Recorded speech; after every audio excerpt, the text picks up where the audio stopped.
Hello. Hello. Hope everyone's doing okay. We're going to be playing some Oxygen Not Included today as the new schedule suggests. I will be posting the new weekly schedule a bit later in the week, probably Wednesday or something, because we still have the active vote for the Wednesday game. As you can see in the bottom left corner, currently XCOM 2 is winning. And you can use the vote command to get a link for the straw poll where you can vote for that. So let's see where we were last time. We're doing okay on temperature from what I'm seeing. Everyone is out of a job currently, so we will definitely need to send them out to at least to dig or something. We managed to plug this up, which is very good. We would probably do well to dig down this area here. Oh, we definitely want to check what's in here. We've got some kind of geyser in here. It's probably nothing interesting, but you never know. You never know. Oxygen is now included. Yes, indeed. Hello, Shukard. Welcome. Yes, our oxygen is now included. We now have a stable oxygen supply. I mean, I say it's stable, but at some point we won't be able to heat up this water enough by passing it through here. But that's a problem for future me. I I don't care about future me right now. So he will be dealing with that at some point. Wait, what? That was weird. So, potentially the goal for this stream will be to get to this asteroid, set up a very, very tiny colony here. Probably 1 or 2 people max. And we need to enable this so we can send over oxygen. And eventually, hopefully, we will get down here to the oil biome. So let's see what we need in order to get to that. First off, we will need someone who is good at digging and potentially building, so that they can come down here, dig out some of this area down here, maybe, and set up some basic utilities, like a cot, a latrine. Well, not a latrine, actually. Probably not a latrine. Probably an outhouse and a wash basin, like the simple ones. No, not the plumbed ones that we have here now. Not these ones, the basic ones. Anyway, let's see who is good at digging and building. We can check from the darker the color here, the better the skill is. So we're looking for building and digging. And it looks like Yen will probably be the person we are looking for that stuff. Cam would also be decent at it, but let's see what things Cam is into. Digging and suit wearing. No, we don't really want to send the suit wearer now. We will probably want to send the suit wearer later, for when we actually tap into the oil biome. But before that, actually, let me think. Let's see the others first. Aki is definitely not going. Dr. Sushalina is also definitely not going. So it's either Cam or Yen. Actually, I think Cam might be a better choice now that I think about it. There will be quite a bit of digging there, not that much building.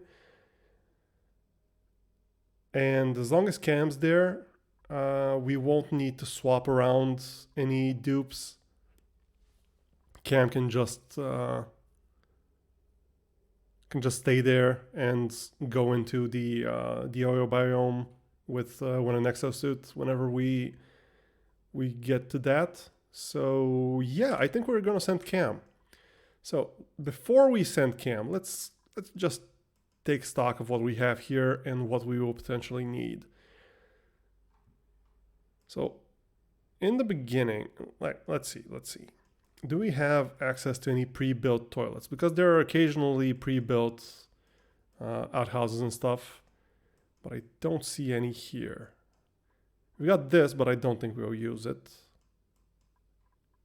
There's a nice room over here, but it's a bit too far away. Nah.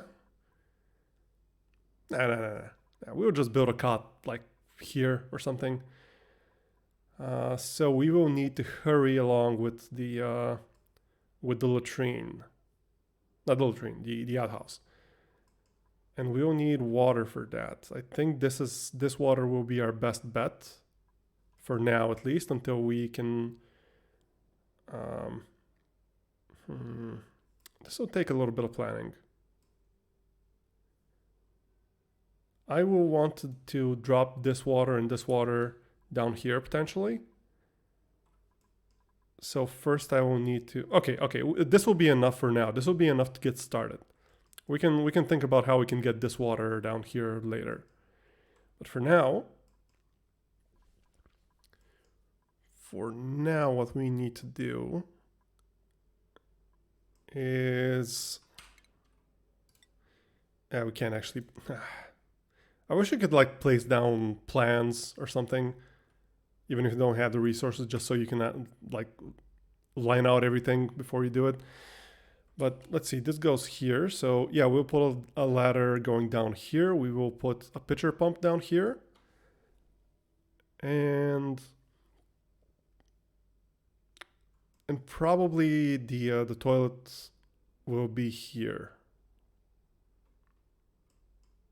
Okay, let's see what schedule Cam is on. Cam is on the day schedule, so it'll be night very soon, so Cam will go to bed. And as soon as Cam is... Yeah, day shift downtime. Okay. As soon as Cam wakes up, we will send them into Dripollen. Meanwhile, over here, I really want to get into this and see what's in here. And we will want to core out this biome as well. Want to get rid of the marsh biomes.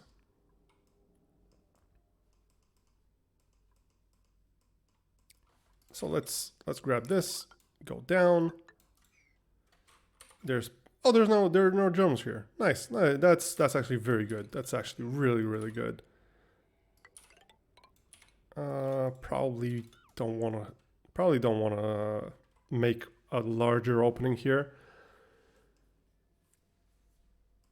We will definitely want to pull down a wire so we can start setting up some deodorizers here. And let's see where our floor should be. So this is one of the levels here. Let's just set up some ladders to know where each level should be. Ladder here and ladder here.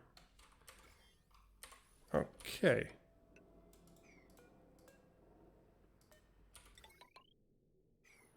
Actually, this won't be a ladder. This will be an airflow tile on both sides. We will also remove this. We'll put a deodorizer here and here.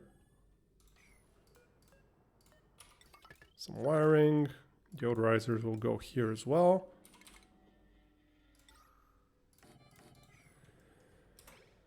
And let's just set this up before we do anything more. Oh, oops, wrong button. Wait, who's our super hard digger?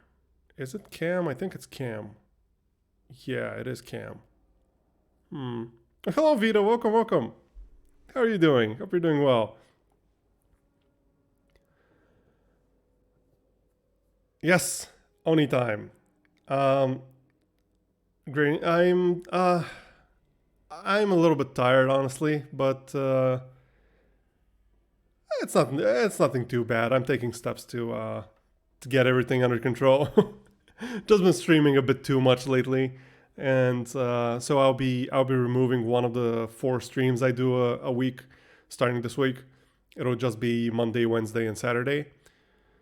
Um, Also, you will probably be, because I know you're mostly interested in the oxygen not included content. Oni will be moving permanently to Mondays. So today, it used to be on Saturdays, but now it'll be on Mondays. That's so I can have like so Saturdays can be variety streams and collabs, because it's a lot easier to set up a collab with someone on the weekends instead of during a weekday because of time zones and stuff. But yeah, Mondays are now oxygen not included day. So I want to keep Cam's morale as low as possible, morale need as low as possible for when I send them to Dripollen, to the other planetoid. So I'm not going to give Cam super hard digging. I think Yen also enjoys digging, so we will give them super hard digging, because we will need to dig obsidian. Okay.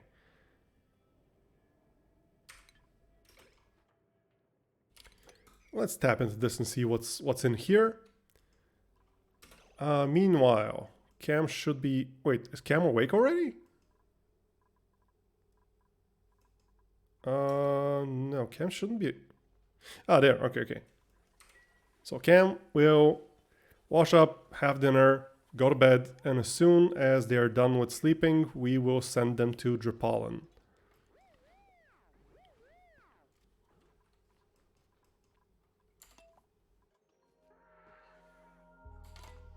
Oh, and also we definitely need to activate this. I'm not sure. I'm not sure how well the activation will go underwater, but it should work. I think we'll see how it goes. Okay, Cam is in bed.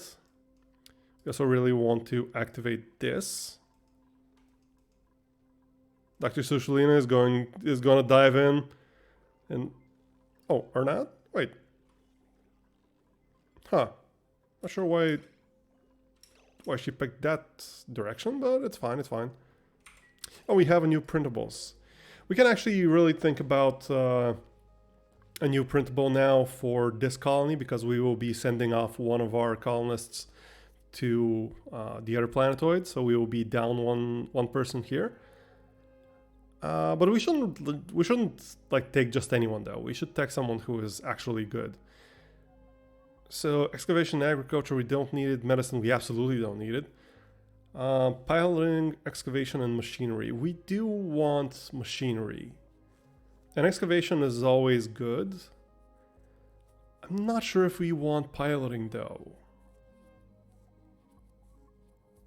Immune to food poisoning, that doesn't matter at all. Increased food morale bonus. That's good. That's not bad.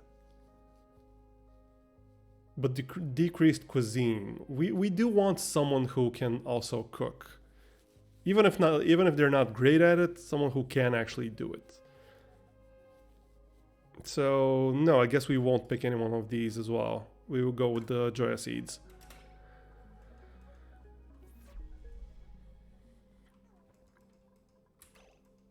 Okay. Did you manage to activate it? Not quite yet, but... Okay, Sean, welcome. How are you doing? Hope your day has been very good. Well, actually, your day is probably kind of just beginning, I think.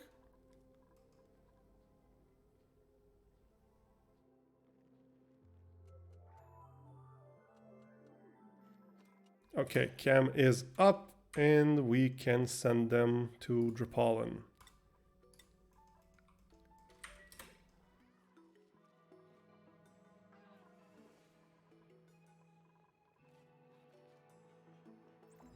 And you know, just to be safe, we will save, just in case I missed anything. Let's teleport Cam over to Dripollen.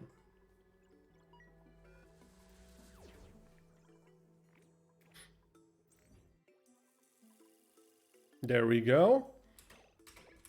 And now we need to start digging immediately. We're gonna need a little bit of resources from here.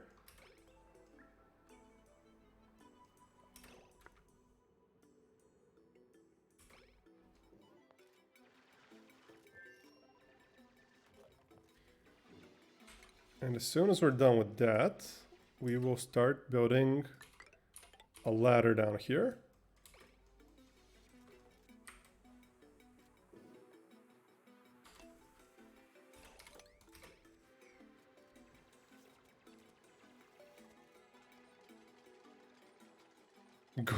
I'll do temporarily lend brain cells. If you figure it out, Alex, let me know, please. I could definitely use some. How are you doing, Alex? Welcome.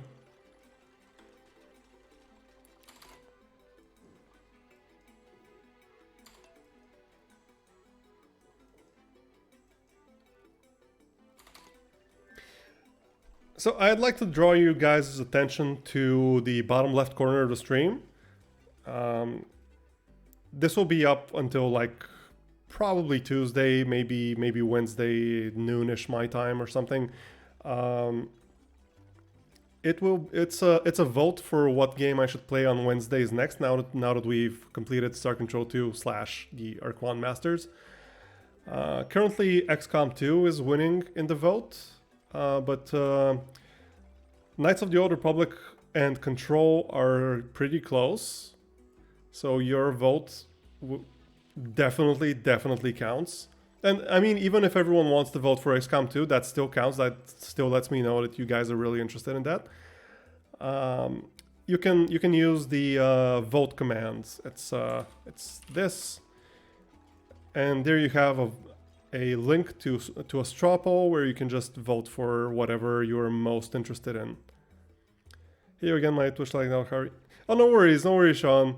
I'm doing fine. I'm a little bit tired, but taking steps to get that fixed. I'm doing quite all right. How are you doing, Sean?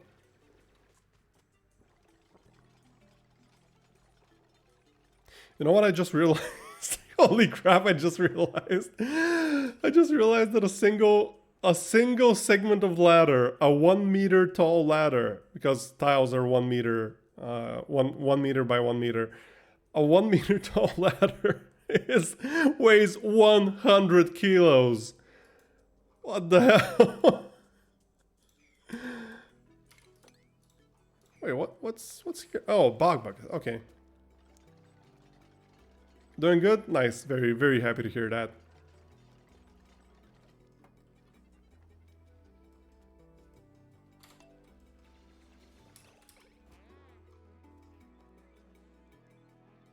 Yeah, the ladders are very heavy.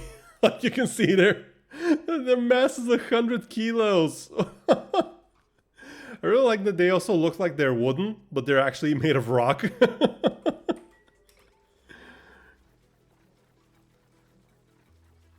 Oh, there's a gulp in here.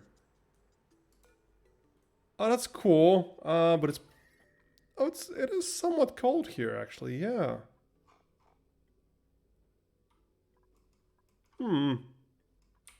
It would be pretty cool to save this gulp and put it in our polluted water.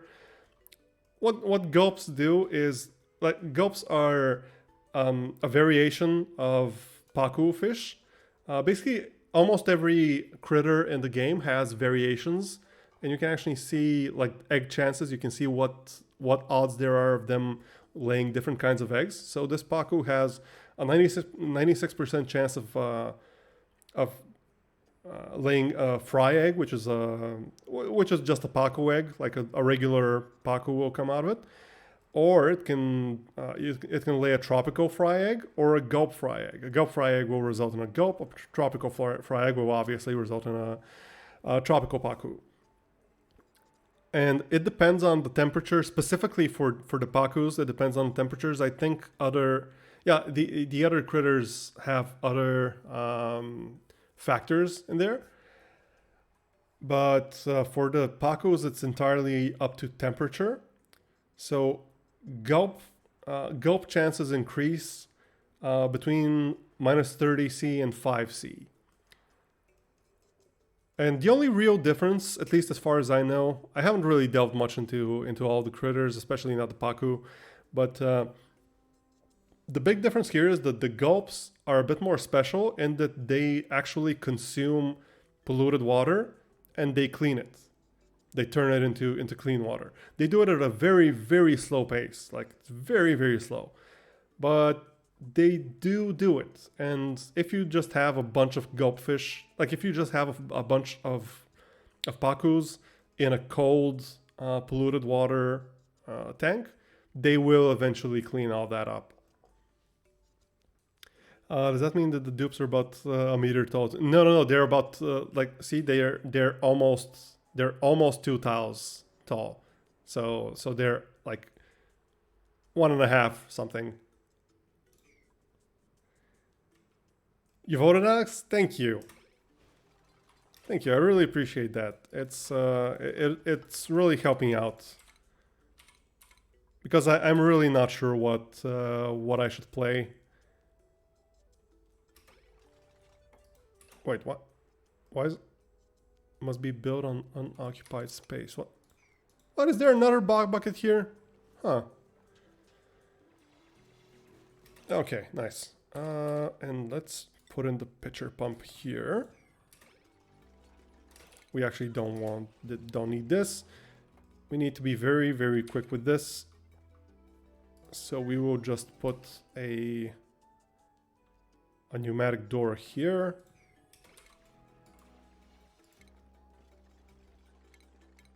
And an outhouse. Well, No, we're definitely not going to have more than 2 dupes here, and they will be at offset schedules, even if we do have 2 dupes. So we will not need more than 1 wash basin and 1 outhouse.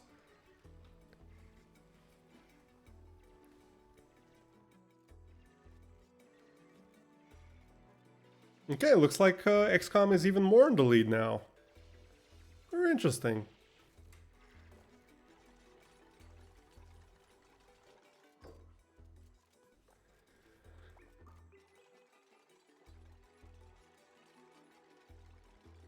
Okay, night shift is working now.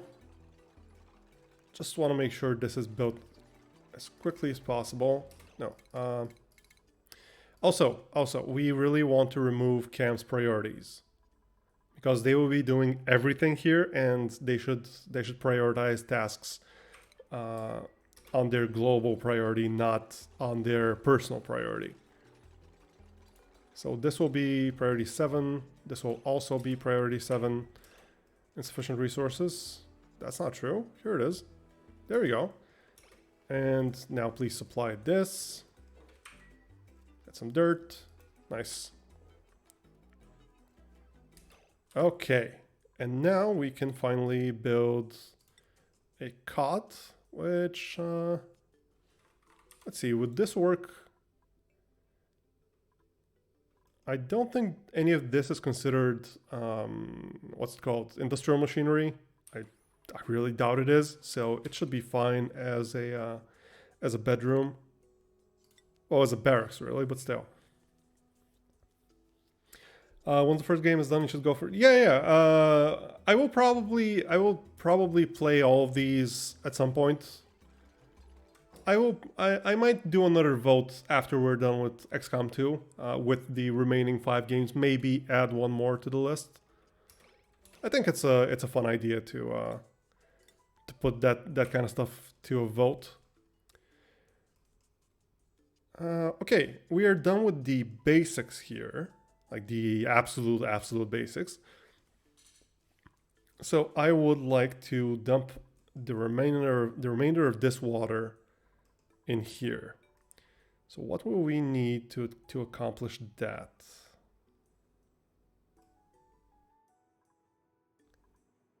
Could drop it down here. Maybe through here. Yeah, this might work.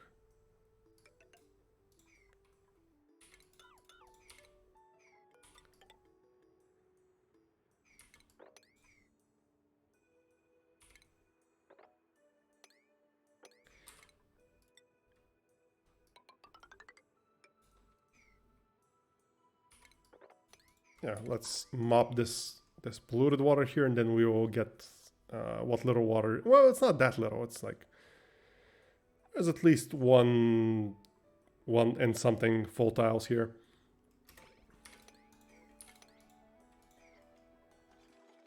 That should work out well. Let's see how our dupes are doing here.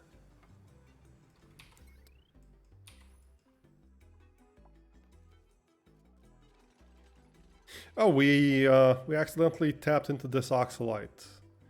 Do we want this oxalite?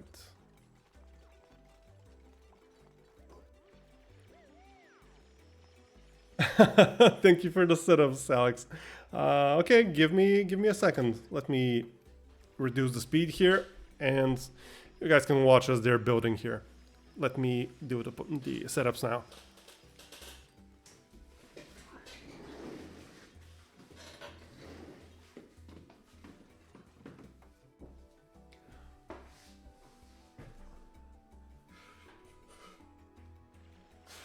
One,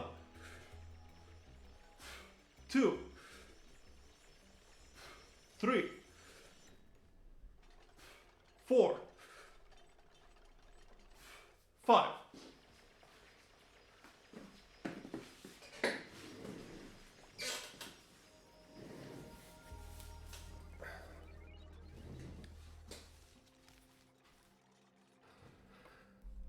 Oh, and thank you for the hydrate, Vita.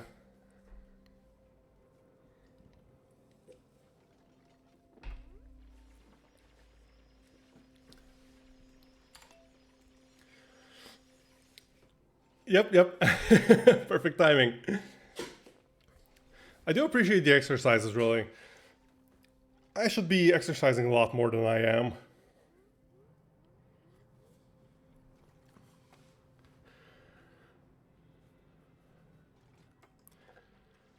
So I think we will leave the oxalite here, producing some oxygen, because otherwise everyone working here will need to go all the way up here every time they want to take a breath.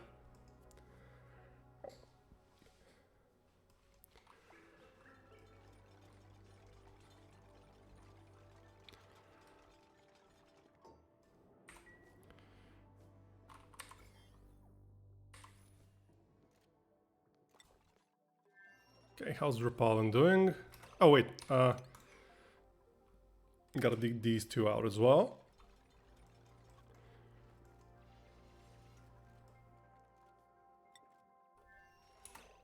Oh wait, I forgot a very important step here. We want to, well, I mean, it's not a super important step, but it is kind of, I don't want the water to get down here. So we'll just put a tile over here. Let's set it to priority 6. So basically the water here will drop down here, go here, and then just drop in here. Hopefully not a lot of it will go inside here, but we can just mop this up. It's no problem.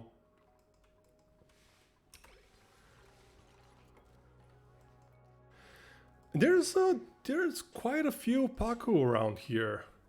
Hopefully they can survive. But I mean, they've been surviving for a while now, so they should be fine.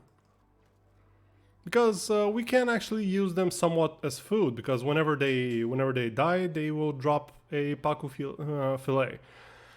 The thing with wild critters is that they only have enough. How do I even put it? Okay, let me try to explain properly. Let's grab a Paku and I'll explain. So they I don't see it. Yeah, okay, it's not visible, but in the condition tab, if they're tame, there will also be a another section here. I'm not sure how was it fertility, something like that. Which when it reaches 100%, they lay an egg, and if they're happy, if they're not like cramped, if there aren't too many of the same critter, well, if there aren't too many critters in too small an area, like for example, this gulp currently, I'm assuming it is overcrowded, it is glum, because it's overcrowded because there are too many of it in a very tiny space, which is just this one, but the space is just too tiny. And it's glum because its needs aren't being met. I assume that's the same thing as the overcrowded. I'm assuming that once overcrowded is fixed, it will stop being glum. But when its happiness is low and when its metabolism is low, its fertility rate increase drops. So these guys are currently having a natural fertility growth, and the way the game is balanced is that wild critters have a fertility growth such that if they're fine, if they're not glum for some reason, they will live long enough to lay exactly one egg. So this population of 3 Pakus in here is self-sustaining. Basically, there will always be 3 Pakus in here. But that also means that whenever one of them dies of age, like dies of old age, they will still drop Paku fillet. So theoretically, if we have enough wild happy Paku, we will basically have a free supply of food, a free constant supply of actually very high quality food.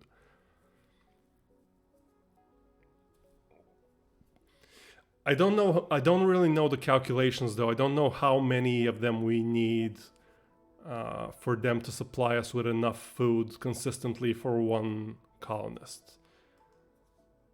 I will need to look into that. Have you seen The Mandalorian or the Book of Boba Fett? I have not seen the Book of Boba Fett. I have seen season 1 of The Mandalorian. It was nice. It was good. It wasn't anything amazing, I don't think. But I do understand why people gravitated towards it so much, because I think there has been a desperate need for quality Star Wars content, which I don't think has been met at all in recent years. Did we do our calculations correctly? It seems that we have. Excellent. But yeah, The Mandalorian was good. I don't think it was amazing. I'm definitely not obsessed with it. I haven't watched the second season. And I'm not in a hurry to.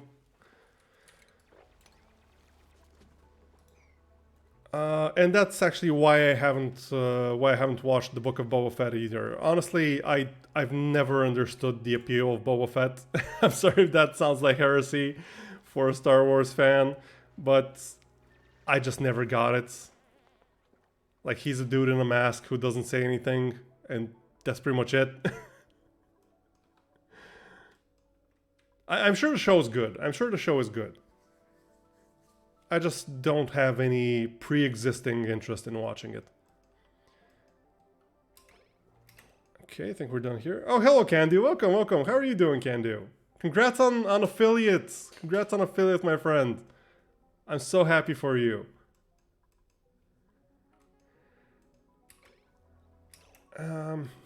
Okay. We're done with the basics here. We have plenty of water. This will last us for quite a while, I think. I'm not very happy with like this direct access for any liquids to drop inside of our water tank. But it's fine. It's That's fine. We can live with a little bit of risk. So let's keep digging in here. And how do we want to go about this? I think I'll close stuff up from this side. And maybe do something like this.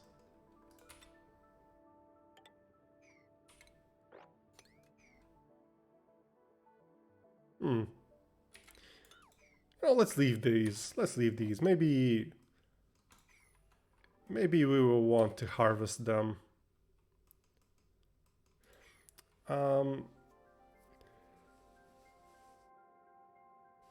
Doing good, thank you. I'm a little bit tired again, as is the norm recently, but I'm fine. I'm fine. It's nothing serious, and I've reduced my streaming output going forward a little bit. It'll be just 3 days a week instead of 4, so it'll be fine.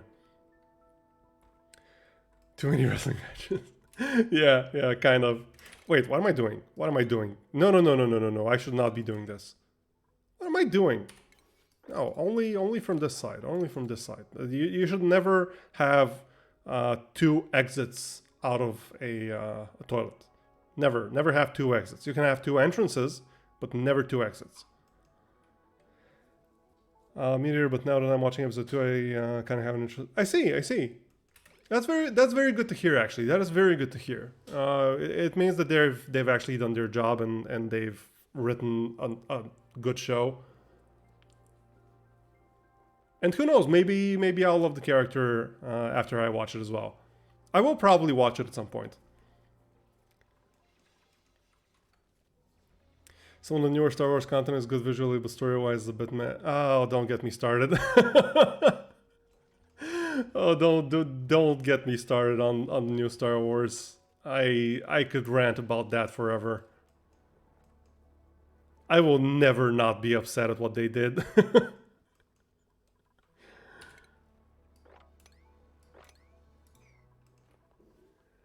But that's actually why I put. Well, it's not why I put.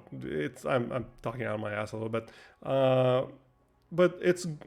I did put Knights of the Old Republic as a choice in the vote. So if that happens to win, which I doubt it will at this point, XCOM 2 has quite a lead ahead of it. But if that happens to win, we can at least experience some competent and really, really fun Star Wars stories. Well, one Star Wars story, but you know what I mean. Star Wars fan and just screaming internally. No, I've ranted about Star Wars in the past. Well, listen, one thing I want to make very clear: I never ever want to take away stories, like media, content, whatever, that people enjoy. I do not want to make anyone stop enjoying anything. That includes like modern Star Wars, which like personally I think is terrible. I think it's atrocious writing. It is character assassination. It is disrespectful to the original. But if you're enjoying it, that's great. Like, more power to you. I hope you have a wonderful time with it. For me personally, it is an absolute joke. And a joke actually would be, a joke at least would be funny. To me, it's actively insulting. Hello, Cam, welcome. Oh, that is a Cam entrance if there ever was one. Give me a second. Losing the coat.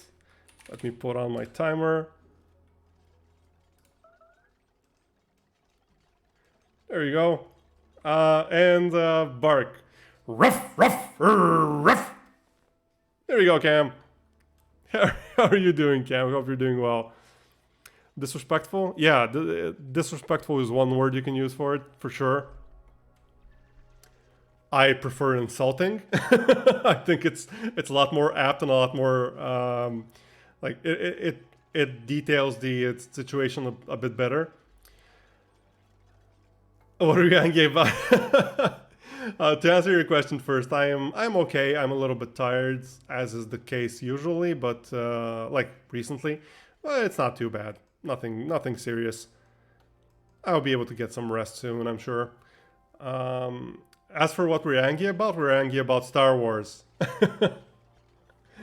We were talking a little bit about the Mandalorian and about the Book of Boba Fett. Boba Fett. What did I even say? Um, I haven't watched the Book of Boba Fett. I've only watched one season of the Mandalorian. I think it was nice. I think it was good. But I think the only reason why it's become so massive is because it's such a change of pace having a well-written show, like a well-written story in the Star Wars universe compared to everything we've seen recently. Well, not even recently, like in the past, wow, however long it was when Force Awakens came out. Can't give your opinion? That's probably for the best. Not that you can't give your opinion. That's probably for the best that you don't have an opinion on that. At this point, I don't know. I don't know if it's even worth getting into. Um, what are people doing here? What's everyone doing here?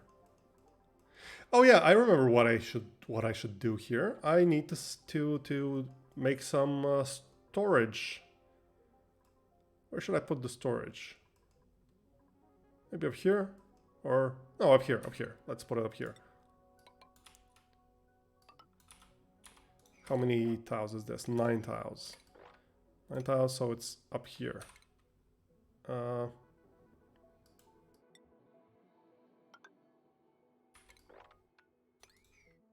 Okay, and a bit more here. And the rest will be regular tiles. And we will do the same up here for more storage. And then we will start like cleaning up some of this debris because there's so much of it.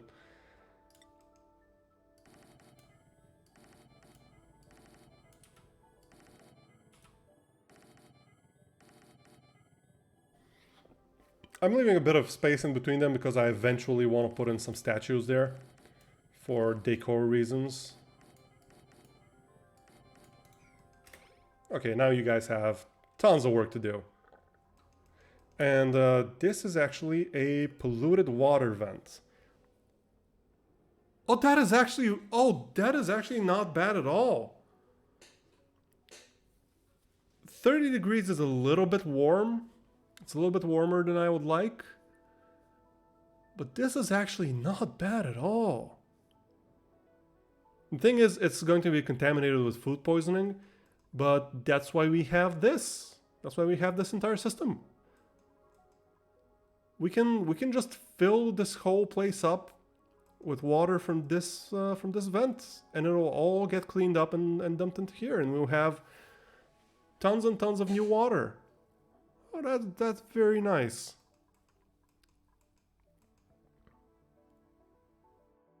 Okay, okay. I will keep this closed for now, but we will eventually tap into it. And I'm not sure what we will use it for. Probably for feeding crops, but I'm not sure what kind of crops yet. Actually, we can probably feed... no, wait, no. If we feed the crops with polluted water that has germs in it, then the crops will have germs in them. So that's not a good idea. But we could set up a separate like installation like this without the water sieves. So we just clean up the polluted water and then we dump the polluted water into some crops. I don't remember which crops take polluted water, but that would actually be free food basically if we can get it into the right temperature range. This is an excellent geyser. I'm very happy we found this. And let me catch up to chat. Sorry about that. I don't watch books either. I read them usually. Ray Halleck's new Star Wars movie. Yes. Yes, basically yes. What's your thought on Jedi Fallen Order? Yeah, Jedi Fallen Order was really good. I really enjoyed it. it was a very good game. It was a really, really fun game. I actually really thought about adding it to the voting list, but I figured having two Star Wars games is probably not a good idea. And I played it somewhat recently, like in the past 2-ish years. Um, so it wouldn't be as fresh of an experience for me. But down the line, I think I will definitely give it a try on stream as well. It's a really good game. The story isn't anything incredible, but it's it's a good story. It's not amazing, but it's a good story. And having a good story set in Star Wars right now is rarer than gold. uh, I liked it, but the stupid spider boss bugged out on me. Spider boss? Which one was the spider boss? Huh? Maybe I don't remember it as well as I thought I did.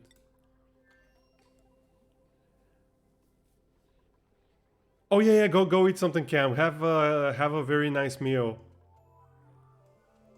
Bon appetit, my friend. Yeah, yeah. I did see there's gonna be a second one, but it's gonna be a while.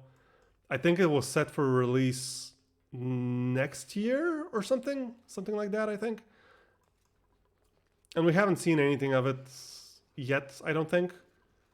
I am very interested to see where they go with it. I am very, very afraid that EA smells money there and will fill it up with superfluous junk and with like exclusives and pre-order bonuses and maybe even in-app purchases or whatever. I am very, very scared of that. But who knows? Maybe they'll learn their lesson and see that a single player game without microtransactions can actually turn a profit. And lo and behold, actually kind of increase people's opinion of the company. Gonna go shoot hard. No worries, no worries. Please get some rest. Get some rest. I know you really need some rest. So don't worry about it at all. Thank you so much for being here. I really miss him. Oh, I can't do such a sweetheart. Mostly looking, but I gotta leave, so I thought I should. Oh yeah, yeah, no worries. Look, even if you have to go, you don't need to say bye or anything. You can just go. Don't worry about it at all. I really appreciate the heads up. I really appreciate you saying bye, but don't feel obligated to or anything. There's supposedly gonna be an open world Jedi game. Uh, I don't know. I don't know. Listen, if it's good, I will be very happy. If it's good, I'll be ecstatic. But I'm not gonna get my hopes up just because it's Star Wars. At this point, the name Star Wars just doesn't mean anything to me. Wait, what's that? Oh yeah, yeah, yeah. Oh, random science fact. Okay. Thank you, Vita. Let me think of something. Let me think of an interesting science fact.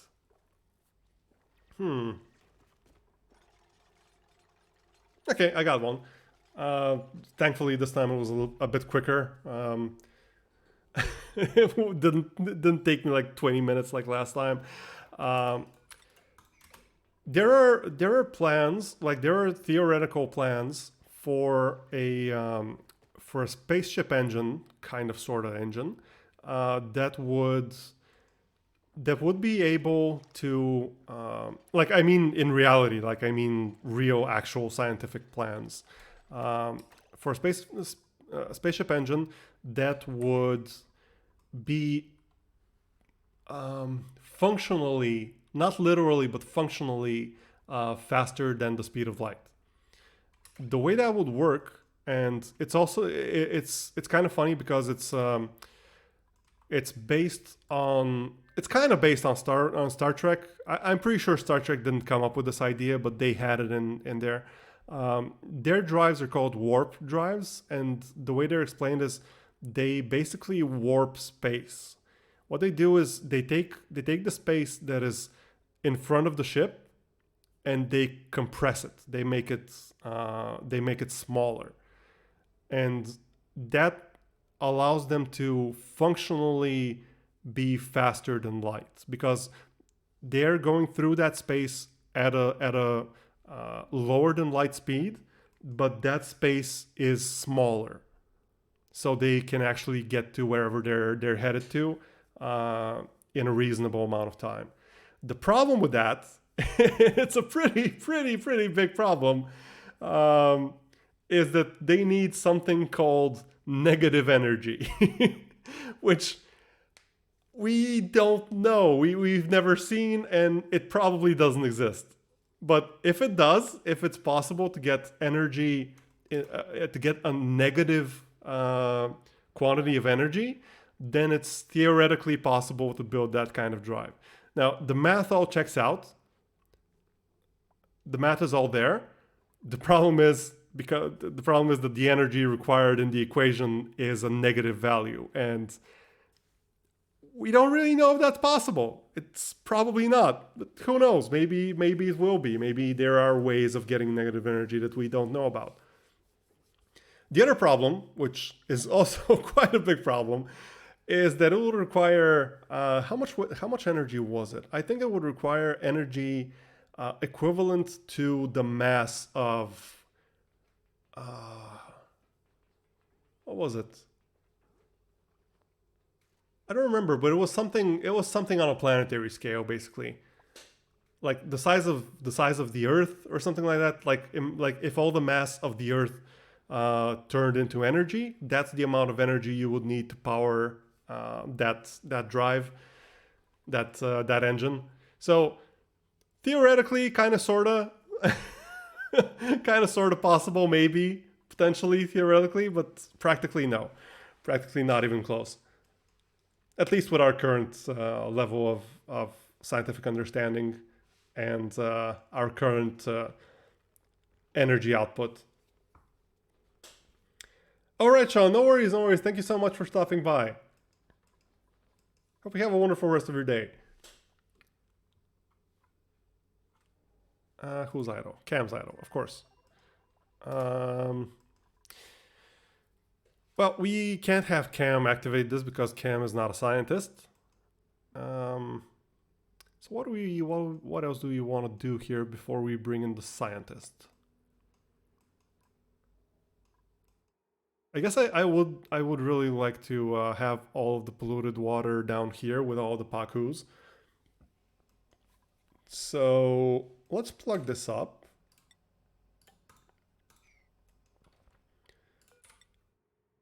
Let's check the height that we want.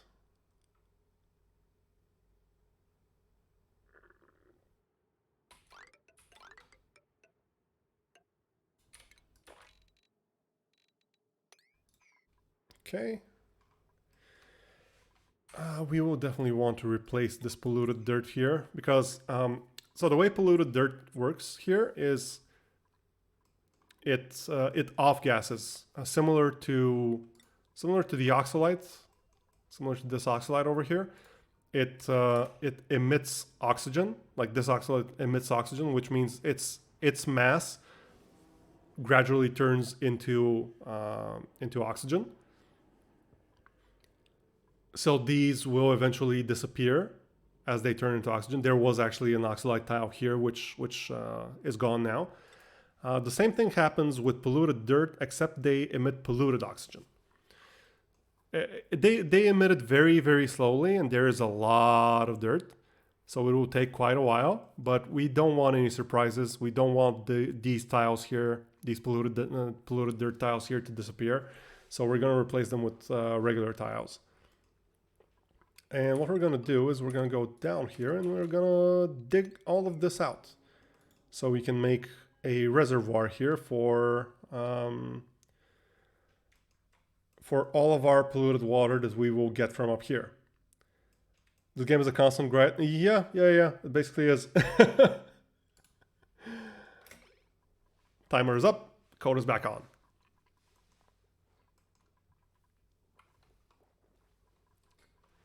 So Cam will have their hands full over here for a while. Let's prioritize this first though.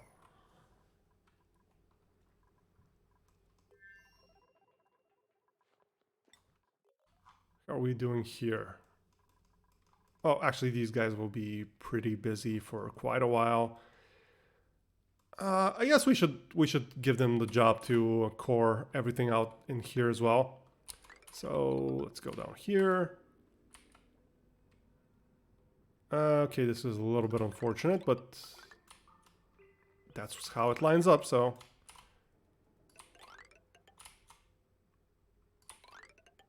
Over here as well.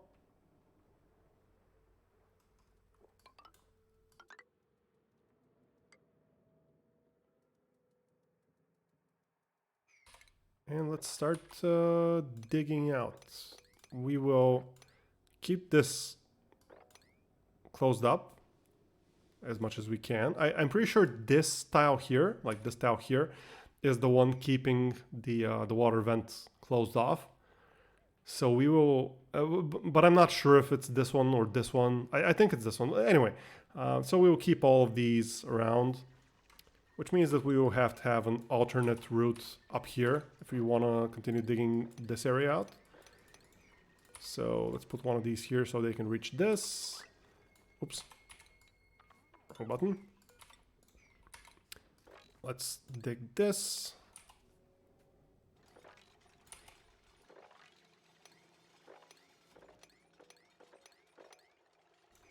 There we go, and let's replace these.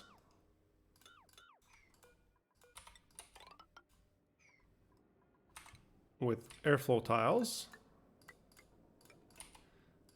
So that we can put some deodorizers here.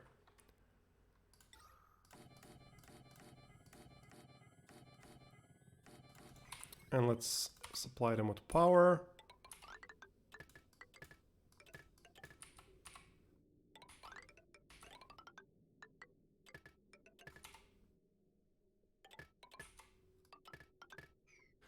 And let's set the priorities properly because we want construction to go first.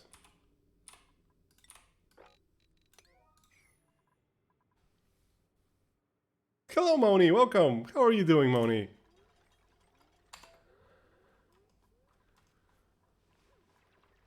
Okay, and we will have cored out another marsh biome.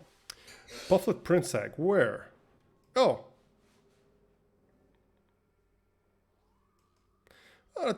That's fine, I guess. The what the puffs do is there are different kinds of puffs, and this one, like the regular ones, they breathe in polluted oxygen, they consume polluted oxygen, and then they turn it into slime. There are also variants of this which do the same thing with oxygen, turning it into oxalate, and turning chlorine into bleach stone. They can be useful occasionally, but for the most part, they don't really do much. Back from work so early. But that's good, that's good. I'm glad your workday is over, and hopefully you can relax now.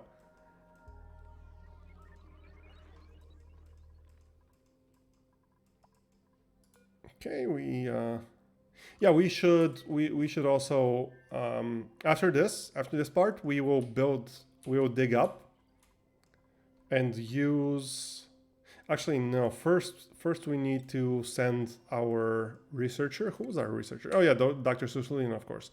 We will send Dr. Sushilina to Drapalin so that she can activate this and this. So we need to make a path up here so that we can actually move resources around between both asteroids. And once we do, we will send in some glass and set up our power brick up here, the same as we have it on our home planet. I'm doing okay. A little bit tired, but not too bad. Oh, more glass. Nice. Do we want any of these? So, in the if you're playing the base game, the vanilla game, it's generally a good idea to have each dupe specialize in one task, because there will be plenty to do with pretty much every task outside of medicine. I think medicine is probably the only one that you won't really need much. Possibly rocketry as well. Possibly, we'll see. Depends. But in the expansion, which is what I'm playing, the planetoids are much smaller. Like this is absolutely tiny. Like this is the size of the planetoid. It is absolutely tiny compared to the vanilla game asteroids. The vanilla games are like several times larger than this. So you have a lot more stuff to do there. But here, it's actually not a very good idea to have super specialized dupes. What you need is a small, very elite team. So these single interest dupes, they're just completely out. No questions asked. We just don't need them. And we also don't need anyone else with agriculture. We already have that. Or science, really. We don't need that either. So let's get some glass. Glass is always good. 200 glasses is one solar panel.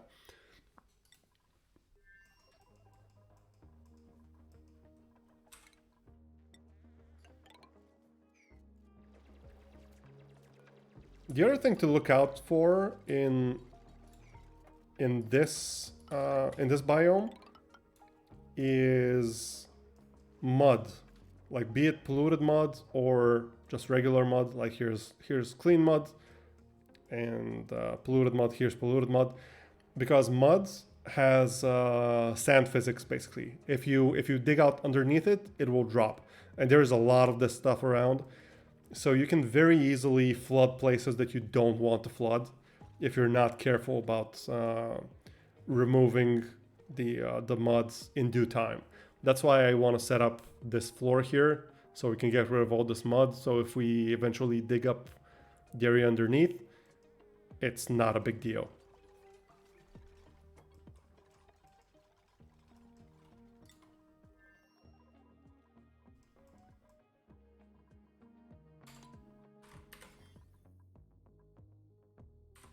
Oh, we don't want any gas to get trapped in here, so let's remove this. And actually, we also don't want anything to get trapped in here, so let's put in some tiles here. And same thing for up here, in fact. There we go.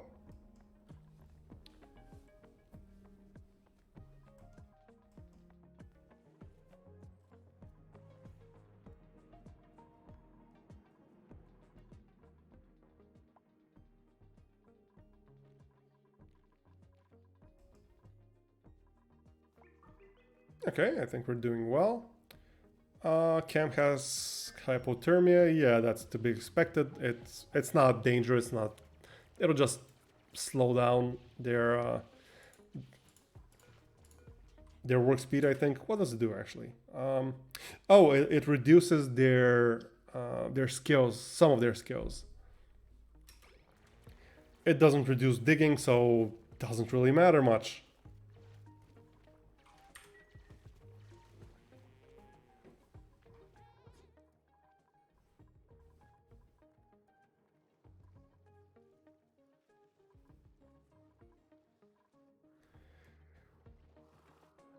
And here we have a better view of the oil biome.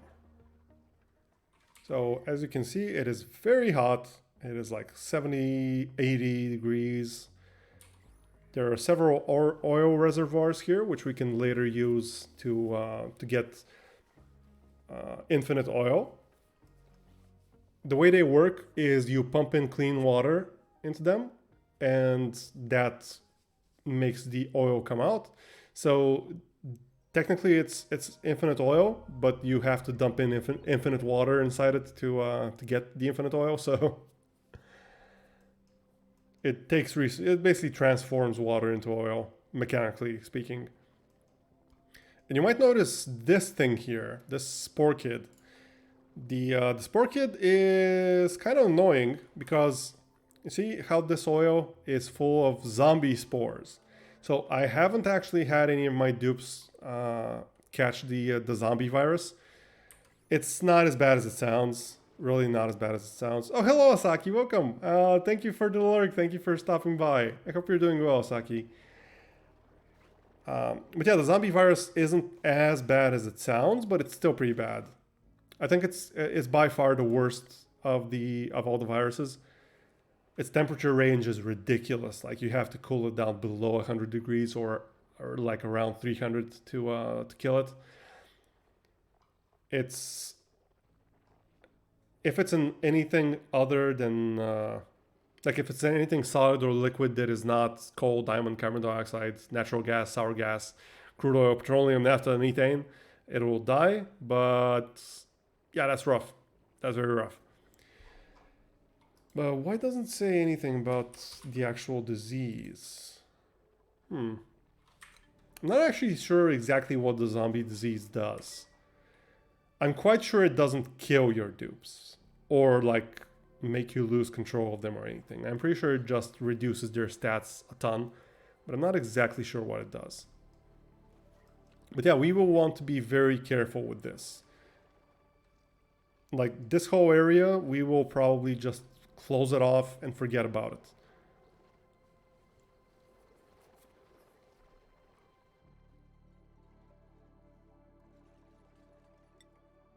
Okay, how's CBO going? Seem to be doing okay here as well.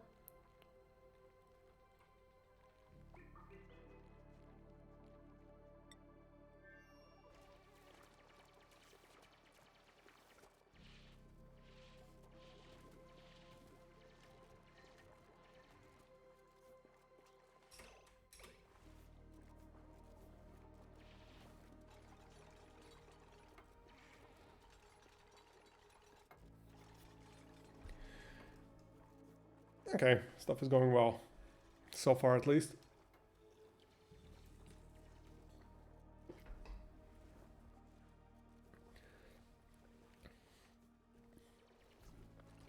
So you might notice I'm not too worried about food in this area.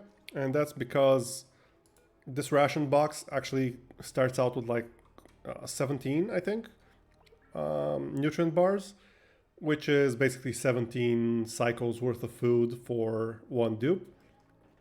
And there's also the swamp chards. Each of them produces, how much do you produce actually? Do we have any of them here? Here's a swamp chard. Oh, 2,400 calories. That's another 2 cycles. And they also don't rot, I'm pretty sure. Yeah, they don't rot. So this will just stay here until our dupe comes and eats it.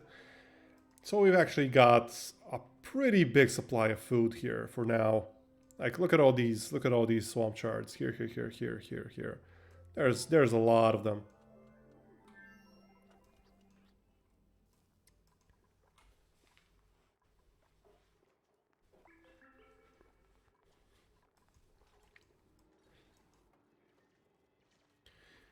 So where do I put everything?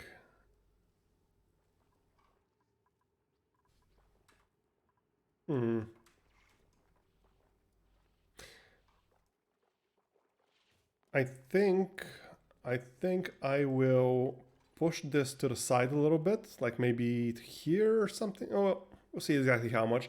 But I really want to set up some exosuit docks down here and have them be above the abyssalite, because the abyssalite insulates us from the heat in here. And maybe have it like so, where they will go down this ladder, get into the exosuits here-ish, or something, and then go down a second ladder to actually go down into this biome and keep the heat somewhat contained. Should be fine. Actually, do the zombie spores... I think they survive in... Yeah, they survive in crude oil.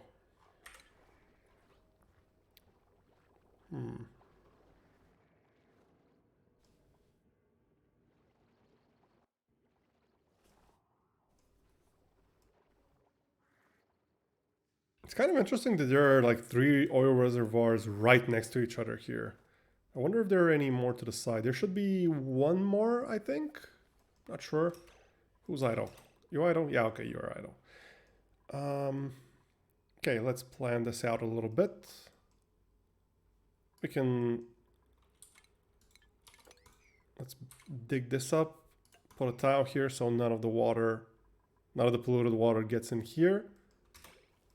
And then we can just go up with the ladder and start tapping into these pockets.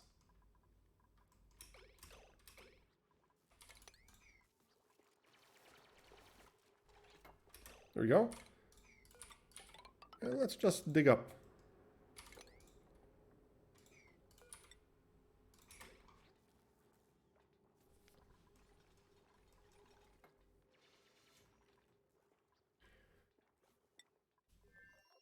We haven't even gotten to the storage bins yet. This is taking very long. Not sure why it's taking so long. Oh, maybe because of that? Okay. Okay, let's prioritize digging through here first.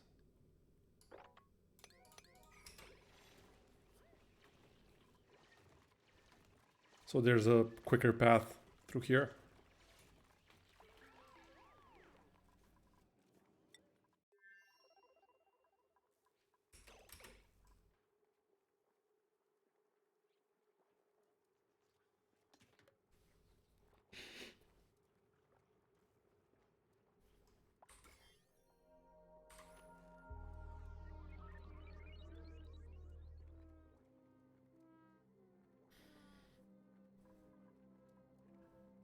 Yeah, we don't have a research focus. I mean, we might as well. We might as well have something to research. Let's see, what do we want to research? We're not gonna get into rocketry very soon, so those can wait.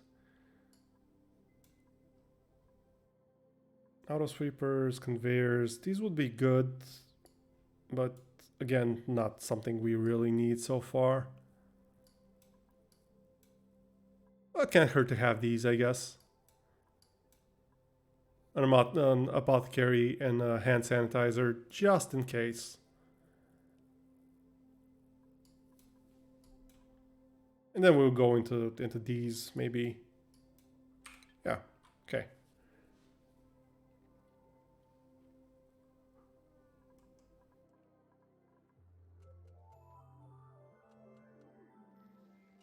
Oh, I wonder what's in here. And here. Interesting. Wait, can we actually see what kind of geysers there are here? Liquid sulfur, carbon dioxide, oil reservoir. Okay, the carbon dioxide ones are like beyond useless. Like literally cannot be more useless. Liquid sulfur is not bad. Liquid sulfur is actually not bad because we can use that to farm. What are they called? Where are they? Do we have any of them here actually, or no? We have them on Eusebio. Where are they? These guys, the spindly grubfruit plant. They require sulfur to grow. And if we tap into a liquid sulfur reservoir, we can basically just use it to fertilize these. It'll be pretty hot, so we will need to cool it down somehow. But yeah, that's potentially a infinite food source. And let's see the ceiling collapse. Can you? Are you kidding me? How did you do this? How? Explain yourself. How did you do this? Okay, can someone come down here, please, quickly? Thank you. Jesus Christ. Like, how does that even happen? I swear these dupes, man, these dupes. They just find new and new ways to be absolute idiots. Like suicidal idiots. Okay, done with this research. Who's idle? Oh, you're idle. Okay. Dig into here. Then into here.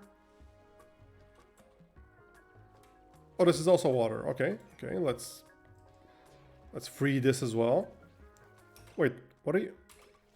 Why are you farm? I'm not sure why you prioritize that, but doesn't matter. And let's leave that, I guess.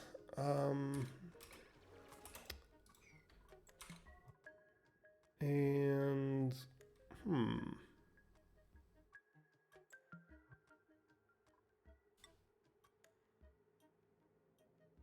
I guess we can put a ladder up here as well.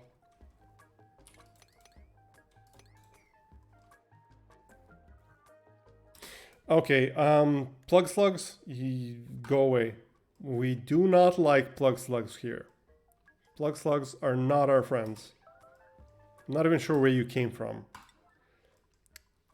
The reason why I'm so upset at plug slugs is because their diet consists of copper ore, iron ore, gold amalgam, wolframite, aluminum ore, electrum, and cobalt ore. We do not want our ores to get eaten. So these guys can just go away. We do not want them here.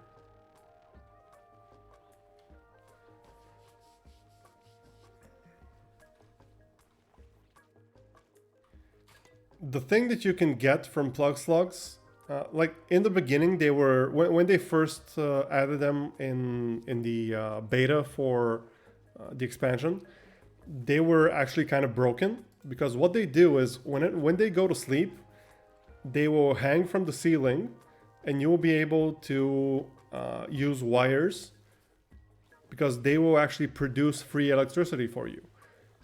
But then they fixed them. And the way they fixed them is they made them require like ores in order to produce power. The less ores they ate, the less power they would produce until it became something either zero or something really silly, like some incredibly low number that doesn't matter one bit. So they went from incredibly broken and useful to an absolute nuisance. I could kind of, sort of, maybe, possibly believe that they could be useful if they consumed refined metals, because refined metals are actually renewable. There are like geysers, there are volcanoes basically that spew out incredibly hot, molten, refined ores.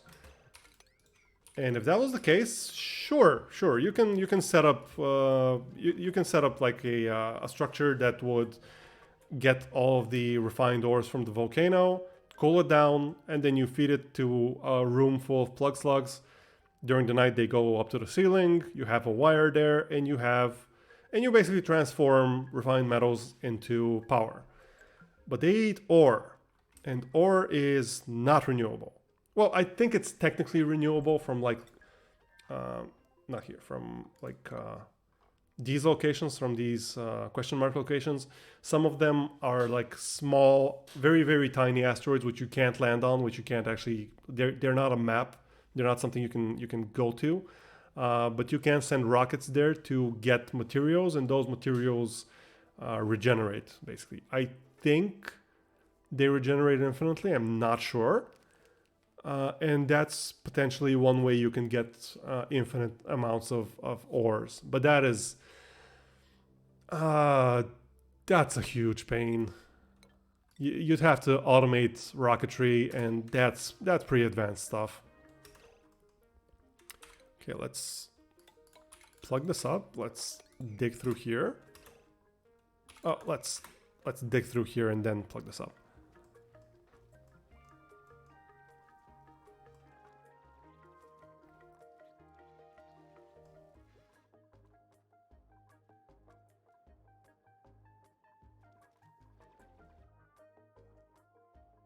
Is this gulp okay now? Yeah, it looks to be okay. Hopefully it's not too old to start producing an egg. Hopefully it'll be able to lay an egg here. That'll be nice.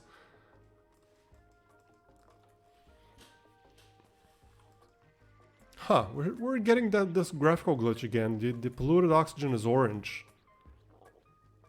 Really weird. Like the carbon dioxide is bluish. Weird stuff. Okay, let's research some more. We will definitely need thermal aqua tuners, radiant liquid pipes. We will definitely need a liquid pipe thermal sensor, and probably these, but we will definitely need those for our sustainable cooling, which we will be able to get to once we tap into the oil biome and we get into plastic and steel production.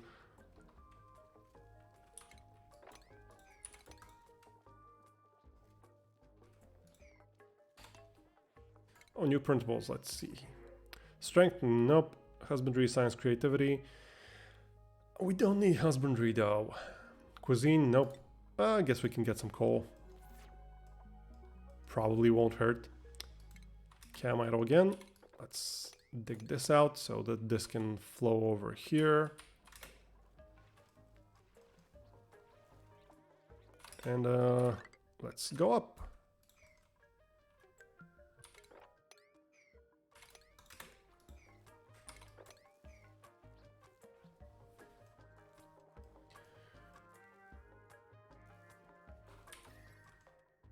Oh, this side is gonna get pretty chilled out. I don't think we care too much though. Oh, this asteroid is that. Oh, I actually forgot. This asteroid has a frozen core, which might actually be kind of useful. If we can go through the entire oil biome, we can set up some kind of heat exchange system, which would cool down this area. It's probably not worth it, actually. But we'll see. There might be some use there.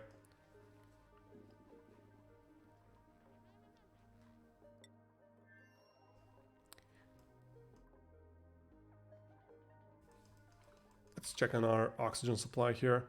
Still coming out at a negative temperature. Good. Still going in at a pretty decent temperature. So as long as this is green, it's fine. As long as it doesn't start turning blue. The water here is pretty good. It's pretty good. Wait, inert? Oh, yeah, okay.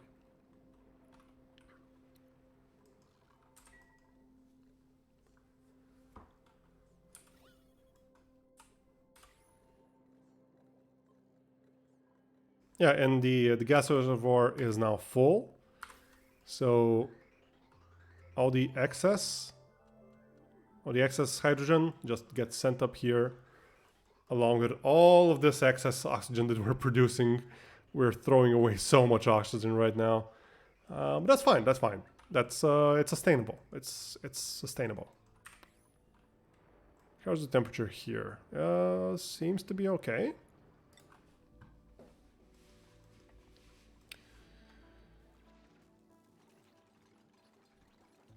Ooh.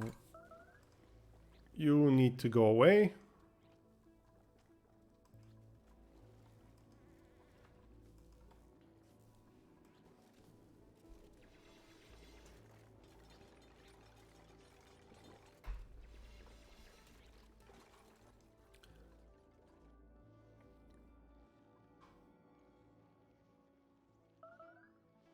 Seething collapse.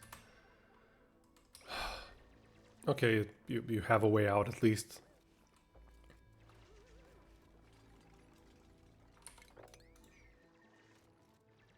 Okay, how are we doing on germs? We're doing fine on germs. We're actually doing much better than I expected on germs. That's great. That is great. There's actually probably is there slime here? don't see any slime. That's actually very good. That means that all of the slime is within polluted water, which means that very little of it is actually off-gassing slime lung-filled oxygen.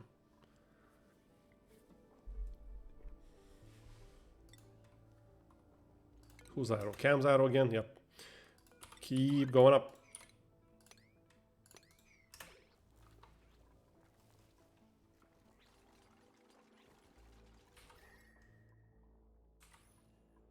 Oh, there's an anti-entropy thermal nullifier.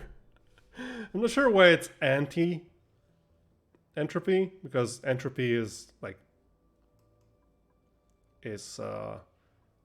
no heat. But yeah, okay. What this does, I've never used one of these. I've never used one of these, but the way it works is when you supply it with hydrogen, it turns on and it starts emitting cold. Basically, I know that's scientific, like physically and technically not true. You can't emit cold. You can just absorb heat. Okay, it absorbs a ton of heat, but I've never actually used one of these. Okay, are we actually done with this? Oh, this part as well. Oh, you can't you can't get out of here. Okay, okay, yeah.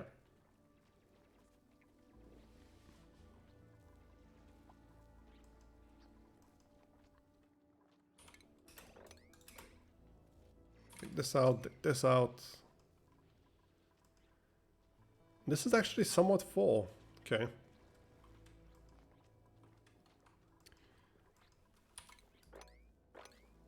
Might as well sweep these up.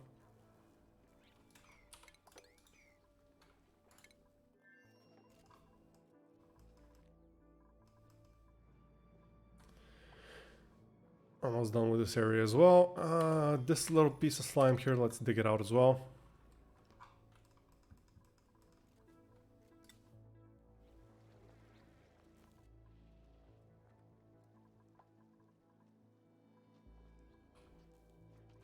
Okay, once all of this liquid is done, like done dripping down.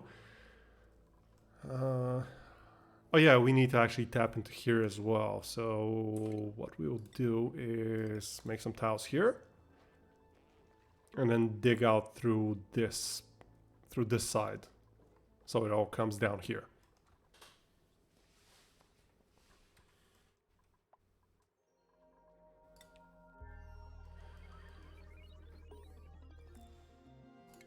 Oh, we're done with this research as well. That's very good.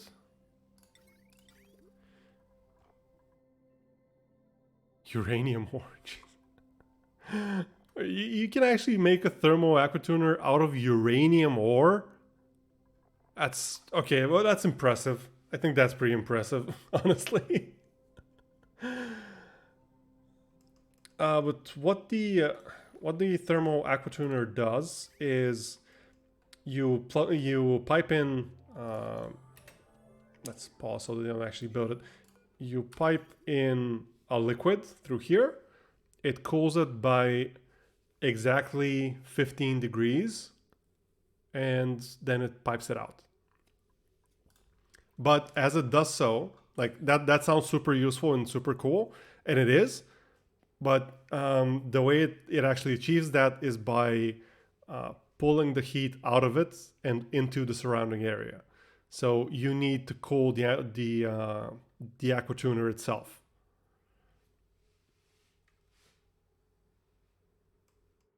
And there are very good ways of doing that. I will get into that when we get into steel production and plastic. Let's see what else we can research here. Molecular forge, oxalate refinery. We don't really need this yet.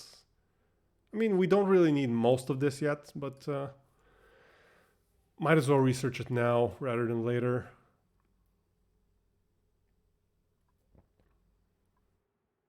Now let's research these, some more decorations and stuff. Oh, okay. Sculpting block first. So we can make some statues potentially at some point, and then we will research this.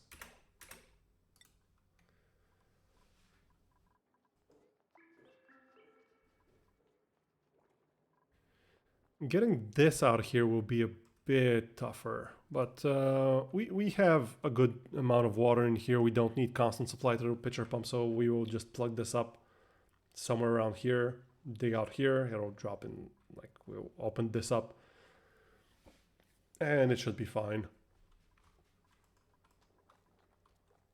I just hope these Pacus make their way over here. I'm not sure why they're just jumping around in place.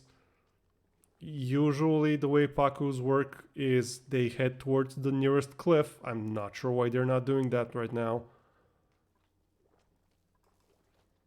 That's actually not good, like, at all.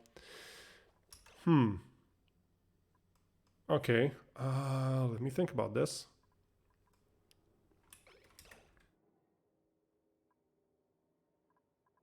Okay, this is closed up, so what we can do is we can destroy this. And then make a ladder up here. Destroy this.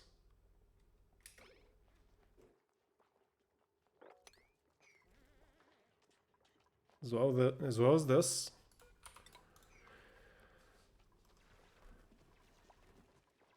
Can you please fall down? Please? Please, go down. Go down. Come on. Come on. Go to the left. Go to the left and drop down here. Come on. Come on. Okay. Let's dig this out. Hopefully this will make a big enough water reservoir here for them to detect it and to drop down. I think the way it works is they check if below the cliff there is water, and then they head there. But if there is no like pool of water there, they don't go down there.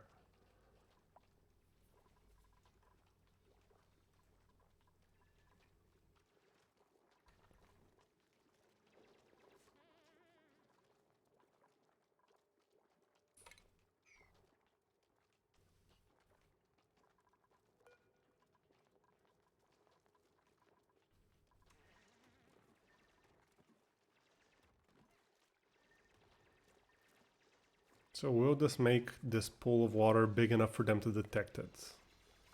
Okay, I think it did.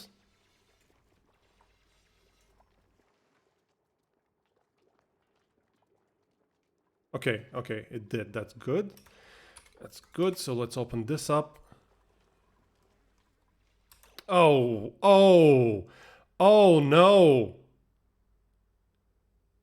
Oh, this sucks. Okay.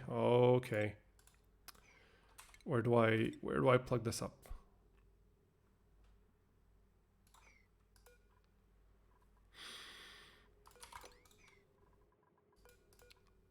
Top priority. Head down here immediately. Actually, okay, it will actually be quicker to dig this up. Dig this up and then go here immediately.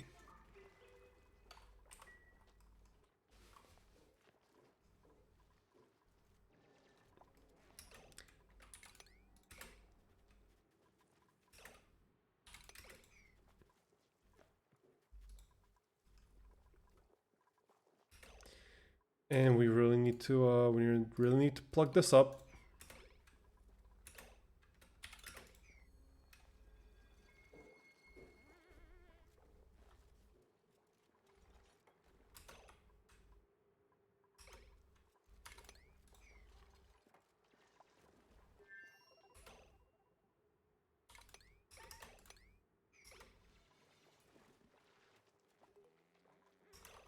Okay, let's start sweeping this up. And we should be able, actually, it's a so this game, as I've said before, works on its own logic, which doesn't necessarily follow real world logic. And part of that is that we can sweep this up. We can literally sweep up the polluted water that is down here that is under the clean water.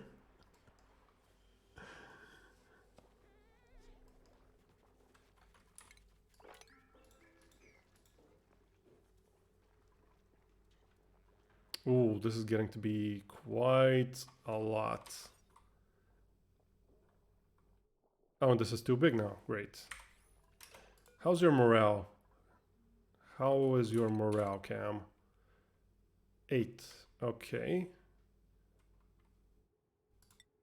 8 comes from...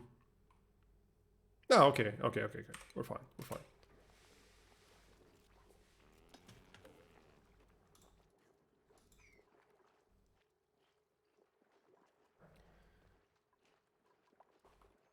Let's see if this can be swept up, but I mopped up, I mean, I don't think it can be.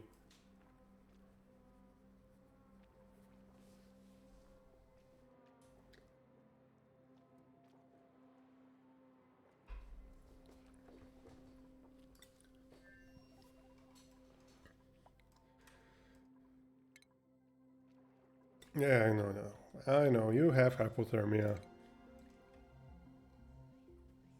Now, this is fun. This polluted water here created a tiny little water lock, so this slime can't continue producing polluted oxygen, and so we just have a bubble here of slime lung oxygen. Okay, we are done with this research. Let's continue on.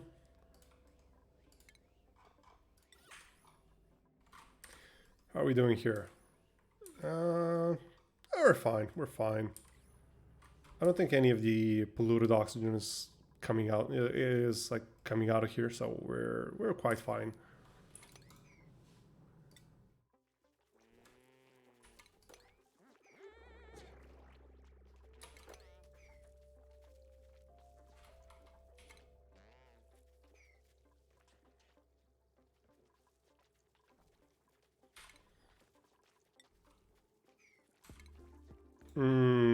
That's not great.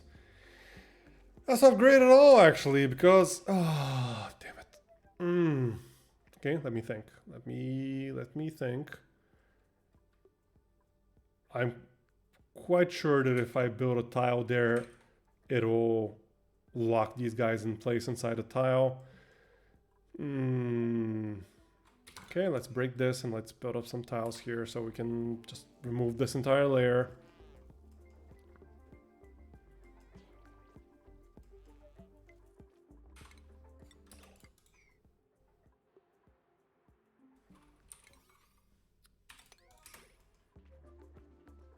This isn't actually very high priority right now, honestly. This polluted water can just stay here for all I care.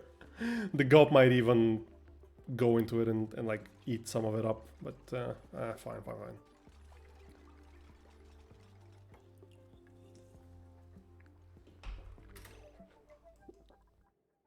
What? Oh, right. Of course you can't reach it. Of course you can't reach it. Ladders.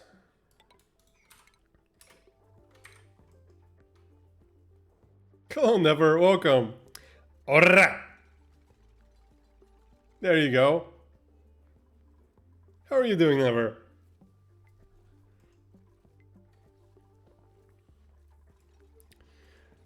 Currently, we're trying to get all of our disgusting polluted water into this big tank here, so it's out of our way, and so the fish that we have that like the polluted water can all be in one place, and we could potentially maybe use them as as at least a partial food source.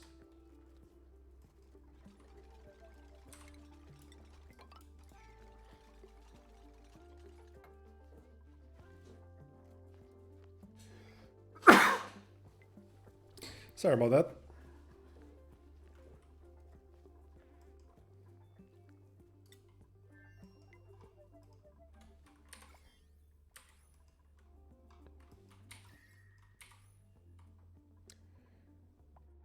see. Uh,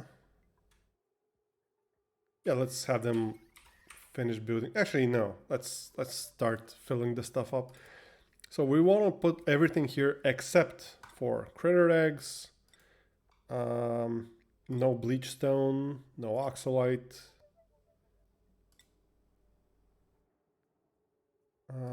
nothing liquefiable, nothing like ice or any of these. We don't want these because they'll just heat up. They'll turn liquid and it'll be a mess. Absolutely no slime in here. Also no polluted dirt because those two are germy for the most part. No rot piles either because those are also germy.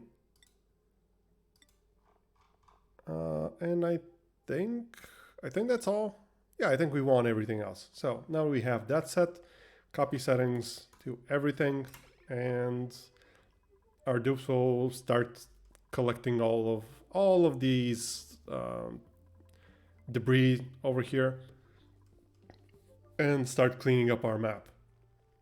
So these guys will have a ton of work. So we can focus on Drapalin for the time being. Okay, you're done here, so dig this out, deconstruct this. And let's free these fish here.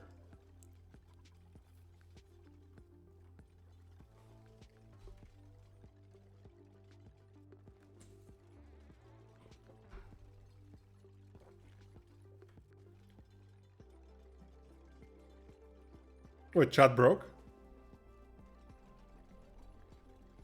What? Choose a name? I'm confused. Do you want me to name someone chat broke?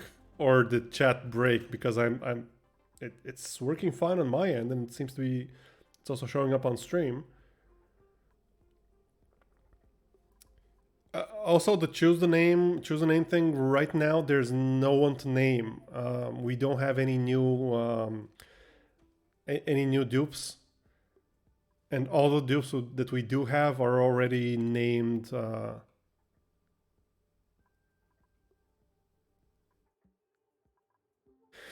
sending messages and you don't see them on stream. They're not showing up on my end. Wait, let me open up Twitch.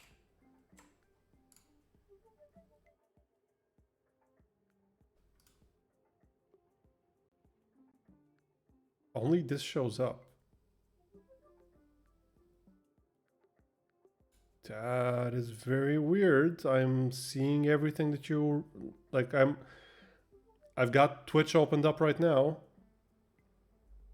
and I don't see any messages other than your redeems. That is very, very weird.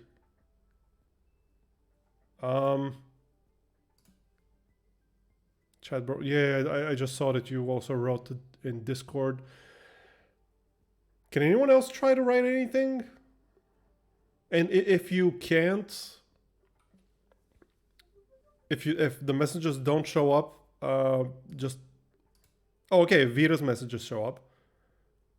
I think it's something on your end, Never. I'm not sure why, but give me a second. Let me at least refund your points.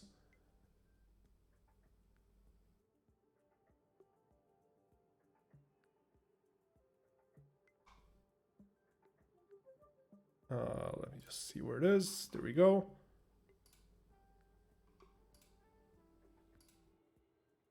I think it's something on your end, Never. I'm sorry, I don't know what's happening. I think Twitch is probably having issues again.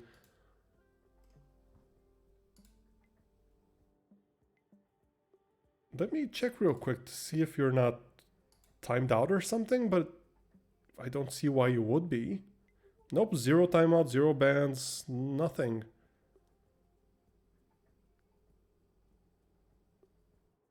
I'm really sorry, Never. I don't know what's happening. Maybe, have you tried refreshing? Have you tried refreshing the page?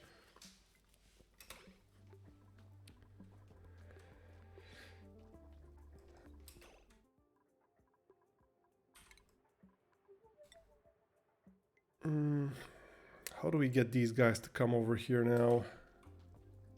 Okay, let's close this up on this side.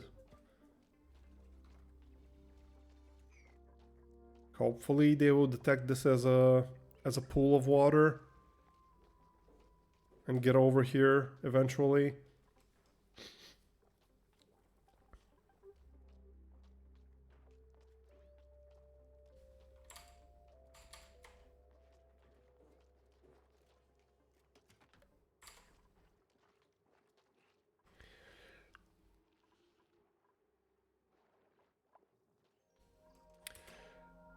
New printables. Let's see what new we can print. Cuisine. Nope. Just cuisine, that is. Nope. Science has been doing. Nope. No shine nymphs. Coal. Did the cooldown on this pass already? Seems to have passed. So let's try to get up here. No, not this.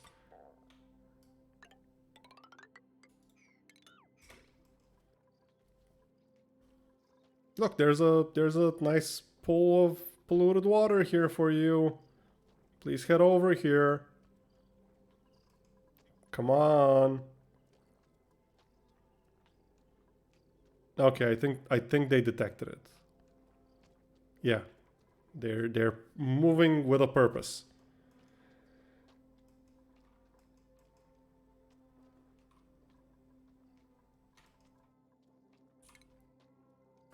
We'll have to get these guys out of here as well.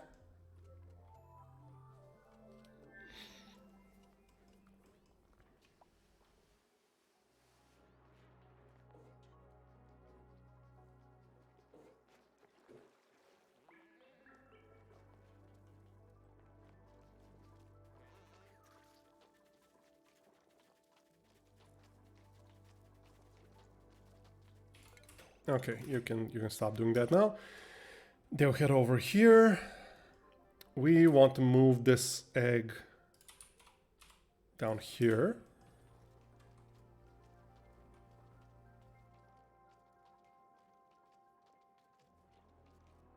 Put shadow ban you? That's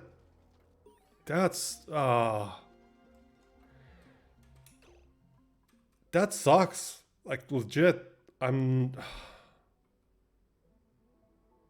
Yeah, ripping pepperonis. Dude, Twitch, get your crap together, please. Okay, give me a quick second. Give me a quick second. I will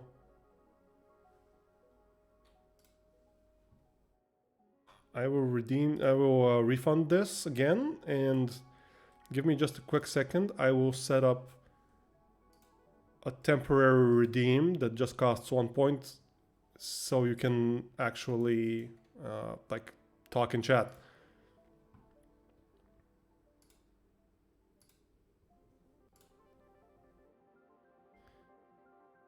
Give me just a second.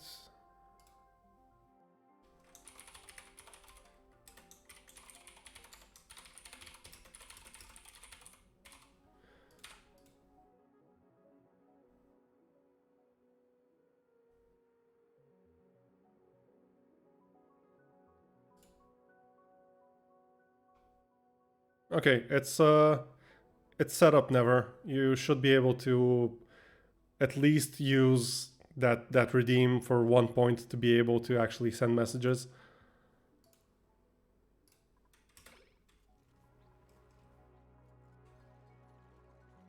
Oh, the egg hatched. Okay, well, we don't actually need this then.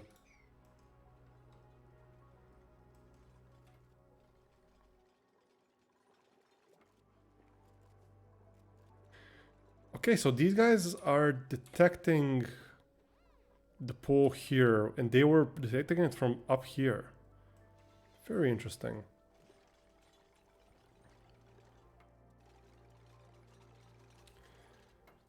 No worries, never. No worries, never. Thank you. Thank you for letting me know about this.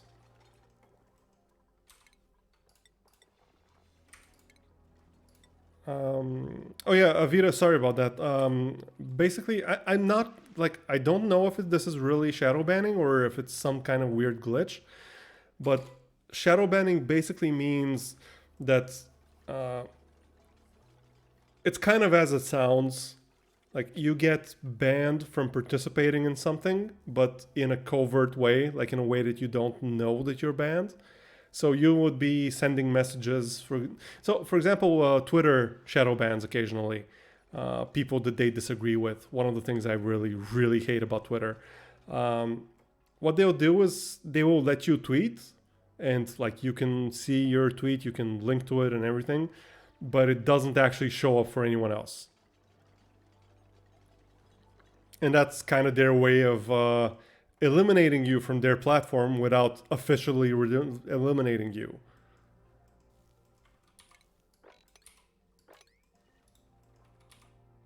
It is incredibly scummy and dishonest.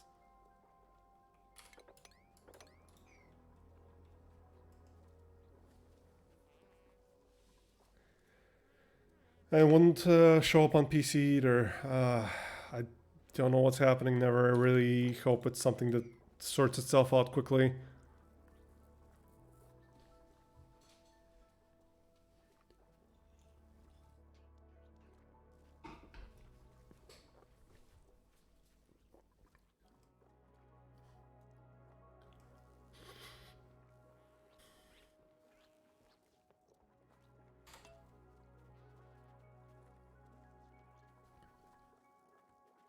Power use? What? What are you talking about? We're out of power? No way. Oh, we are running out of power. What are we using so much power for? Hmm. I don't think anything's really shut down or anything so far, so that should be fine.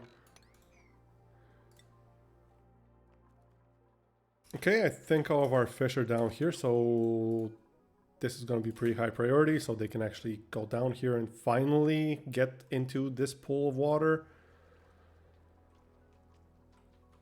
Okay, go to the right. Go to the right. Please go to the right.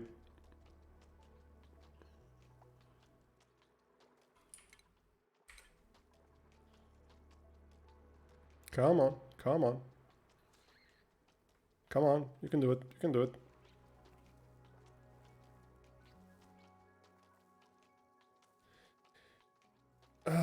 Don't make me have to dig this up.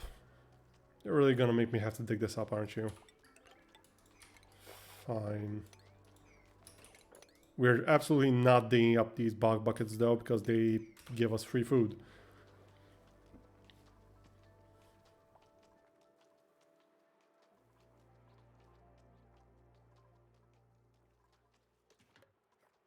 And that's a lot of polluted water.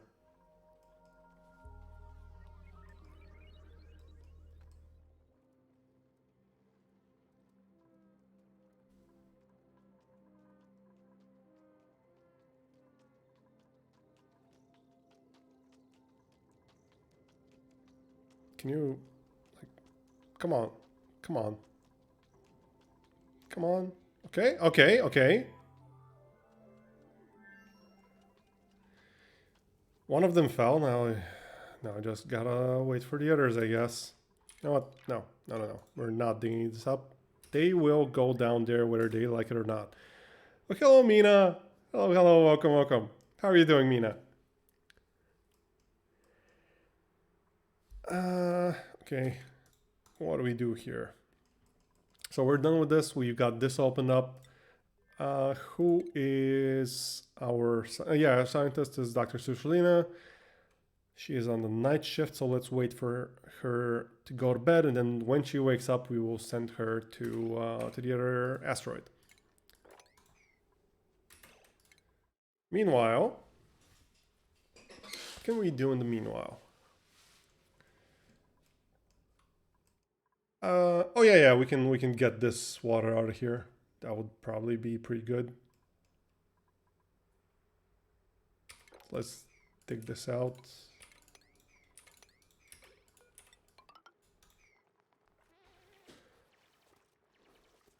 You definitely should never. Definitely should.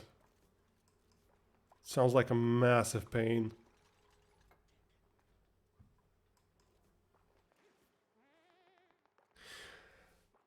I mean, I legit don't even know if Twitch support will help you out, but it's worth a try. Have you tried writing in someone else's chat?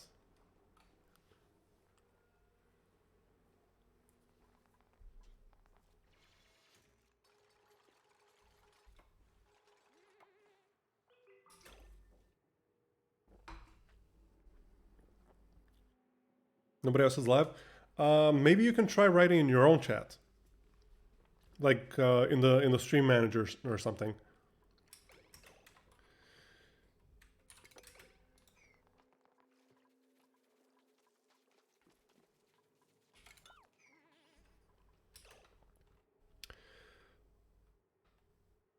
Try killing cookies and relogging.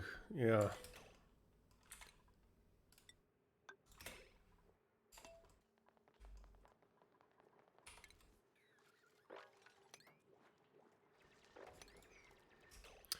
Actually, no, down here.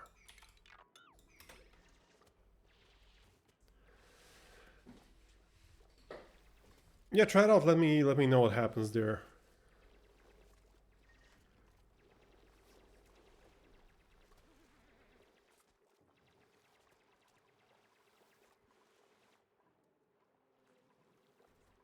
Hello, Axios. Welcome. How are you doing?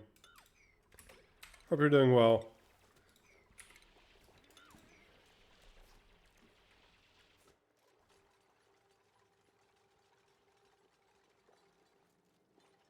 Doing good? Nice. Very happy to hear that.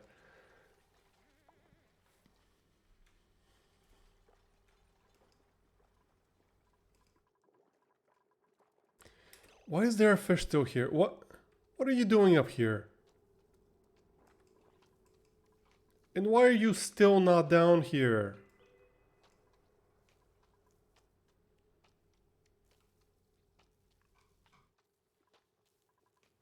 Bruh.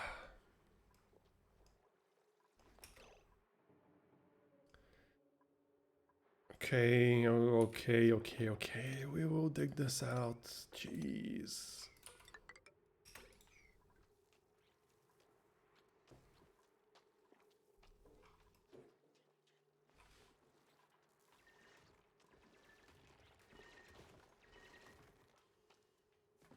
Oh, you... Okay. What about this one here? It's still flopping around. I can't be bothered with this anymore, honestly. I can't be bothered with this. Let's start cleaning up over here.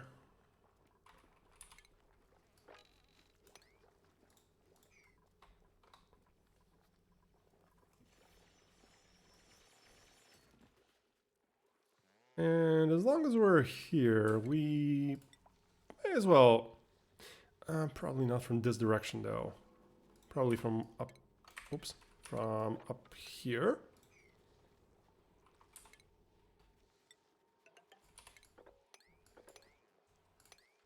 Oh, that's a lot of... That's a lot of obsidian. Okay. Come on, really? Okay, let's dig this up and see at least if it's oh no, that won't tell us anything either. I guess we're not gonna check what's in here, at least not yet. Oh, I completely forgot about Dr. Suchalina. How's our schedule? I think she should be able. No. Showed up on your stream and your mod view? Sure thing. Okay, give me a second.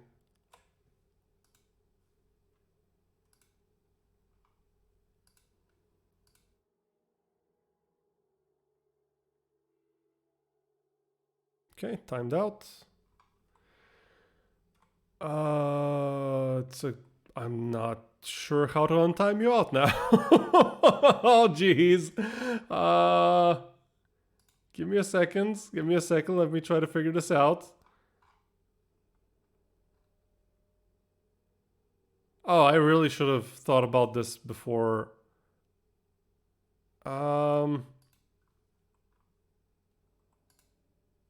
How do I untime you out?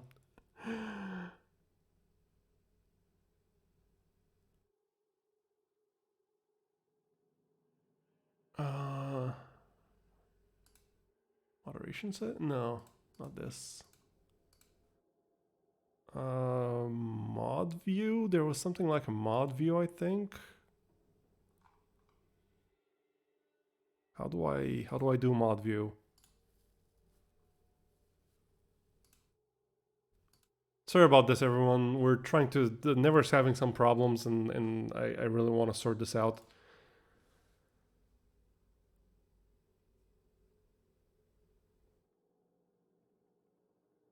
Mm.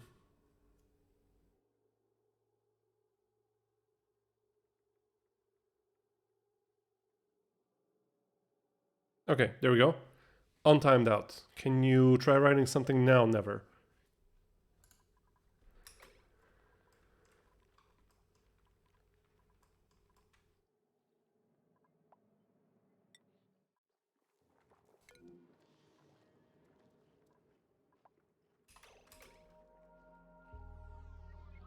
Oh, we should really make a mess hall. Doesn't seem to work. I can try a full ban and then unban you. I doubt that'll work if the timeout didn't work though.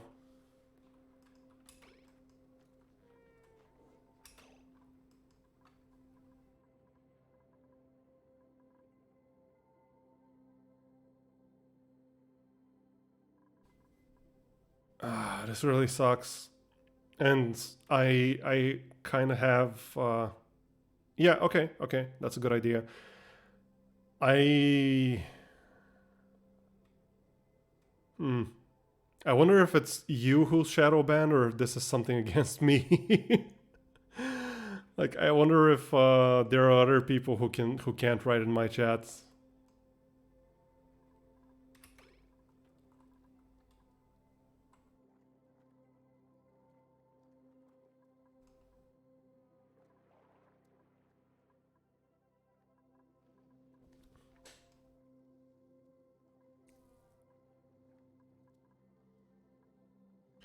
I guess we'll kind of know if someone else goes live and you can write in their chat, because you writing in your own chat, that it's good to know, but it doesn't actually fully prove anything.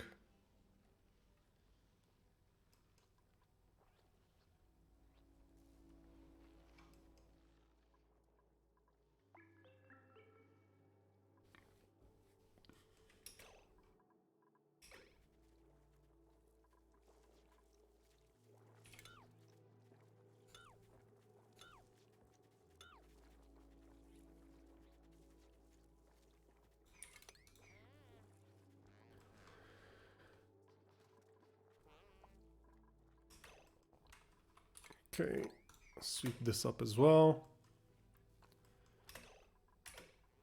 And this time we will actually properly wait.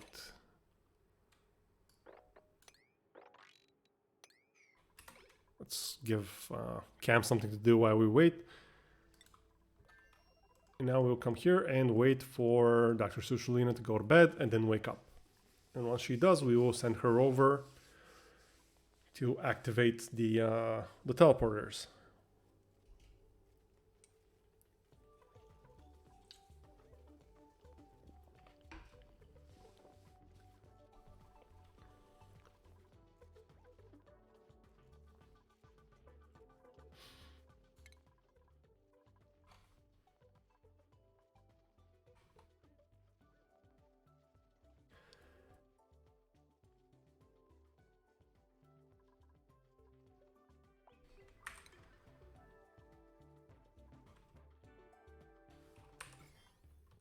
It's a lot of polluted oxygen up here. We should definitely take care of that at some point, but it's not too important.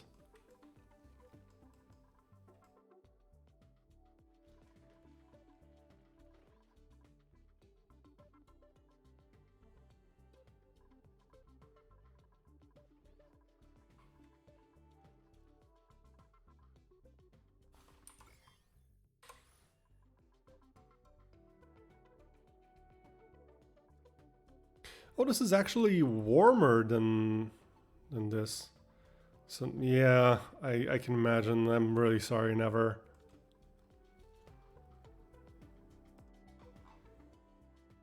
I don't get what's happening. Okay, Cam's done with this. And Dr. Sushalina is almost up. So where do we want to put the central ladder? I think probably here. This is probably where we want the central ladder to go.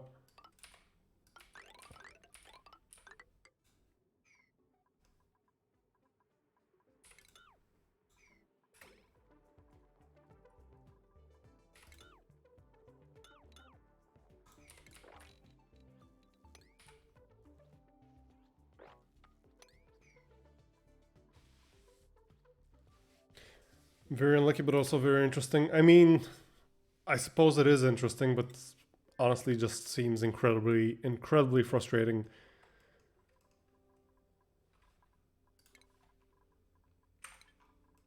Okay, where's Dr. Sushalina? Okay, you seem to be doing okay. What are you doing? What are you doing? Storing meal lives. None of that. Get in here.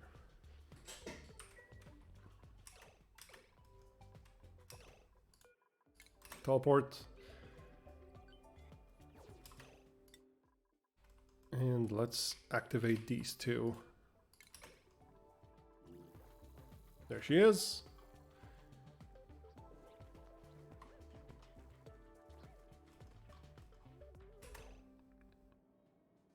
Lacks field research. No, it doesn't. There we go. Hi, Shroud. Welcome. I hope you're doing well today, Shroud. Gonna bump into a random stream to see if it was there. Okay, sounds good. Sounds good, Never. Please let me know how it goes.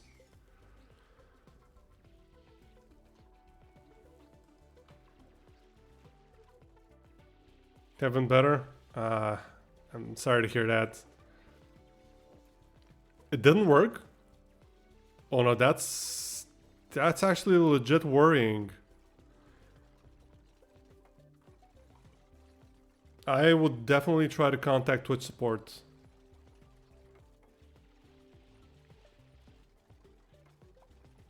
And the upside, I can sync flying to the moon now and do proper citation. I'm not sure what you mean by that. I hope that's a good thing.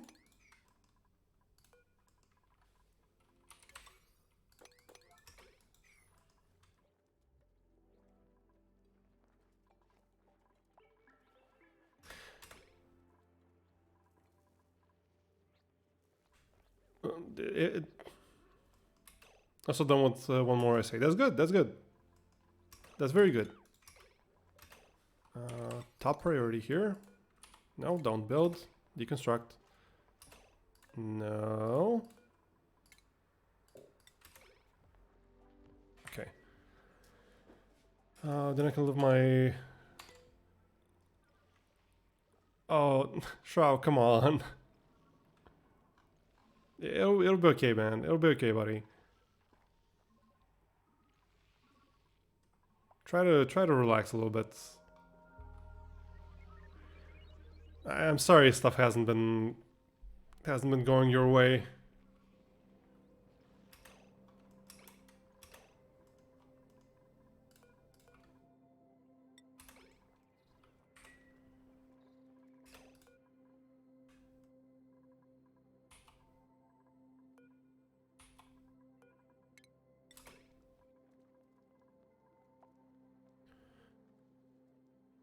It's kind of normal at this point.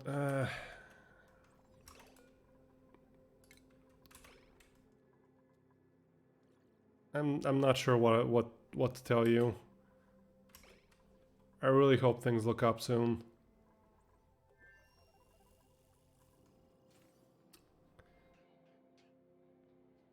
I mean, that's actually pretty damn good news, honestly.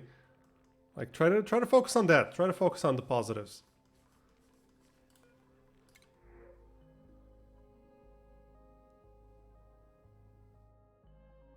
I'm sure.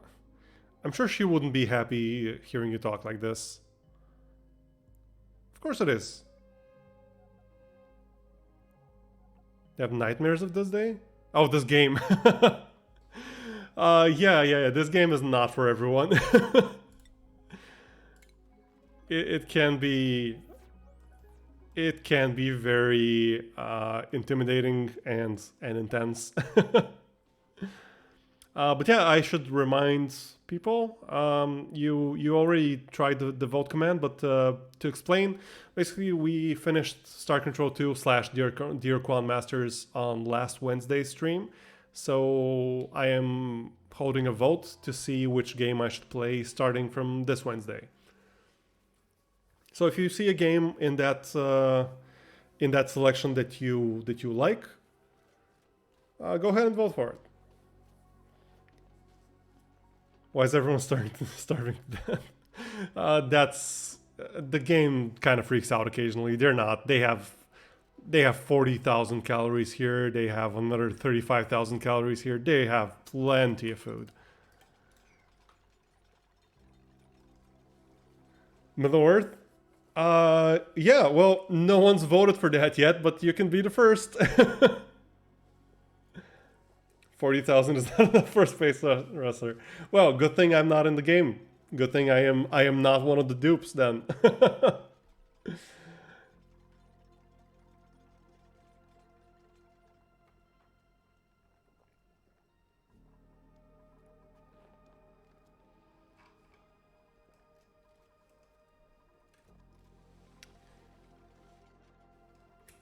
I think everything is set up now.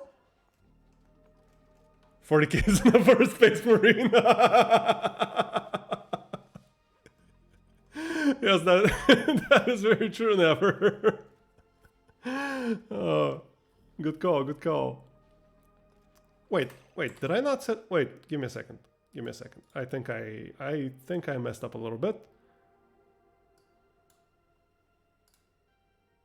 There we go. I hadn't set up auto refresh. So what are we... Oh, is KOTOR tied with XCOM? Give me a second, let me check that out.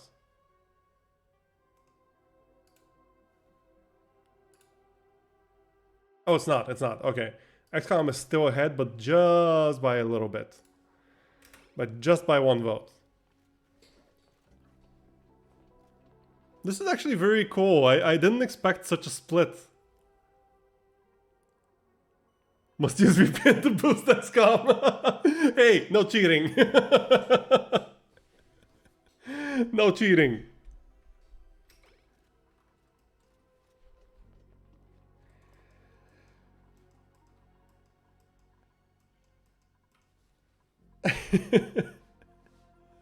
I mean, whichever game wins, I will be more than happy to play it on stream. They're all. I mean, I have played 3 of those games. I probably should have mentioned that at some point, but I have played XCOM 2. I've played KOTOR several times, but a long time ago. It's been quite a while since I did a playthrough of it. I've played Shadow of War also. I have not played Crosscode, Control, or Guardians of the Galaxy. Yeah, I've played XCOM 2 with all the DLCs. And yeah, this run will be with all DLCs as well. But as for Control, Guardians of the Galaxy, and Crosscode, those games I can't be 100% sure that I will enjoy them because I've never played them, obviously. But I'm pretty sure I will enjoy them. From what I've seen of them, I haven't seen much of them, but from what I've seen of them, they seem a lot of fun. To be fair, you mean getting harassed in Shadow of War by the local... Yeah. No, Shadow of War is such a good game. It's such a good game. Like, just the base system, like the Nemesis system, is so good. Just that alone gives so much replayability. One thing about Shadow of War, actually, I've never actually completed the game. Like when I played it the first time, it was still using that god awful marketplace thing. It was terrible, and I absolutely refused to purchase anything from there. And they purposefully made the game in such a way that it's an absolute pain finishing the game without using the marketplace. But then they removed the marketplace and they rebalanced the game to be fun without it. And then I played it again, and I don't remember why I didn't finish it. I got kind of close to the end again. I think I got to the last section where you have to defend all of your all of your fortresses, and I'm not sure why I didn't finish it. But I occasionally don't finish games like that. Like I just get bored of them and don't finish them. But I will definitely try to finish whatever wins. I hope you're on XCOM 2 with older DLC missions turned on for the campaign, not like you just happen to meet alien rulers, not lulers. What am I can't even speak. With older DLC missions turned on. I'm not sure what you mean, Never.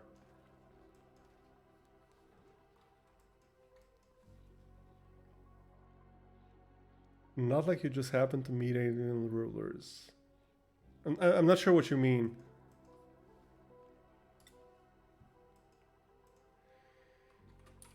Okay, let's mop this up.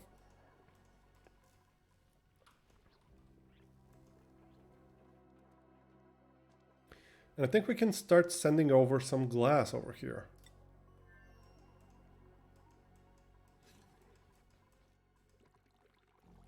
We need to power this thing.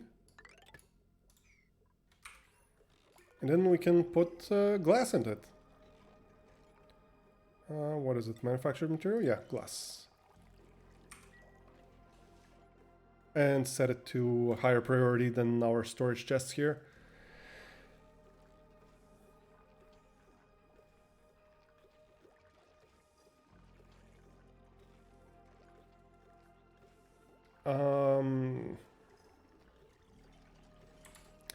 The VOTC. What was the name of the? Like the main DLC. I forget what the name of it was. Something of the Chosen. Wrath of the Chosen. Something of the Chosen. War of the Chosen. Yeah, War of the Chosen. It makes you skip alien rulers missions, the one with the snakes, and just makes them show up during gameplay occasionally. I didn't know. Oh. Yeah, you know, now that you mention it, when I played it last time, there was the Sparks mission wasn't there. I was a little confused by that. Yeah. Oh wait, this isn't supposed to be here. It's supposed to be here. Well, thank you for the tip there, Never. I didn't know about that. I will definitely make sure to get those missions in as well. Why would they remove those missions? That's weird. Finish Shadow of War, the last part is a nightmare. Yeah, I think that's probably why I didn't finish it either. Like, even with the rebalance that they did, removing the marketplace, it was still quite a pain. So, yeah, we'll see how that goes. But I don't think I'll be playing Shadow of War anytime soon, seeing how it's only got one vote. In the mission where you attack the tower where Julian is, this was a balancing change, fire collecting, because those missions drain soldiers will a lot. But you can change that in the bonus settings or something when starting a new run. Oh, so it'll make the game even more difficult having those missions. Great! Worst nemesis in Shadow of War so far was a super adaptable Orc with enraged with Karagor's Rise of Karagor as a Karagor pack. What the hell? Are you kidding me? Oh, that sounds horrible. Wait, wait. They must have put in some kind of they must have put in some kind of check for that. They must have made those mutually exclusive. That sounds ridiculous. Maybe it got patched out later. Maybe if you played the game early and they patched it out later. Immune to arrows, immune to sneak attacks, immune to finishers. Yep. Yup.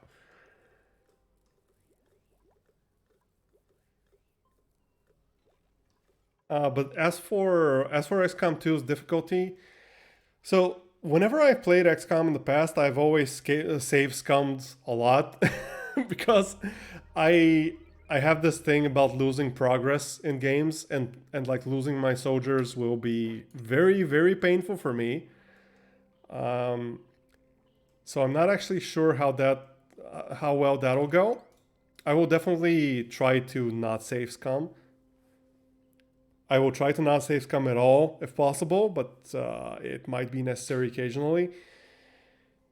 Since we won't be doing a hardcore like an Iron Man run or anything, that's a bit too intense for me.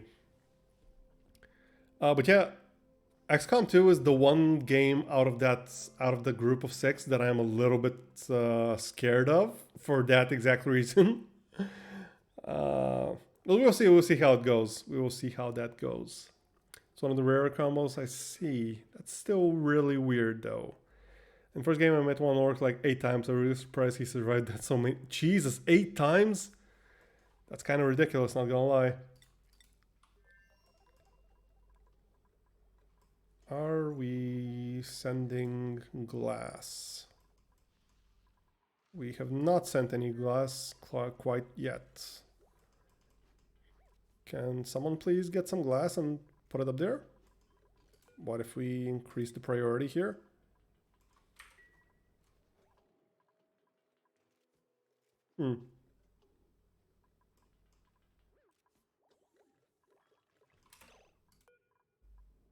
You don't even have this task. Is it because it's underwater?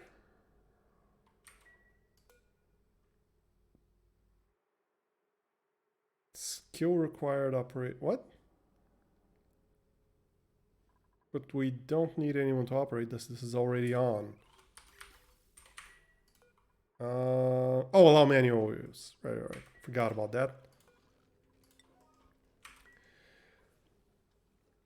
Best one I have seen so far was a Nora captain running to me as an ambush and shouting to me, "I will show you true fear." Has fear of the Grave Walker and runs away. Good try, douche thunderballs. I'll see you next week. Oh, that's so good. That is so good. Wait, I don't remember fear of the Grave Walker. I don't remember that trait. That sounds kind of broken, actually. That sounds ridiculous. Oh, listen, you got to abuse the health benefits as a nerd. Which should remote just spook me with its UI sound while it's still loading. Huh? How did it spook you? They surely survived decapitation like orcs in 40k. Okay, we are sending over glass. Which means that we can finally start setting up. Wait. Oh, this is gonna be a bit more tricky. So we can't set up a masked dock here, because we have no clean oxygen. Well, I mean, we can get it from here if we wanted to. Do we want to bother with that though? Yeah, we probably do because we'll need it for the exosuits as well. Okay, let's start. What is this? This is the plumbing. This is ventilation. Let's get some piping in here. Where do we want to set it up?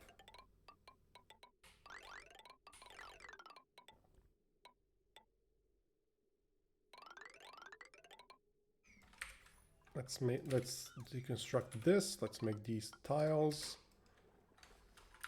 and go up.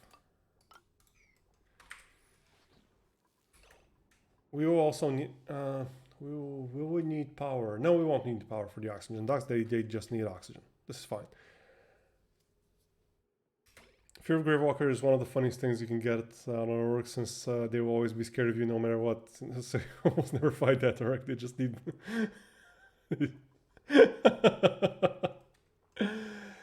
Yeah. It sounds hilarious. It's actually a huge shame that I've never gotten that. That seems absolutely hilarious. Um, Although it actually seems kind of, it seems really good on several levels, because if you manage to recruit that one, I'm not sure if you can. I'm not sure if you can recruit that one, but if you can recruit that one, then he will technically not be scared of anything. Like, he will have no usable fear for any other Uruk to explore, to exploit. I mean, did I get the Bard? Yep, I got the Bard. The Bard was awesome. He's so good.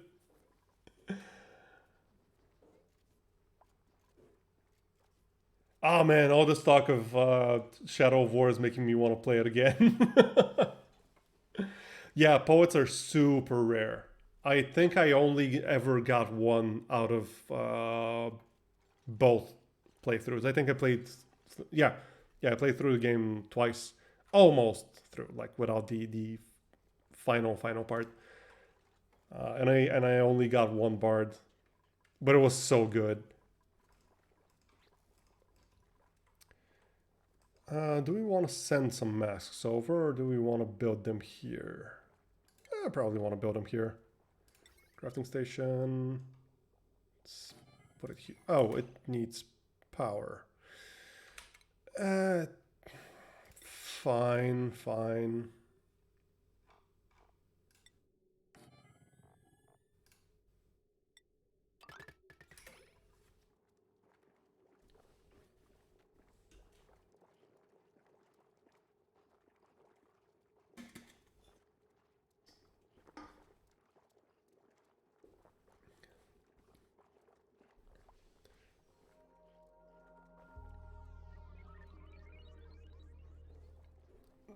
The problem with that is that when Ushark, the battle master, is screaming, "Help me, Bright Lord!"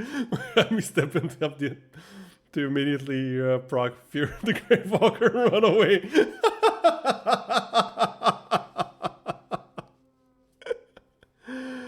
Oh, jeez. Yeah, Jeff, come on, stop bullying Never. That's not acceptable. Who cares if you have space money? Bullying Never is not acceptable.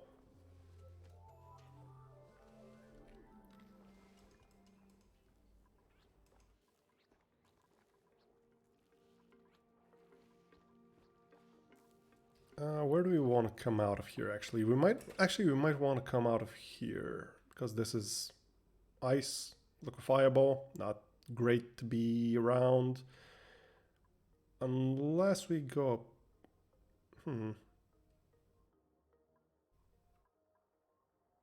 I mean, this is clean ice, so it'll just drop into our clean water here. It's fine. Should be fine. Speaking of which, we should deconstruct this.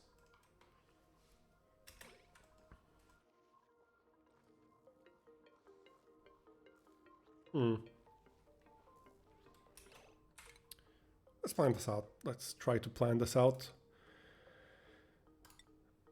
Oxygen mask checkpoint, we will only need one, so if we put it here.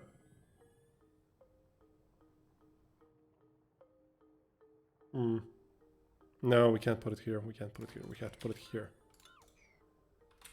Because we actually want to put a manual airlock over here. So we need to deconstruct this.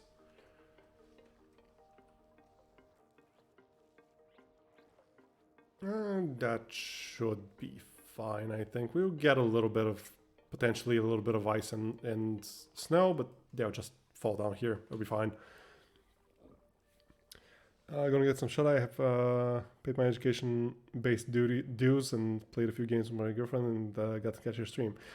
Absolutely, Cheryl. Please get some rest. You really sound like you need some actual rest. I hope you feel better soon. Gotta end on a high note, right, boss? Yes, absolutely. You have to. It's the law. You have to end on a high note. Also, this setup on an asteroid can't be remotely saved, can it? No, probably not. Probably not. Probably not safe. But you know that's why we use dupes, because who cares about dupes? I'm sorry, no, I don't mean that.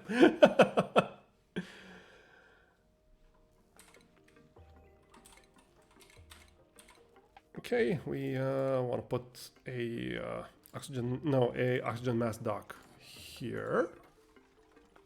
Want to dig this up. Oh, this will also fall. Who cares? Good night, Shroud. Please sleep well. I really hope you can get some rest.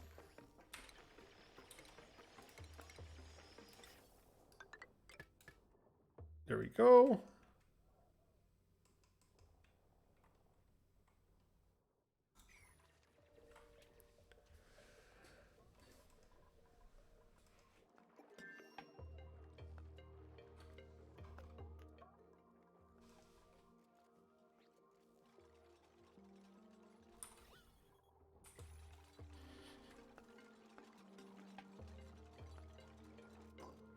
I like how Cam is like casually letting out all of the oxygen out of the base.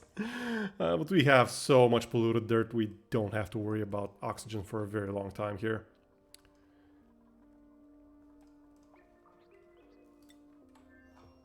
How are you guys doing over here? Let's disable this.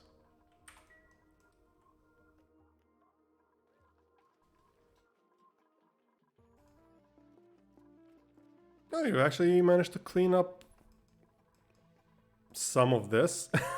There's so much to clean up here. Oh, this will take probably 100 cycles.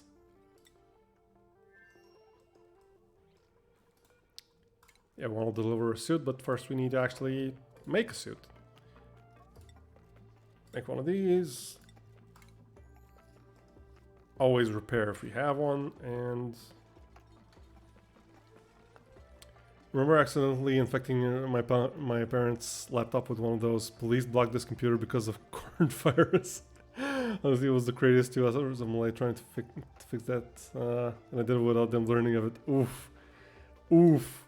That is a big oof moment right there.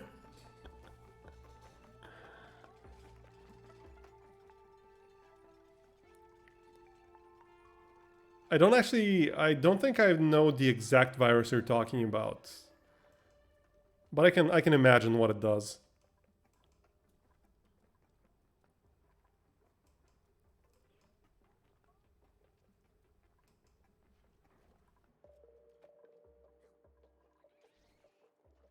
All right, we still haven't given Cam a mess hall. We can probably give him a great hall, actually, now that I think about it. What do we need for a great hall? We need a mess table. Minimum size is 32 tiles, which is fine. Recreational building, decor item. Okay. This is probably at least 32. Yeah, with everything here, it is at least 32. So we'll temporarily use that. Or maybe this, actually. No, this is way too small. Okay, let's put in 2 pneumatic doors and a tile up here. We don't actually need to deconstruct this. Let's put in a mess table, I guess right here. Probably fine. Water cooler up here and a flower pot. That should be fine. I have to make big stockpiles in room world. I absolutely hate running out of space in the game. Yep, yeah, that is true.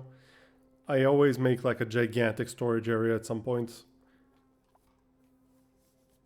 Though, Though, from my experience, when you make a really big storage area in the beginning, it very quickly turns out to not be enough, no matter how big you make it.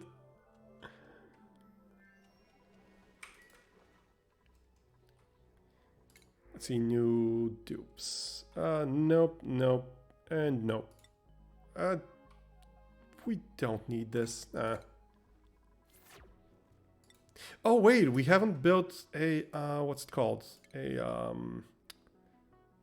What's it called?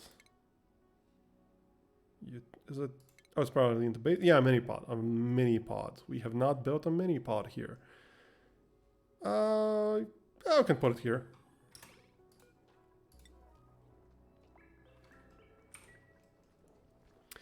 At least 15 by 15 for each, and also gotta use mods that increase stacks for both stuff and chunks.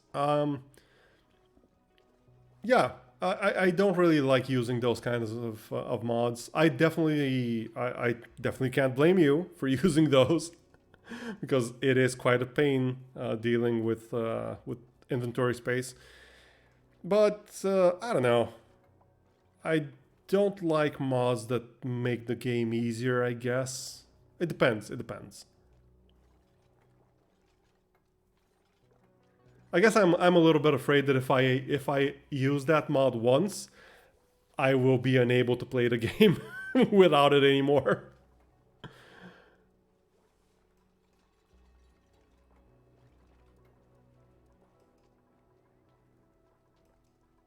Let's prioritize this here.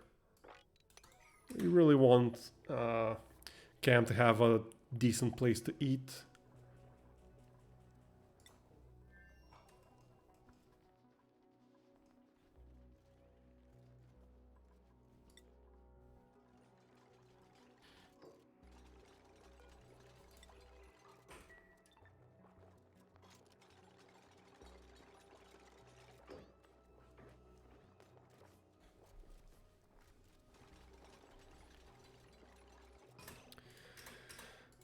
Let's put a mallow seed. I don't think we have anything else here. That should be enough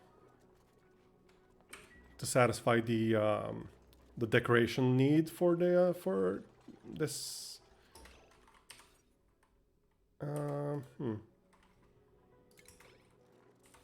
Wait. It doesn't? How high is your decor? Decor is plus 25. Why isn't this... Wait. No, not mess hall. Great hall. Mess table. We have a mess table. No industrial machinery. We have that. Minimum size. Oh, right. Of course. It's not closed yet. Can you build this first, please? Thank you. There we go. Great hall. Nice. Learn of a new kill box in RimWorld, and it's a melee kill box. That's interesting. I never really got into kill boxes in RimWorld, but I probably should. They can be super useful. Oh, hello, Sushi. Good morning. How are you doing?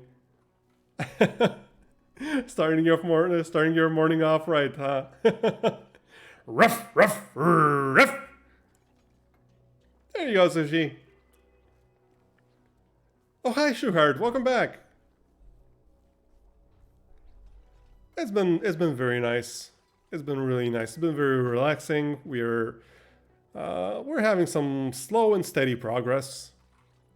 Not doing anything amazing, but we are slowly turning Drapalin, the secondary asteroid, into a working base. That reminds me, we should definitely plug our oxygen into this thing. So that would actually mean, what should we do? Like this, and then like this. Yeah, that should be fine.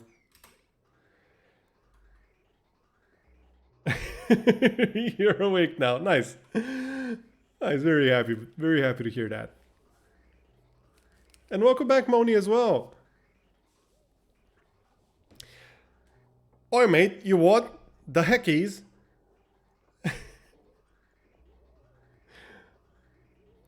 Yeah, I have two bases now. This is our main base, like on our starting asteroid. And we have Drapalin over here, which is on our secondary asteroid. As you can see, the secondary asteroid is actually even smaller than our base one. But that's fine because all we're really interested in here is this area. This is all we're interested in. And all of this that we're doing right now is just to make the colony survivable and like usable before we delve into the oil biome. Once we get into here, we'll be able to get some crude oil. We'll be able to turn some of that into petroleum that we will turn into plastic. And we can use that to make steam turbines. And steam turbines are very fun. You will see what I mean hopefully soon. What was indeed mated, yes.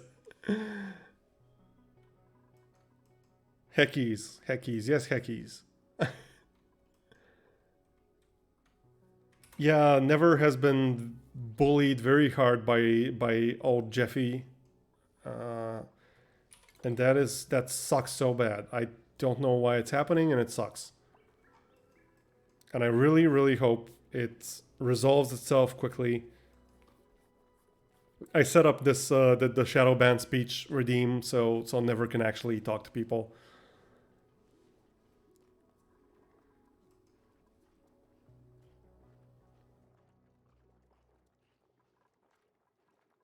Okay, let's enable this.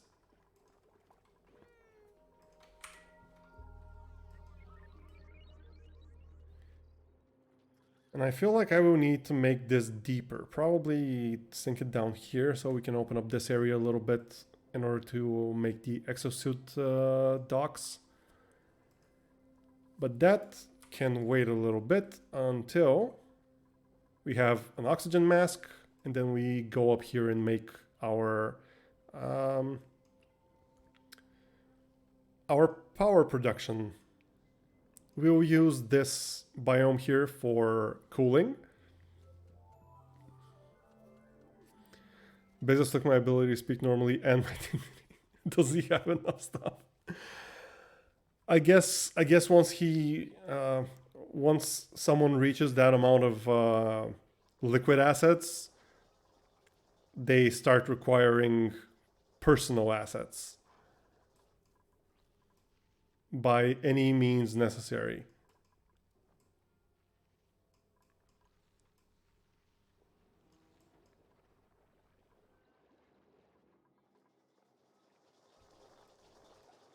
Okay, power this up.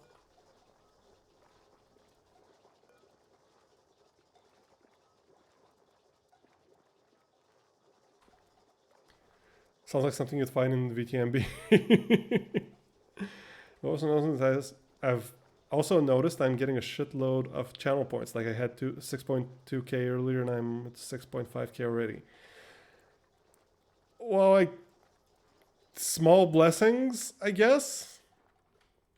That is really weird. Twitch is really weird. Twitch has such bizarre things happen occasionally. Okay, I think we have a mask now. Please deposit it and we can start building up.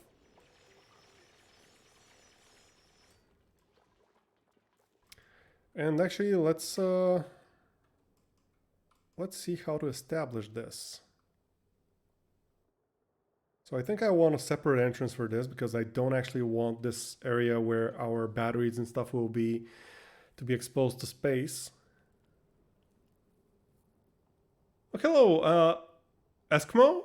I'm guessing that's how you pronounce that. I hope I pronounced it correctly. Hello, welcome. Thank you so much for the follow. How are you doing? So I think we'll make a secondary entrance here. put in a manual airlock because just to try to keep the temperature from creeping in too much. I want to keep this area as cold as I can for as long as I can.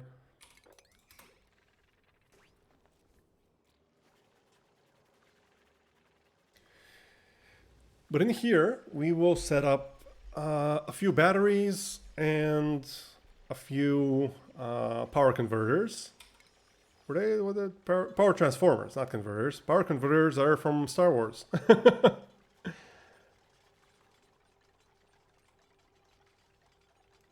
We won't need much. I don't think we will need much. I think 2 will probably be more than enough. So how should we position this stuff?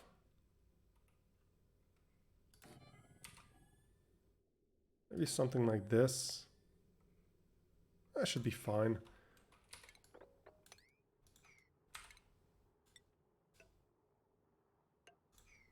There you go.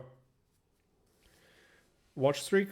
Yeah, I mean, watch streaks can give you like 300 points, so that's definitely something that could have happened. Actually, no, let's make this a mesh tile. Actually, let's make all of these mesh tiles. And above these, we want to put in at least like 2 smart batteries. We will need refined metal for that though, so let's send some over from here. Turn off this, allow manual use.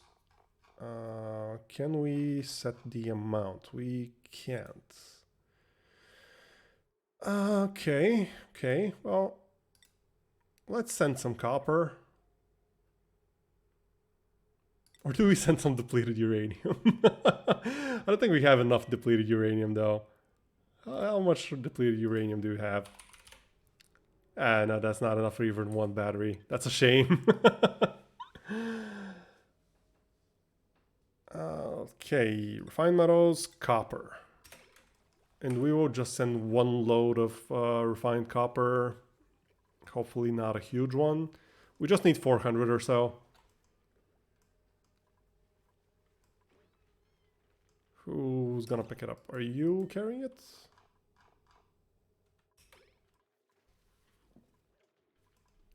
Okay, 1 ton. That's fine. That's fine. A ton of copper. That's fine. I like how Yen is just casually carrying 1,000 kilos of copper, like a metric ton, a literal metric ton of copper. There we go. Let's disallow manual use. I had received watch streaks earlier. I see. Oh, hi Ray. Welcome. How are you doing, Ray? Hope you're doing well. That is literally in character. I know, right? Yen just carrying a literal ton of copper, just casually. That is a very Yen thing to do. Okay, let's put in the 2 smart batteries. I think we'll put them up here. Put in a ladder. Dig this up.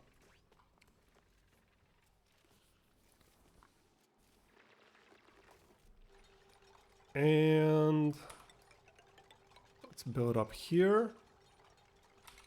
And let's put in a heavy watt joint plate up here. With some heavy watt wire coming down here into these.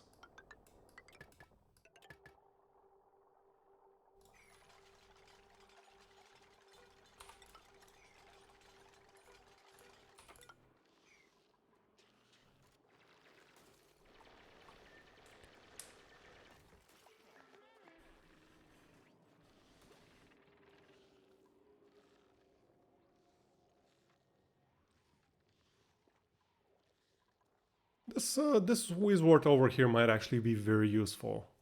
I don't think it produces... what the Wizwort does is it basically cools the area around it. I'm not sure if it'll be... I don't think it'll be able to offset all 4 of these, but it will definitely make a dent in the heat that they're producing, so this should last quite a bit.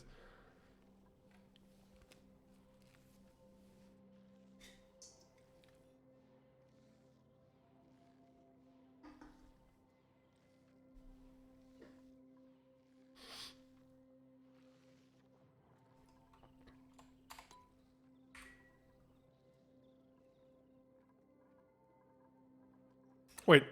Oh, are you kidding me? Ah. You know what? I'm not even gonna bother with you because I don't even know how I would put you in here.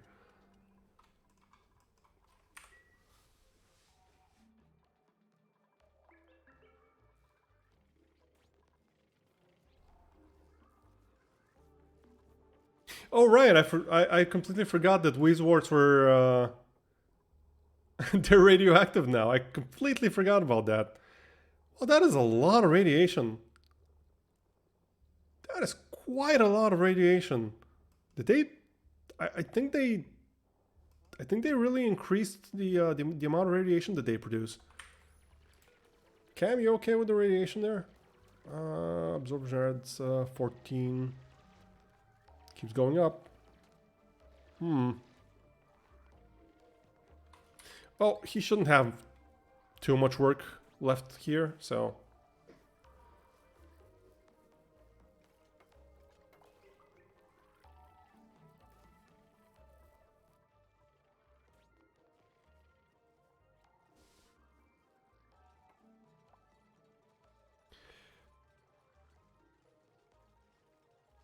Huh, wait, the vote move. I think it. No, it's still the same.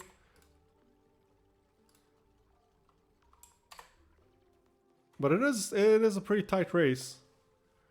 But XCOM still in the lead.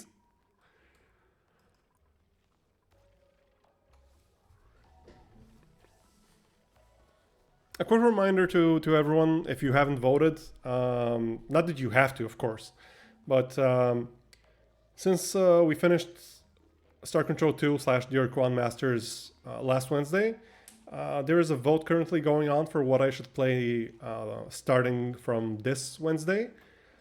And you can see that vote in the bottom left. You can use the vote command, this command that I just typed, to go to a straw poll where you can input your vote for what you would like to see me play next. And we have a pretty tight race for first place. XCOM 2 is ahead by just a single vote. And third place, Control, is down by just 2 votes. So if you're interested in seeing either of those two, or any game at all, like feel free to add your vote to that.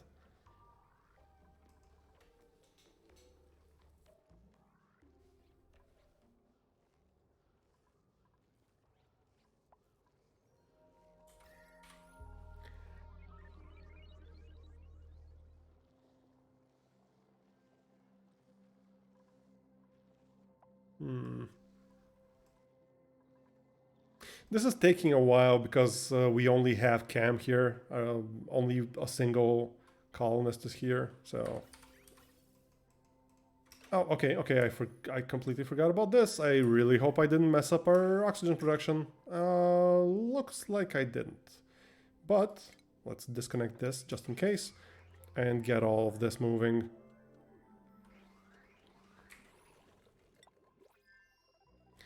So we now actually have a source of clean oxygen coming into the base. But we really don't need that. That'll kind of be pointless at this point because we have so much polluted oxygen in here. Until we can dig up all of the polluted dirt and put it away somewhere so it stops off-gassing, this place will be just full of polluted oxygen.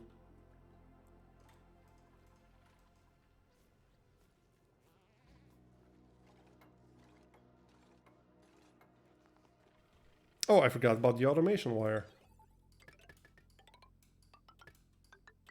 No. What? No. What am I doing? What?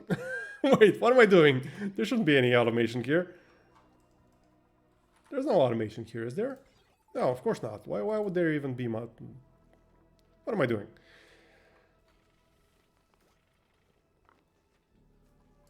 How's your rads? Ooh, 20 rads already.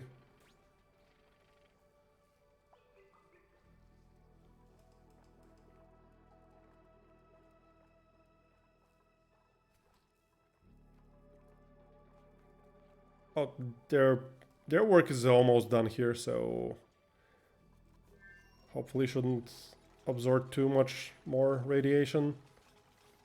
That is a lot of rats, though.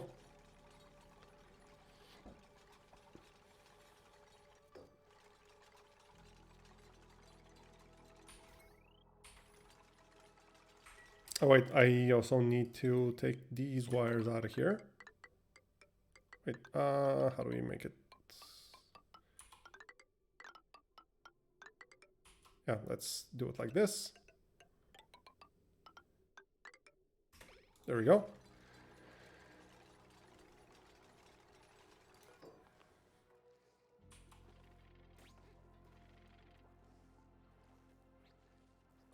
I'm actually a little bit worried about this radiation. Give me a second. I want to make sure that dupes can't die from radiation.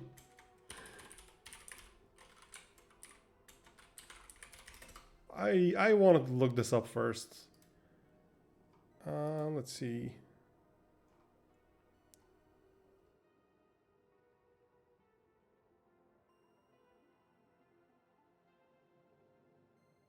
Hmm.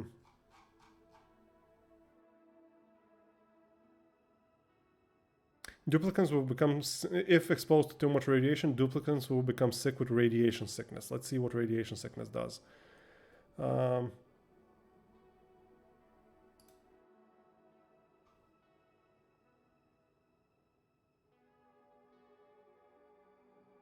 Okay, so 100, if they accumulate 100 rads, they get minus 20 stamina per cycle and minus 30% bathroom use speed. That's fine. That's fine.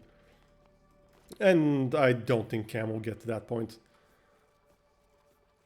This should be quick.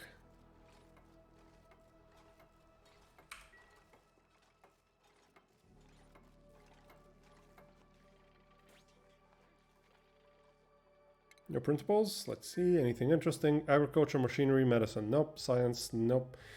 Agriculture, athletics, excavation. Nope. Let's get the sand.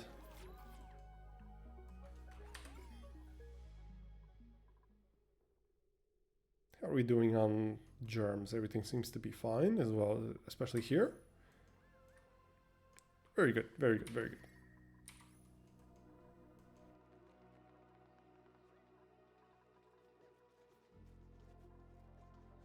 Oh, hi, Val. Welcome. Welcome, Val. How are you doing? How was your stream? How was Subnautica?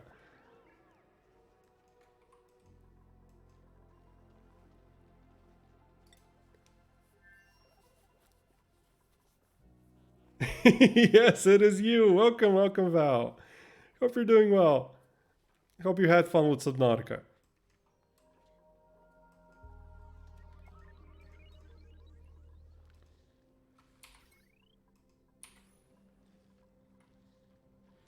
It was fine, but leg is F, so I don't think I'll be doing that again. Oh, that sucks. I'm sorry. Yeah, this is what I was talking about earlier. So when the plug slugs, when they sleep, they go up, they hang down, and you can literally plug things into them. But it's 40 watts. Who cares about 40 watts? Literally useless. Oh, but that really sucks, Val. I'm sorry. But was it the game that was lagging, or was it like OBS couldn't handle stuff? Okay, I'm being legit. What's the problem you're using for your avatar right now? I've been seeing a bunch of people using it, but I haven't figured out what it's called yet. I'm not actually using any kind of program. I'm only using OBS. I know the program you're talking about, but I don't remember what it was called. But everything, what I'm doing is I have two plugins set up. They're both filters for, well, no, they're not both filters. One of them is a new source, and the other one is a filter.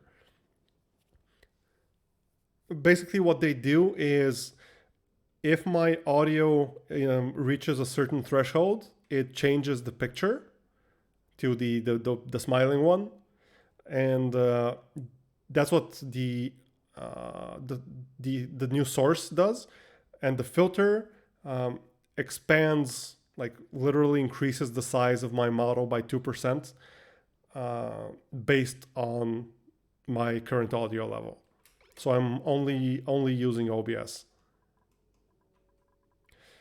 You know who uses that?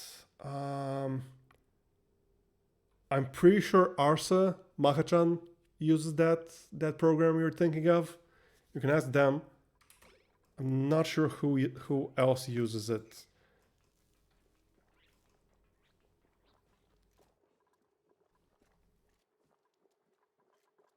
But if you want to make like a similar setup to mine, it's really simple. You can like DM me on Discord or something, or on Twitter, and I will send you the links for the plugins. It's really simple to set up. Okay, we have our power here, so we don't need this anymore. Don't need these two. Actually, no. What am I doing? What am I doing? We don't have our power yet. We only have this part. We actually need to build the solar panels. So where should we put them? So assuming the ladder is here, I do want to leave some space for the telescope. How big was the telescope? Utilities, was it utilities? Rocketry. Oh, thank you for the follow, Val. Thank you. It's 3 tiles. Okay. Can't use it because you use Streamlabs. If I'm, yeah, I would really highly recommend you switch to OBS. Honestly, your streams will probably run much better simply because Streamlabs is much more resource intensive. OBS is a lot lighter, and there's also the whole moral argument. You know, I'm sure you know about how scummy Streamlabs are. I mean, not to. I don't mean to like guilt you into switching or anything. It's completely your choice. But yeah, I definitely can't support a company like that, especially if there's like a not super hard way of doing it the better way. But the thing is, it'll be a lot lighter on your computer. We should have 1,000, right? We should have a ton of glass, like literally a ton of glass, right? Reserved. Oh yeah. Okay. We can build 3 more of these. 1, 2, and 3.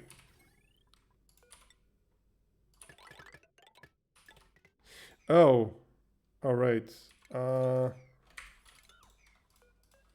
Heavy watt wire goes down here.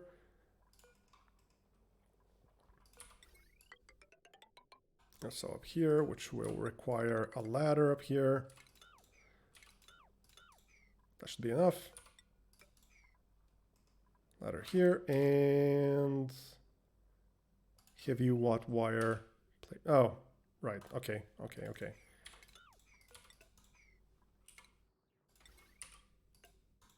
There we go.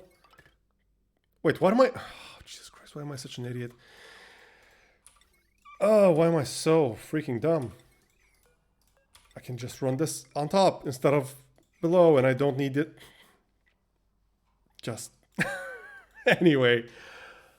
Sorry about that. Let me catch up again. You weren't following? No, that's fine. That's fine, Val. You don't have to follow. I really appreciate it though.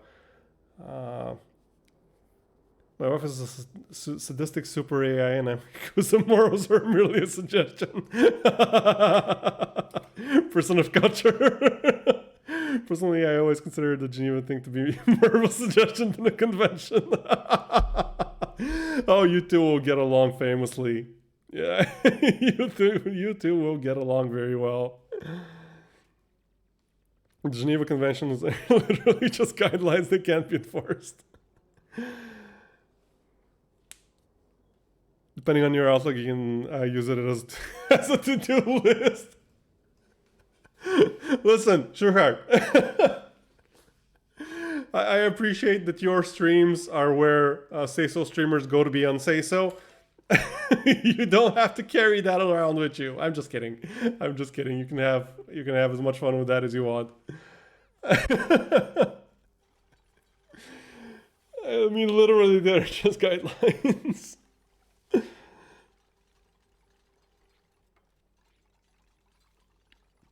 Well, yeah, yeah, because there is no international government that has any kind of real power.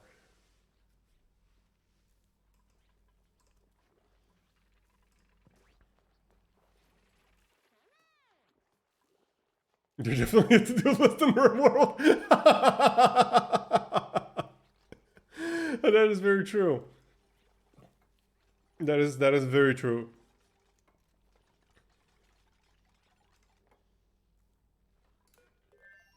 Wait, we. Oh, there we go.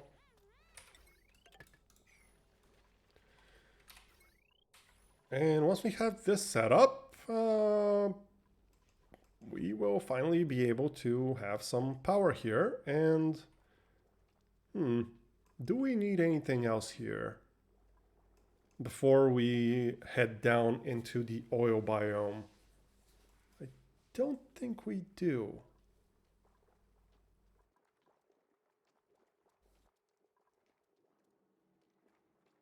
In that sense, definitely sounds right.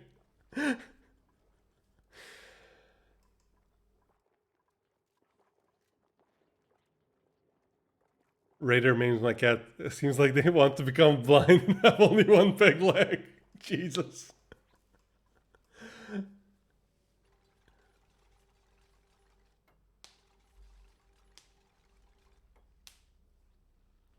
You know, the really funny thing about that is I'm pretty sure that if you uh, if you do all of that to them and then release them, you will get like a boost in your relationship with that with their faction.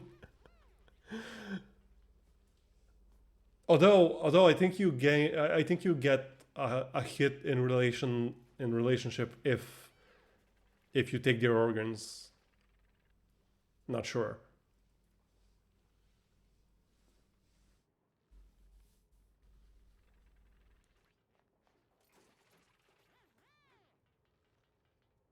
Doesn't work for. Oh yeah, yeah, yeah. For raiders, no, of course. Like for pirates and stuff, no.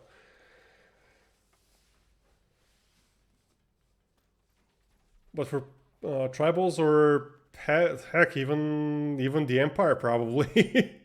If one of their cataphracts gets injured and you have to nurse them back to health, you can probably do quite a few things to them.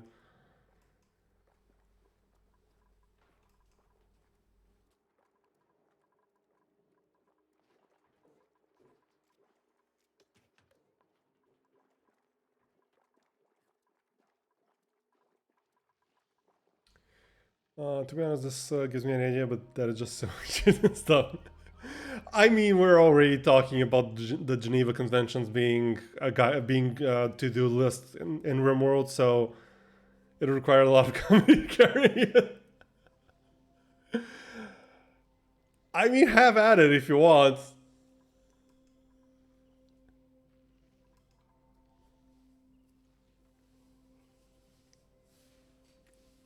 I personally try to be say so, but I try to keep an open forum. Even in my Discord, the rules and stuff are very vague and very well, not vague, but like very light. And I specifically say that pretty much any topic is not off limits. So you can go ahead if you want.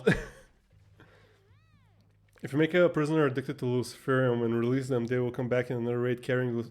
Oh, will they?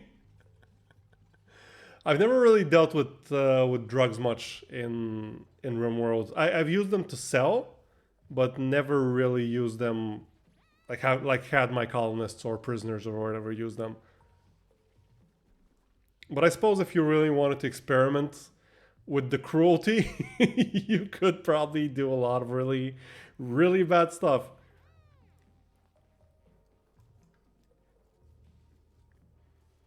No, let's increase the speed because this will take ages. Let's check on the temperatures here. So the water is 29 degrees. It is definitely getting colder. Yeah, it's definitely getting colder. But the brine is still coming out at like 16 degrees. That's fine. This is still coming out at negative degrees, even though it's starting to get a little hotter. Yeah, the brine here is warming up for sure. So this is not a very permanent solution, but I've said that like a billion times already. So it's still working. It's still fine. We just got to keep an eye on it. What if it's the other way around? What do you mean? About the Luciferium? How would you flip that?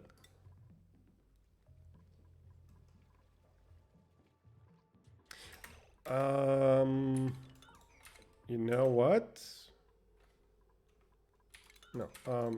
Deconstruct buildings and build a fire pole here.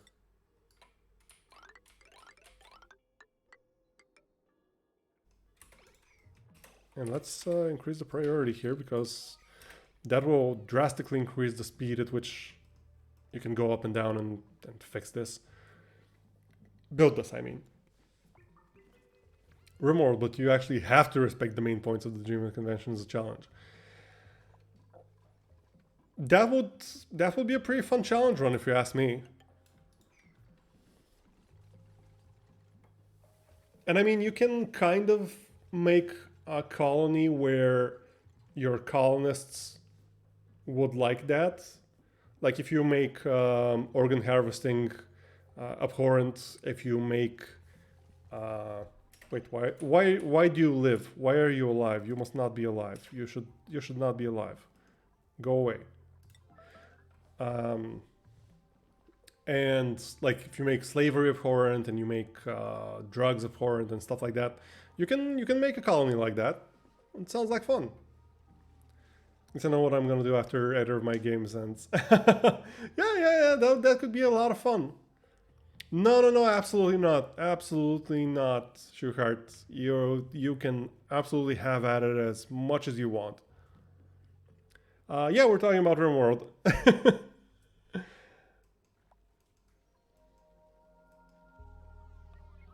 I would just recommend a little bit of caution with regards to the Rim Connect. With regard to Rim Connect, if you decide to include Rim Connect in your RimWorld stream, just be careful about it because it can quickly hijack your entire playthrough. That's kind of what happened to me. I kind of burnt out on it because Rim Connect just it felt like none of my decisions really mattered because you guys would constantly bail me out, which isn't to blame you, of course. It's absolutely not to blame you. I would probably do the same thing. No, it's fine. It's fine. It's absolutely fine, Shukar. This is not me blaming anyone. It's a logical conclusion of using Room Connect in the way that I use it. I would just highly recommend removing the ability for individual viewers to buy stuff and only have like a couple of polls per stream, like maybe 2 or something. Depends on the length. Maybe a poll per hour or per 2 hours, something like that. Oh, hello, Ten. Hello, Ten. Welcome. Thank you so much for the hydrate and for the stretch. Give me just a second. How are you doing, Ten?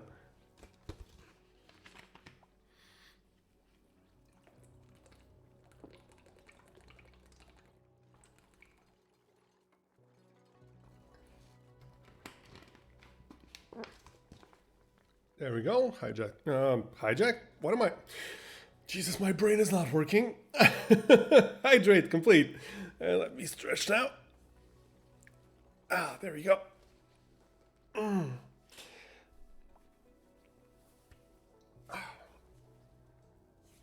There we go. All stretched. Thank you. Doing good. That's excellent to hear. Very happy to hear that. Having breakfast I hope you're having something really, really delicious. Survival is going pretty well. Actually, like survival is not really a problem right now. We have pretty stable foods, like because we're using dirt to farm these mealwoods, and we have like what is it, 182 tons of dirt. So we have way more than enough for this for hundreds of cycles. Oxygen is pretty good. We have this little setup here to produce oxygen for us, and it's self-powering. Uses the brine in here, both for the oxygen production and to cool down the oxygen that comes out of here. And we have a pretty stable power supply with solar panels up here. So we're doing pretty well. Currently, we are on the second planetoid. We have a tiny little base here on the second planetoid, and what we're doing here is we are setting up our power as well, so that we have power for our exosuits, which we will put somewhere around here, or maybe here. We'll see exactly where we put them. So we can finally tap into the oil biome.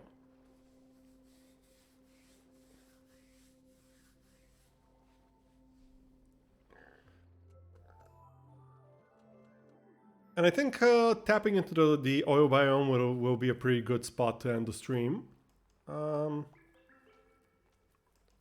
Because once we have access to this, although there isn't a lot of oil just hanging around, I guess we'll see. I guess we'll see what we do.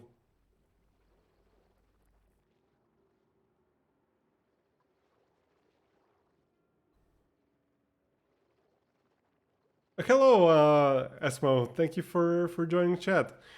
No, there are no meteor showers in Spaced Out. Spaced Out works very differently.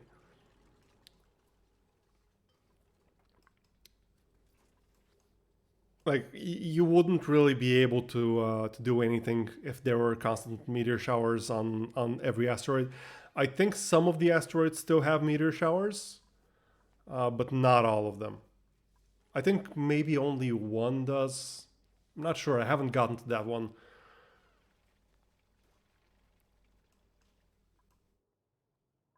But the thing with Spaced Out, the DLC for everyone else, is that okay? Let me try to explain for everyone who hasn't played much of Oxygen Not Included. In the base game, in the vanilla game, if you go up to space, there are constant meteor showers. Like I think every cycle or something. It's it's very frequent. You get meteor showers up here, which will just destroy everything you had on the surface. So you need to set up like blast doors and stuff in order to even have anything up in space. And in Spaced Out, the DLC that I'm playing, that gets removed simply because space travel is much more emphasized, and it's much more early in the game. In the vanilla game, space travel is end game stuff. Well, maybe not end game, but like definitely mid mid to end game. Whereas here, we could actually jump in a rocket right now. We could absolutely just make a rocket and go somewhere. We don't want to do that though because there's not much we can achieve with that right now. But yeah, rocketry here is much earlier game. What else chill was always a pain to set up protection. Yeah, absolutely. There were some really fun and creative ways of dealing with the meteor showers, and even using them as an endless supply of regolith, which is very good. But yeah, they can be a bit of a pain.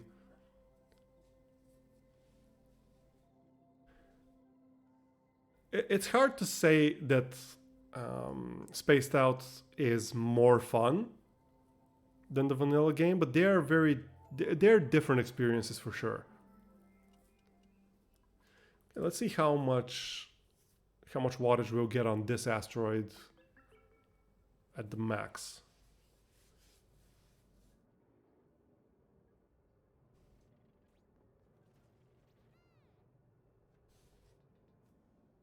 It'll take a while to peak. Hello, Tapes, welcome. Yes, this is a continuation of the last save, yeah. Just to show you real quick what's been happening. So we haven't done much on our main asteroid. It's pretty much the same as it was last stream, but we have started colonizing the second asteroid. We have our toilet, we have a great hall, we have like a barracks and stuff. The poo-poo zones are full. Yep. Yeah, this place is absolutely full of polluted water. But we have almost all of it down here, so it'll be out of our way. Okay, this is peaking 250.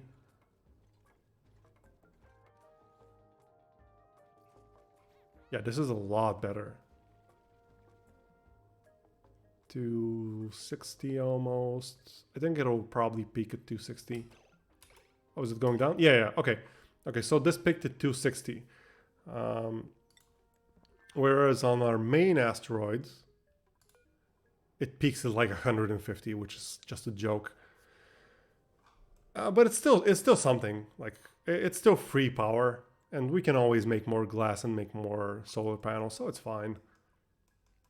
Though, even if we stretch it out from side to side with solar panels, even if we stagger them in a way that's more efficient, even then we will run out of power if we only rely on solar panels and do all of the endgame stuff on this asteroid. So we will have to figure out eventually a better power supply. Would it freeze if you open it to space? No, not really. Not really. The thing with space is it doesn't actually cool anything down. Like, that's not just in the game, that's in real life as well, because there is nowhere for that heat to go. Like, heat doesn't just disappear. You need something to heat up in order for whatever you want to cool down to actually cool down. So if you go out into space, you won't actually feel cold. Like if you're out in open space, you will feel a lot of other horrible things, but cold is not one of them.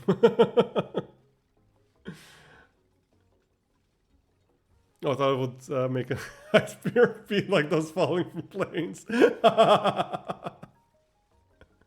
No, nothing like that. Nothing like that.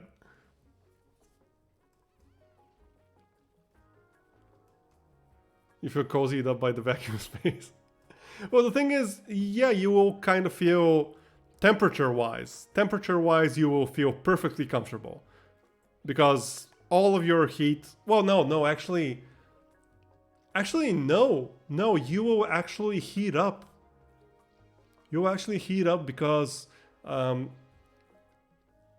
ambient temperature, the comfortable ambient temperature for a human, is well below body temperature. That means we are constantly radiating heat. We're constantly cooling ourselves down by radiating away our heat. So if you're in space, you will actually get warmer because you have nowhere to radiate your heat. You'll just keep producing heat to keep your body warm, but that heat will have nowhere to go. Maybe let's ask someone on space station to stick out his arm so he can tell us if it's cold or not.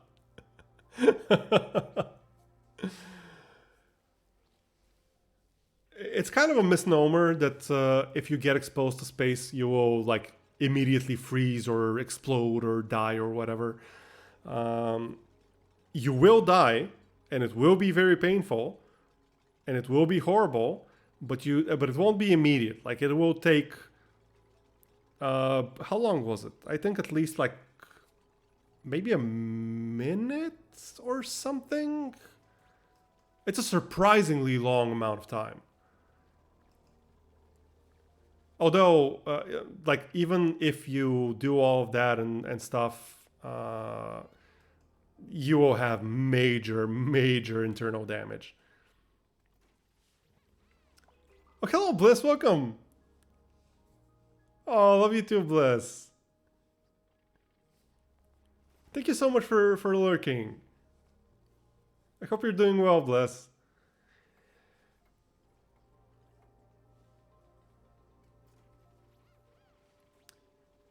Science for G. Well, no, I mean, if stuff comes up, if stuff comes up, I love to talk about it. So the random science fact redeem is just that. It's a random science fact redeem. But if it comes up in the course of the stream, why wouldn't I talk about it?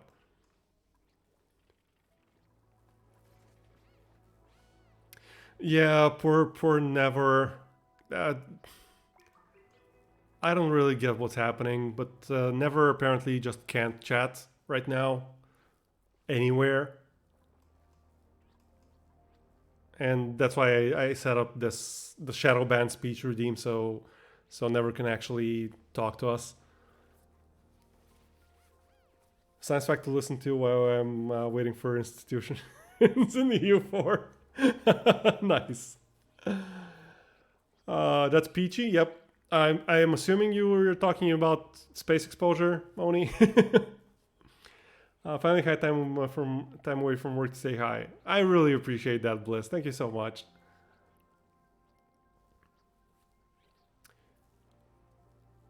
Actually, got him on Mel leading the silent speed. Oh no, I feel terrible about this. It sucks. I mean, if you want to talk in my stream, of course I want you here and I want you to talk. And the thing is, you never know when someone will have something like that. Someone might have something like that like they don't have my Discord, and even if I do, they do have my Discord. Like you wrote to me on Discord, and I didn't see it because I don't check my Discord while I'm streaming. So if I didn't have the name and game redeem, and if you weren't incredibly big brain to to actually think of using that to communicate, then I wouldn't even know that there was an issue. So I think I will probably keep the shadow ban speech thing on for good, just in case. Oh, random science fact. Thank you, Val. Let's see if you amaze me. I remember reading an article that debunked the wrong stuff, but I forgot what the real thing is. I mean, it was legitimately a big brain moment right there. Never, like, I don't think I would have thought of doing that. Okay, let me think of a science fact for Val.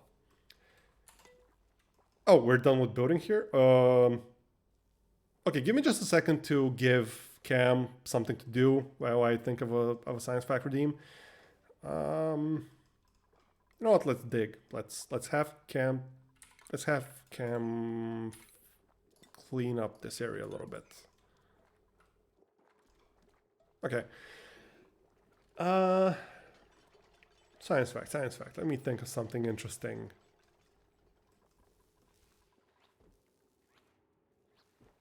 I'm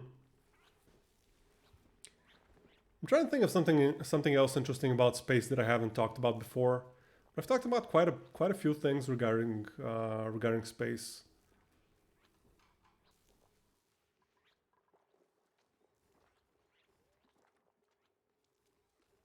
Yeah, okay. I'll talk about the Doppler effects. I mean, Val, I probably won't be able to surprise you with anything. I know you know quite a bit of science stuff as well, so I won't try to impress you with anything super in depth. So the way we know that you're in and it's good that you're here actually because you can fact check me because I might not get everything right. But the way I understand it, basically, so the way we know that space is expanding, meaning that like the other celestial bodies, the other galaxies in space, they're kind of moving away from us, but not in a technical sense, but more in a functional sense, meaning that space between galaxies is getting larger. It's not the galaxies moving through space that quickly, it's the space itself is expanding.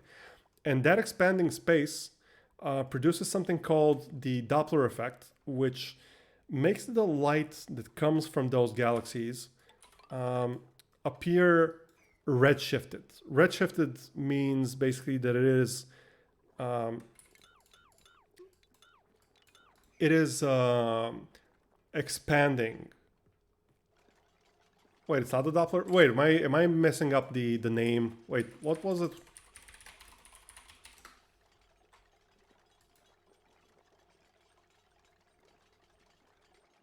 I'm pretty sure both. Yeah.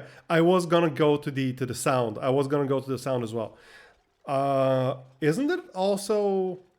Yes. Exactly. It's an example of the Doppler effect. I was gonna give an example of an ambulance moving by someone. Yeah, absolutely. I was gonna give the ambulance example. Yeah, color. Basically, so each color corresponds to a specific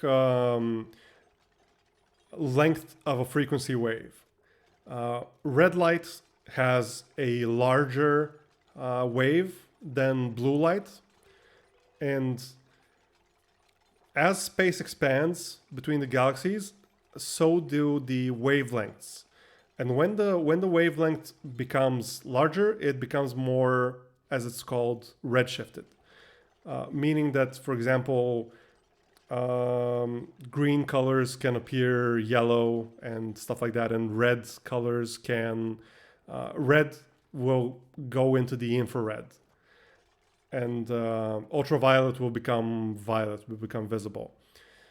And an example of that, as we were talking about sound waves, is you know how when a police car or an ambulance or a fire truck or anything like that passes by you, at first you hear the pitch of the siren being higher, and when it passes by you, it gets lower. Like it goes from wee you. It's basically like that. It goes from high pitched to low pitched. And the reason for that is exactly the Doppler effect, that's another example of it. Because the wavelength of the sound, when it's coming towards you, it gets squished because of the movement of the ambulance or whatever it is. And when it passes by you, when it starts moving away from you, then it expands due to that same movement. Doppler is the description of how waves behave when interacting with the original point if said point is in motion. This applies both in photons, who behave in waves at some points, and sound waves. In one word, yes. Yes. That was a very concise explanation, Val. Thank you. Much more concise than I could do. But I'm trying to explain it in a bit more detail for people who aren't much into that kind of stuff.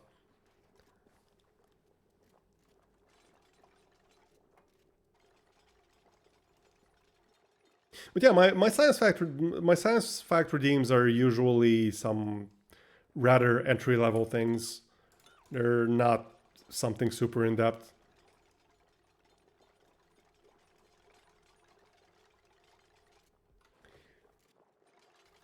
Brain needs oxygen, but brain can just go brrr. Hello, Voleshny, welcome. Just had the most TF2 moment ever. You know, I've never actually played TF2, so I don't know what a TF2 moment is. Unless it's a different TF2. But yeah, hello Voleshny, how are you doing? Hope you're doing well. New printables. Let's see. Do we have anything interesting? Excavation, cuisine, science. That's not terrible. Oh, increased machinery. Decreased decor morale bonus, not great. Decreased decor. Nah.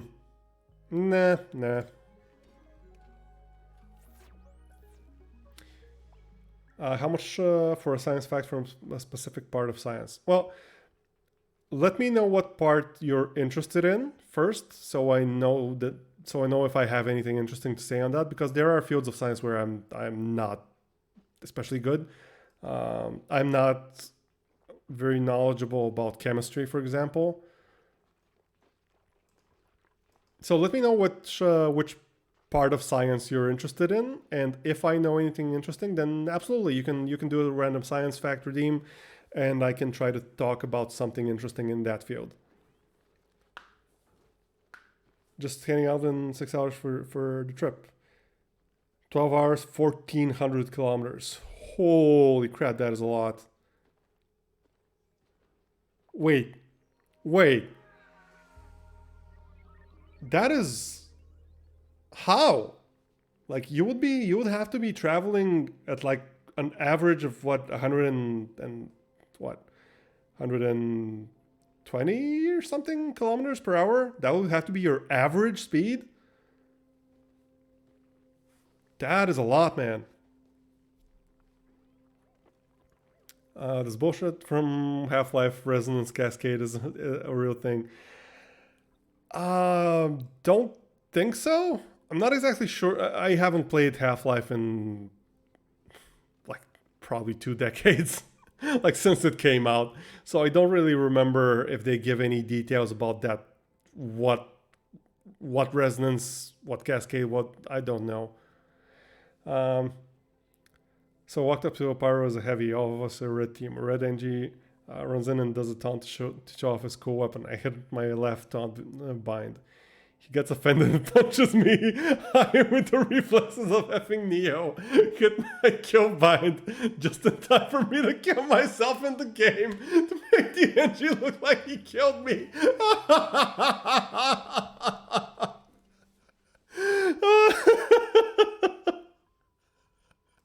Oh, that's amazing. That sounds so good. Resonance Cascade was the big boom in this. Yeah, but I don't know if they give any details on it. Like, I'm quite sure it's not real, but maybe it has parts of it that is real. Maybe it's kind of leaning on some real concepts, and I'd need to know more about it to talk with any confidence on the matter. Okay, so we have. Are we researching anything? We are. Oh, this is why the research hasn't been completed. Yeah,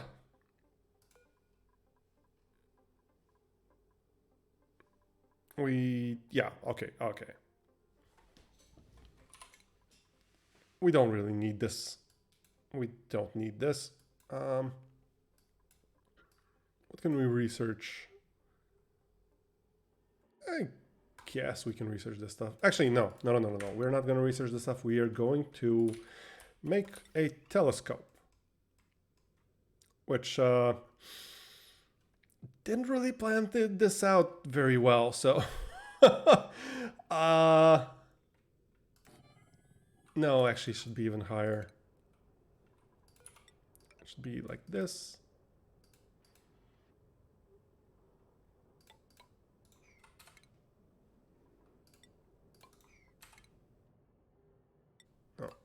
Yeah, like this. Actually, I'm not sure if this one is necessary. Let's check if it is. Rocketry, telescope. No, it doesn't seem to be necessary. Okay.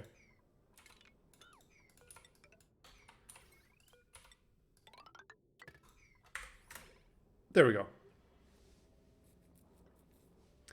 Also note the event itself or Resonance Cascade is not real. Well, yeah. The actual event itself, obviously not. I just mean that maybe it's, I don't know, maybe part of it, maybe it's inspired by an actual piece of science or something. So Black Mesa is just a best tax evasion scheme.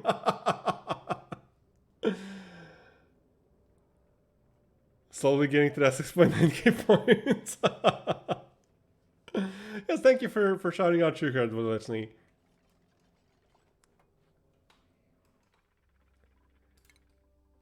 And we really need to set up the exosuit dock here. Not sure where I want to put it though. I definitely want to put it on the upper side of the Abyssalite.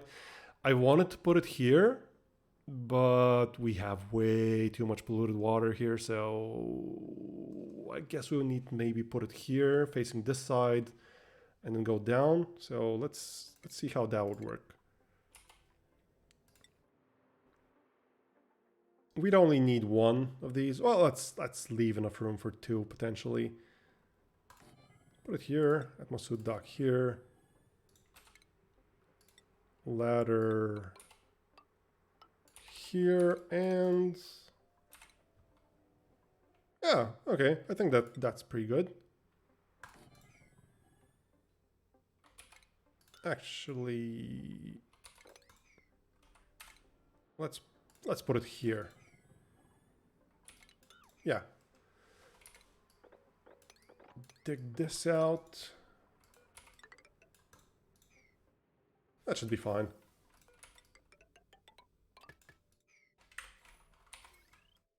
And let's pull down one of these.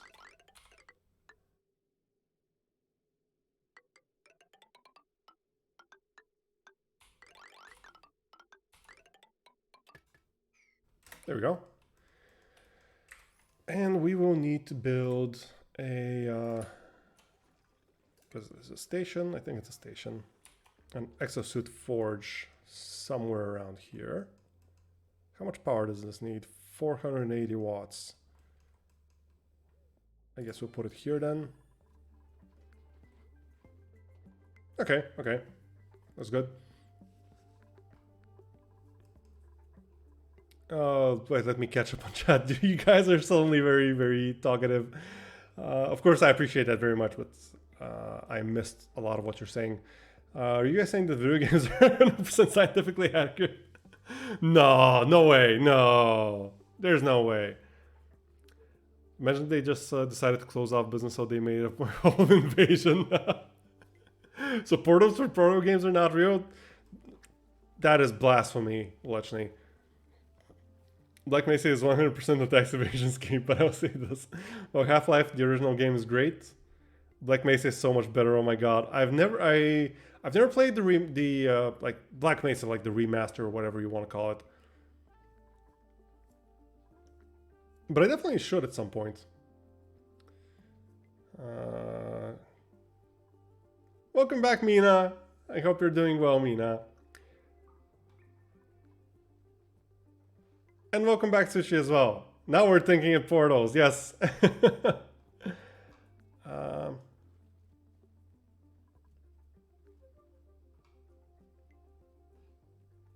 Yes, shout all of them out.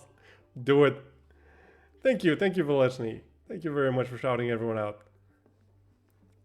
And yes, Voleshny did change it.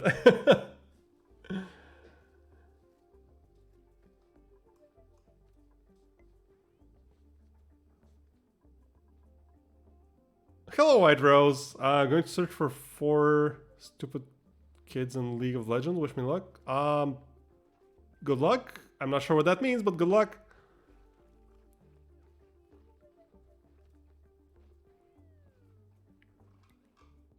Well, I mean, I am welcoming you back to chat, Sushi, because you weren't in chat for a while. But I really appreciate the lurk. Okay, so the consensus is Half-Life is a game that revolutionized the gaming industry because before it, there wasn't really an FPS that told a story or was realistic in many regards. This game was so in-depth that even cockroaches had an AI sophisticated enough to react to light. Did they? That's pretty cool. However, while most of the chapters are great, everyone agrees that Zen is a garbage alien world that drags out way too much. I barely remember it. Honestly, it's been so long since I played Half-Life, and I'm actually not even 100% sure I ever finished it. I may not have finished it.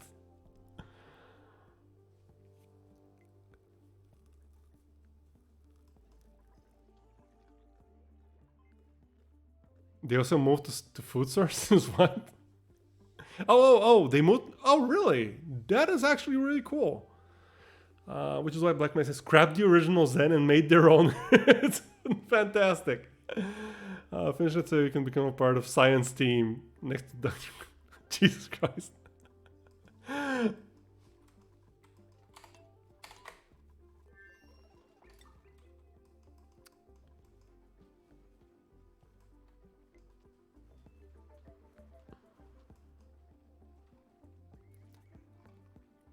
There's actually a couple of more very good reasons to go down here, and one of them is you see all this lead, all of this. Let's turn to metals, and all of this yellowish orange. That is lead. Lead is a refined metal. You don't need to do anything to it, and it is fantastic for wiring. It has a super low melting point, like 300 degrees, and it also reduces the overheat temperature of whatever you build with it by 20 degrees.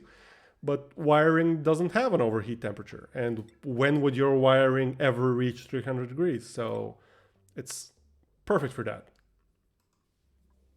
And there's quite a lot of it. Like one of these tiles is 2 tons. So, and the other cool thing here is where would it be? Consumable?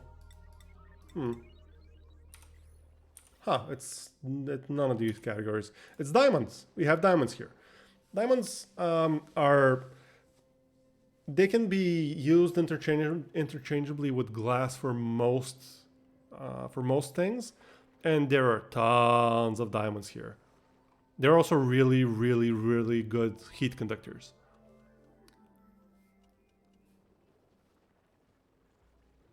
Let me catch up again. They also changed the original company in a few bits and pieces to make it so much better to today's standards, while also keeping the original ingenuity and spirit of Half-Life. The original campaign. I see. That's pretty cool. That is really cool. Oh, hello, Foxy. Thank you for the mask redeem. Give me just a second. Mask is off. Turning the timer on. Yeah, I did. I changed how the mask and the code redeem work because. Listen, they're a lot of fun, but it was getting to the point where all of my streams were me not wearing my coat and my mask like since the start of the stream, and that's not what the intention of these redeems is. It's not for them to always be on all the time. So I made them a lot cheaper. I made them half as expensive, but they are now timed to 15 minutes.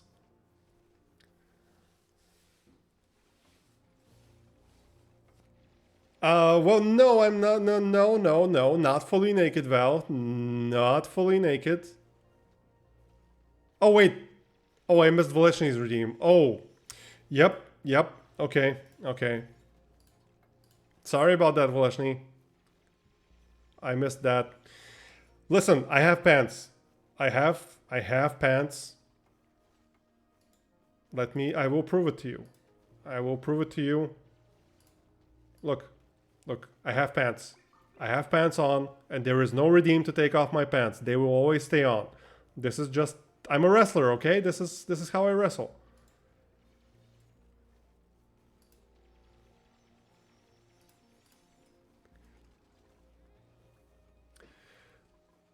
It's on cooldown, and now he only loses it for a couple of minutes. Well, not a couple of minutes, or 15 minutes. I mean, I think 15 minutes is a pretty good amount of time.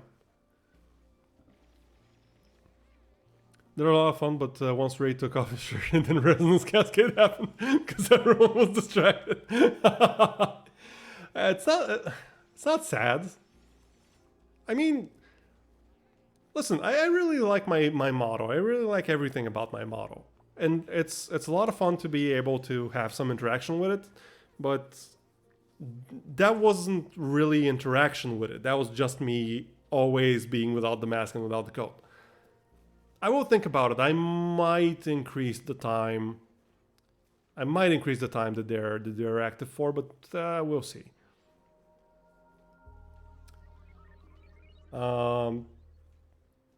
Yeah, I took the coat off. Sorry, Velishny. So here's a fun scientific fact you may want to teach. Ever heard of the story that orcas are one of moose? What? One of the natural predators of moose? Explain yourself, Val. This is too bold of a claim to just to just drop on me, on everyone, and not explain yourself. Not need. Combat mode. Yes, combat mode. Exactly. You know, that's actually a very good point, Shukart. I should rename Lose the Coat to combat mode. Then people will know it's just for wrestling. During Restless Cascade, pants stay on. You got stick race pants. No. Foxy, those are not real points. Those are not real points.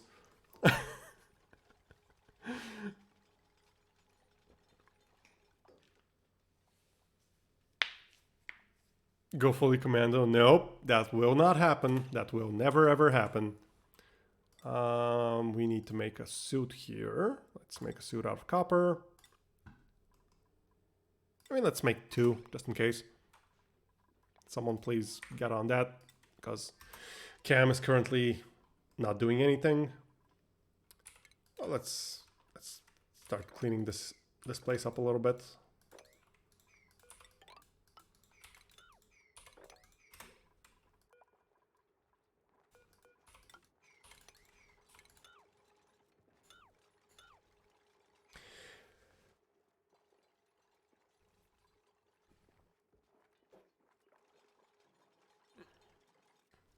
There's this Tumblr. Wait, can't speak. There's this Tumblr post that some guy mentioned that moose can dive up to 5 meters down water to eat it on secret. What? No way. No way that is true. There is absolutely no way that is true. So now they're gonna remember that on Thursday. No, no.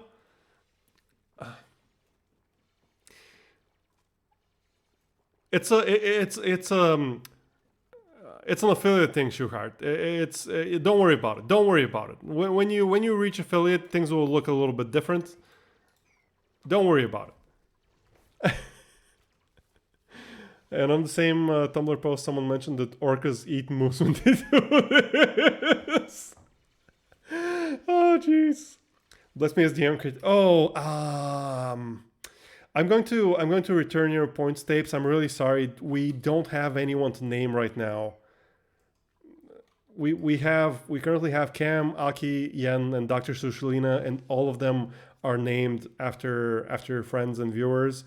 So we don't have anyone to name, and I don't plan on getting any new columnists quite yet.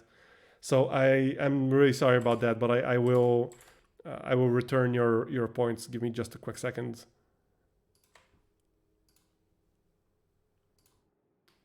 Where is it? Choose a name. I'm really sorry. As soon as we get someone new, you can redeem that again, and I will definitely add you.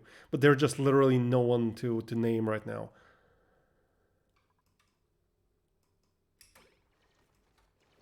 Hello, I could have sworn someone told me Ray Healy's VT was a Seiso streamer. I am a Seiso streamer. What? Who's saying that I'm not a Seiso streamer? Who is lying about that? I am 100% Seiso.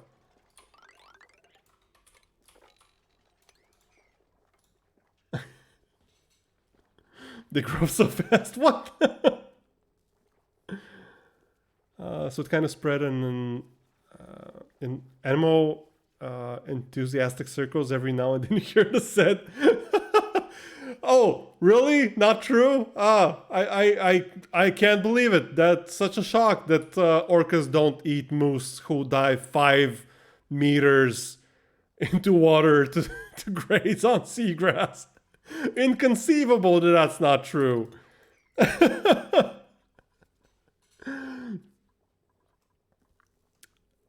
The pro streamer, a real gamer. And I got a marine biologist who specializes in orca behavior to teach me why it ain't. Did you really need an orca specialist to tell you that orcas don't eat moose? More famous than anyone, no you. But the moose fact is true, by the way. Has what? In fact, they can dive up to 20 feet and hold their breath for a full minute. The fact that they can do that does not mean that they do that regularly to graze on seagrass. Like, I can believe that they can dive. Most mammals can. But not so they can just go and graze. So they can dive to eat seagrass and aren't being eaten by orcas or the other way around. He looks naked. No, I am not. I have pants. You can clearly see my pants, and it's only temporary. It will be over soon. Happens. They do dive and swim regularly, and they also feed on sea. What? They also feed on seagrass every now and then. What? Hashtag he looks famous. Nope. Thank you, Foxy, but nope. Because, as it turns out, we only have one record of an orca eating a moose. But this was one recording of it. There's an actual record of an orca eating a moose. Are you... What? It's highly unlikely they eat moose regularly because, as it turns out, different orca pods have different food cultures. Jesus Christ. The orca iceberg goes so deep. Meaning different pods of orca will feed on different stuff. Yeah, I got that. Rayhill's VT says being naked. I am not naked. I have never said that being naked is say so. Sushi, stop twisting my words. This is bullying. You're bullying me right now, Sushi. Also, that we eat 5 spiders in our sleep a year. Fact is full. Yeah. It's I don't remember which institute. Like someone purposefully made up that false fact in order to see how far it will travel, basically. How is your bladder? Okay, it's good. Yes, orcas eat great white sharks. We'll stop them from eating a moose. And yes, I'm not naked. I have gloves on. Jesus Christ, Val. This is an oxygen not included stream, not a reading scientific literature stream. Give me a second. Here's what we know: moose love water. In summer, aquatic vegetation and riparian. I don't know what a riparian plant is. Riparian plants are the majority of their diet. They're also prone to overheating. They are stressed by summer temperatures as low as 60 Fahrenheit. Though that depends on cloud cover. The cold waters of the GYE, I don't know what GYE is, provide a welcome and perhaps essential refuge from the heat of a typical summer day. Water is also a refuge in another way. With their long legs, moose will sometimes seek the safety of water to avoid predators. Okay, that's very reasonable so far. Here's what we know: moose love water. Okay, that's the same exact thing. That is reasonable. That it says with their long legs, that implies that they don't dive like all the way inside, that they just partially submerge themselves. Like orcas themselves. Also, sorry for the double upload. No worries. Yeah, Val, calm yourself. It's okay. Sushi gaslighting. Yes, facts. Here's what we know: orcas are Moose are a-holes. So it's a fight of who has. Uh, I mean, that depends on your definition of a-holes. The thing with orcas is they can be pretty damn terrifying with the way they like to play with their foods, and not even just with their food, but just horrifically maim and practically torture different animals for amusement. They might eat them afterwards or they might not. We do know moose readily and frequently submerge their bodies entirely with, underwater in search of food. No other member of the deer family has been observed showing this behavior. Okay, sure. But the thing I was protesting against was moose regularly diving 5 meters underwater just to graze. Like, I'm pretty sure that doesn't happen. I could be wrong. Hey, I could be wrong on that. Maybe they do. But I would be very, very surprised if they regularly dive 5 meters to graze.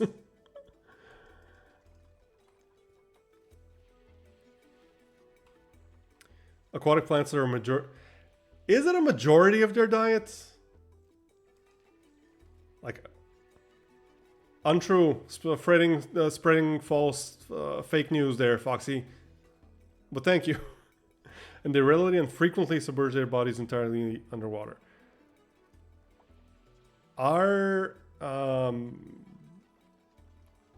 not convinced that aquatic plants are a majority of their diet. Also, if I'm going for a dive snack, I might not return.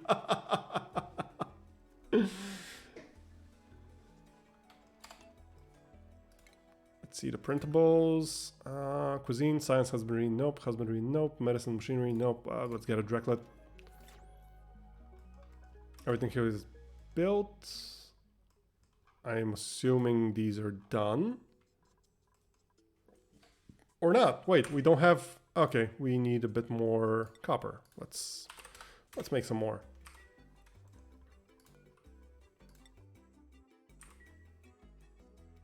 Copper? Yeah, 0. Okay.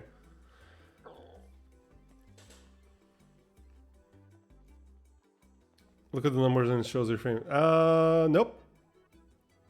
That's just you saying it. That doesn't make it true. But thank you, Foxy. I appreciate it. From Wikipedia, its diet consists of both terrestrial and aquatic vegetation. Okay, I'm not disputing that. What I am disputing, I'm not disputing. What I am expressing doubts towards is that aquatic plants are a majority of their diet. Mask redeem is over. There we go. At least I have my mask on. Now I am in full combat mode. No, listen, Val, I don't mean to get you worked up. I'm still not convinced it's half, but okay. Don't get worked up into a frenzy. Like I said, I could be completely wrong about this. I am simply expressing doubts. What's stopping a passerby orca from seeing this for eating it? Food culture. No, that is very fascinating. That is very, very interesting. Like, animal cultures are a really, really fascinating thing.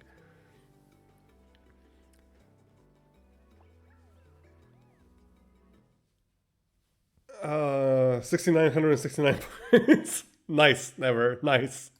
And the coat is back on. There we go.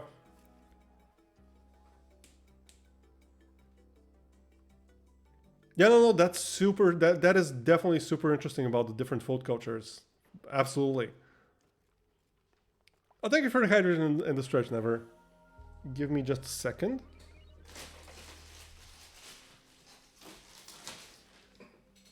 Okay, are we done with the atmosuit things? We're not done yet. Okay.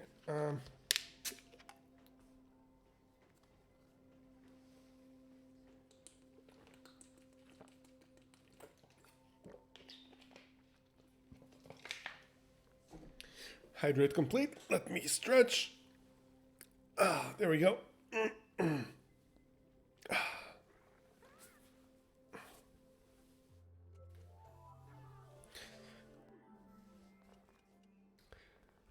What's right. I forgot I did that. I forgot I made them once per stream. Yeah, I could maybe make them loosen the limitation on the once per stream thing. Yeah. Okay. Thanks for reminding me, Foxy. I think I'll do that. There's a few pods who have learned that, you know what, stingrays are pretty effing pleasant to eat, but not a lot to eat, but not a lot to be stung by. Yeah. So stingrays sting them. Yeah, um, what you might see as them playing with their food. Turns out there's a good reason why orcas fling stingrays 80 feet up in the air with their tails, and that's to stun them. No, yeah, that makes sense. That makes sense. But they also do that to a lot of other animals, and sometimes they don't actually eat the animal after they do it. And they do it pretty excessively, like especially to like seals. Like they will just grab a seal and they will fling it into the air over and over and over again for minutes before they actually start eating it. Which, fair enough, it's a show of intelligence. Like it shows that they have kinda sorta. It is? Wait, let me catch up with everything. So they're using forehead tactics to murder their food and not get hit. Kind of, yeah. No, orcas are super intelligent. They're really smart. At least as far as I know. Oh, thank you for the RR redeem, Foxy. Yes. Arra. There you go, Foxy. Yeah, that's a once per stream thing for night, like not just per user. That's a once per stream by anyone. There's a video of a sea lion trying to feed a diver. Oh, is there? That's pretty cool. I know that occasionally seals will like go up to divers and be like curious and friendly. I don't know how often that happens, but it's been caught on camera a few times. It's pretty cool. How did you entomb yourself? What did you do? Where are you? Where are you?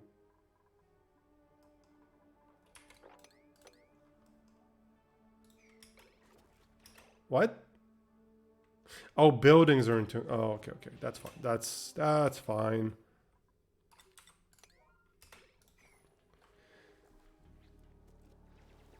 Every animal they bully, they always eat a portion of. Usually they do that to seals to make it so that the calf can eat better. Because the calves are still learning how to hunt. I guess. Okay. I will take your word I will take your word on that. I'm by no means like a marine biologist or anything. Biology is not one of my stronger fields, so I definitely believe you on that one. Ah, Foxy, really with the bullying today. Thank you, Foxy. Give me a second. Rough. There we go. And let me lower the speed and do the push-ups and the sit-ups.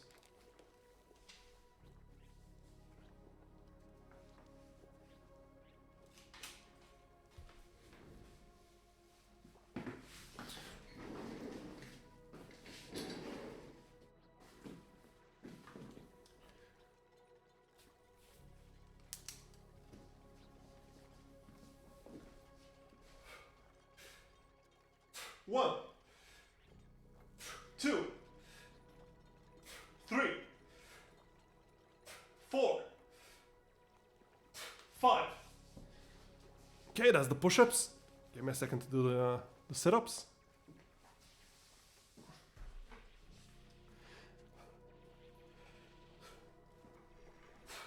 One,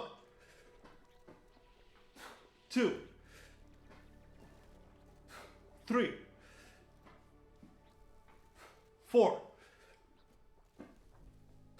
5.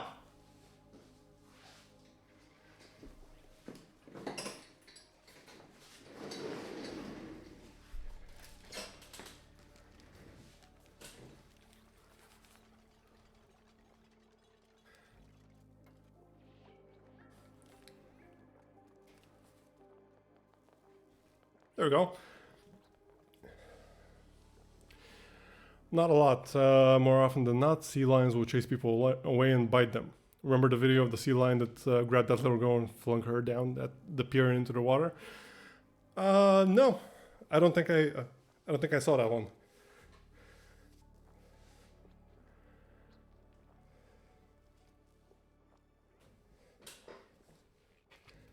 Sorry, give me a second.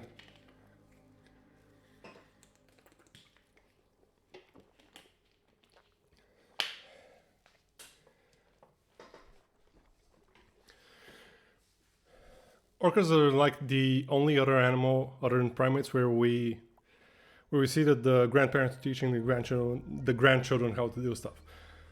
That's really interesting, actually.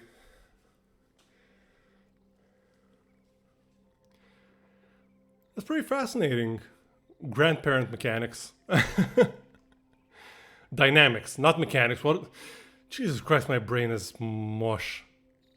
Mechanics. Anyway, do dolphins not do that? Don't know. I can hear hear gains. Yep. No, I'm really happy I added the exercise redeems. They're pretty good. Like, it's not a lot, but it's something.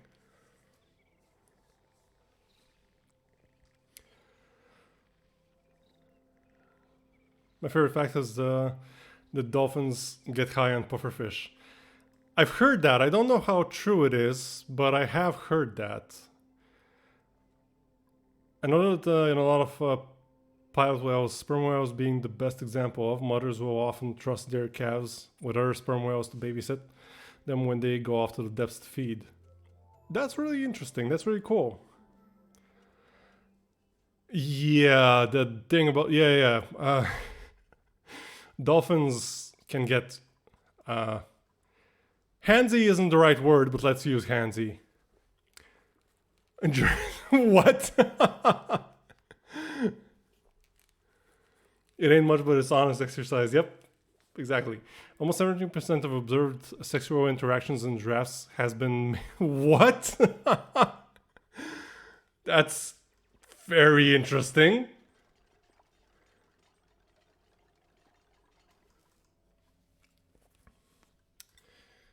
I'm guessing this thing is built. Nope. You could have told me that earlier. Okay, so I gotta move this here. Move this. Move this and this and this. No, actually not this.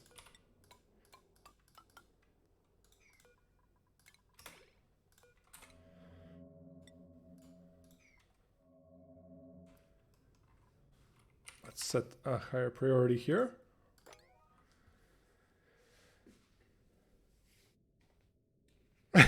Giraffes literally went bros before. You'd think giraffes had something to do with ancient Greeks or the Spartans. Oh, topics today are very interesting.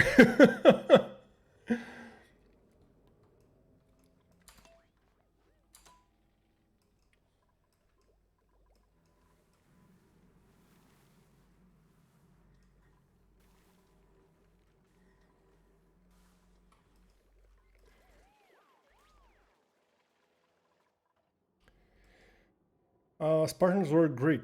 I think they're categorized as Greek, yeah? They should be, I'm pretty sure. Like, ethnically, I'm quite sure they were Greek, yeah.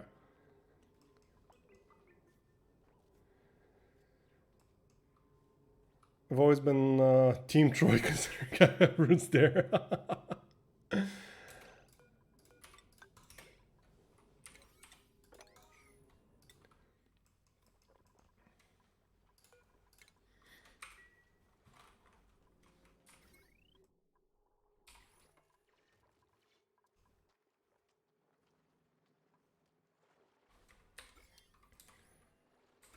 Wait, yeah, okay, this is still Germany. Wait, dissolve this vacuum? No, there's carbon dioxide here as well. Growth halted because of atmosphere. Oh, it needs carbon dioxide. Okay. So we need to actually get in here without the... How do I deal with these zombie spores? I think I'll just lock them up inside here, but that would mean we need to get down here without contaminating the place with carbon dioxide. Which would mean we need a water lock, which doesn't have to be a water lock. It can be an oil lock.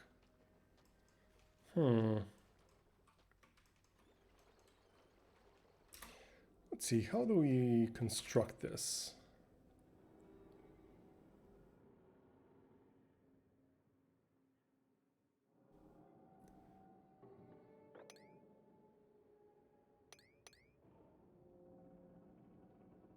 Okay, this should fill up.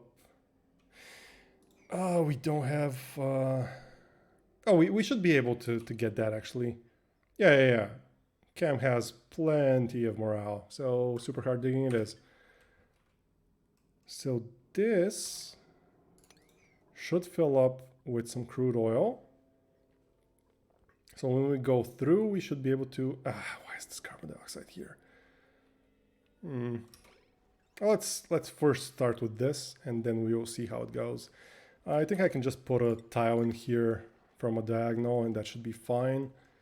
But from here, we should be able to go down here and build tiles in order to push all of this contaminated crude oil into this tile, and then just close it off and never bother with it again.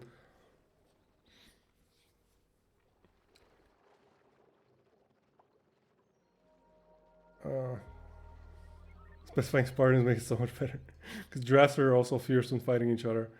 I mean, the general historical way, yeah, they were a part of the Greek civilization, but Sparta was a different country. Well, I mean, they were all different countries back then. Wasn't that the time of the city states? I mean, I probably shouldn't argue history with you, Shuhart. You're much more well versed in that stuff than me. When you say Greeks, I just think of gay philosophers for some reason. Yeah, city-states. Yeah, exactly. If I recall correctly, Spartans had squads of gay warriors who were in relationship with each other, so they would fight hard not to see their lovers die. Is that actually true, though? I have heard of that, but it's just kind of wacky to think of, I guess.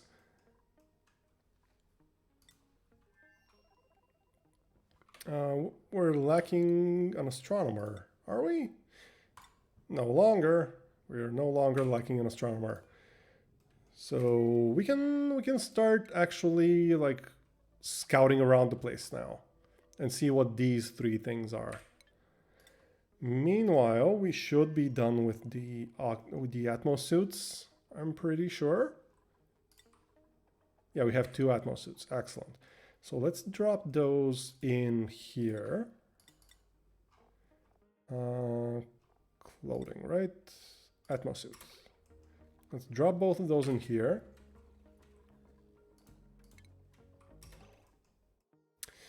Yeah, I know. You have nothing to do. I get you. Go dig a little bit more, I guess. And let's wait for the Atmos suits to come out of here. There we go. Excellent.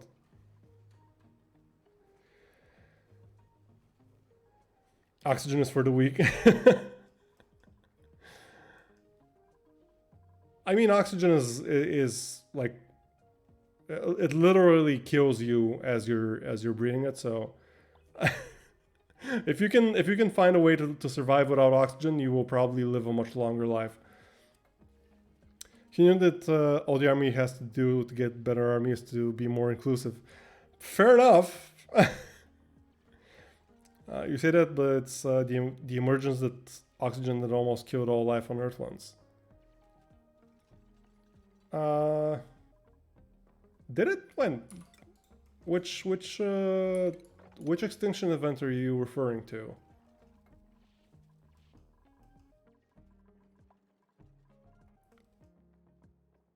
All you need to be is become an anaerobic amoeba. Yep. 3.4 billion years ago. Wait. That's about how old life is on Earth. I think. Am I getting my numbers wrong? How did you manage to do this? Oh, okay. Can you actually build this? Can you please actually really construct this? There you go. Yeah, okay, 2.5 billion sounds better. Notice the great oxidation event. I don't remember that one. You really know your stuff, Val. That's really cool to see.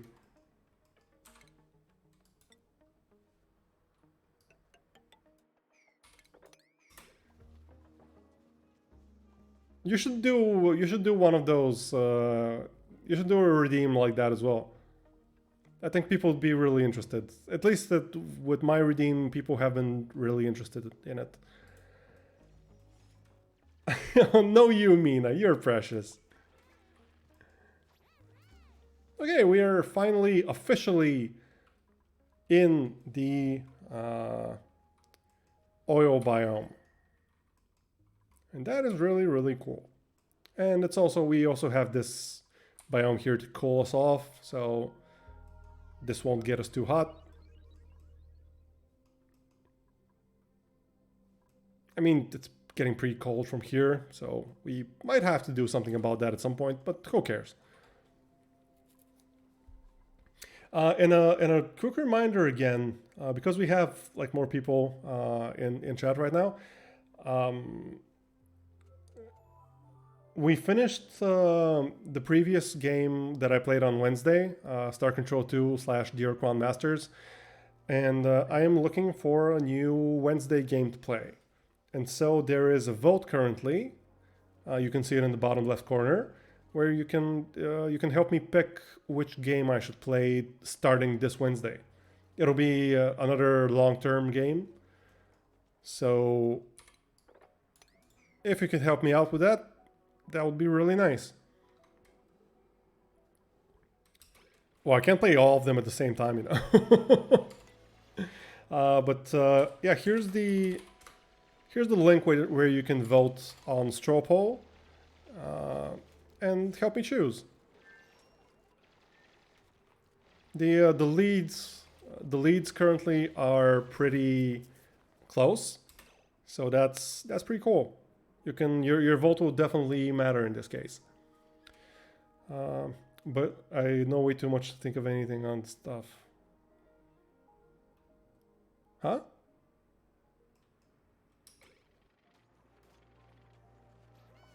I'm not sure what you mean there, Val.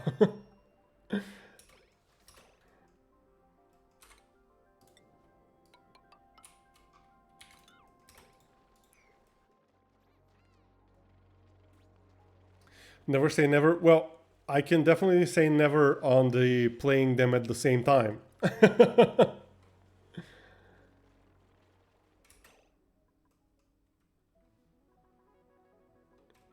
Mina, don't say bad words.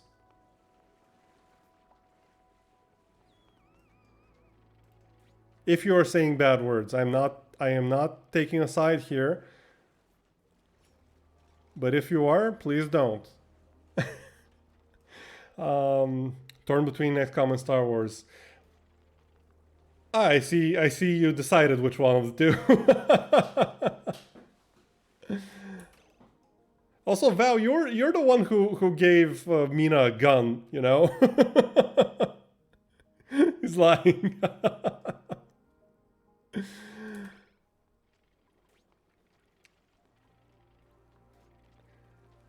Well, I'm not saying it's not possible, Foxy. I'm saying that I won't do it. We need more children with guns.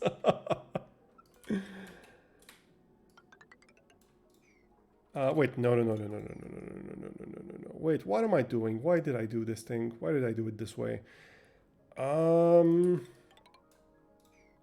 Let's go down here. Dig out another pocket.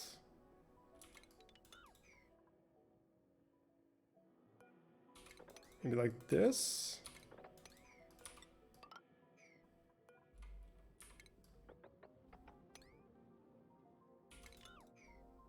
Okay, this is a vacuum. This is fine, so we can even go here if you want. Actually, this is probably better.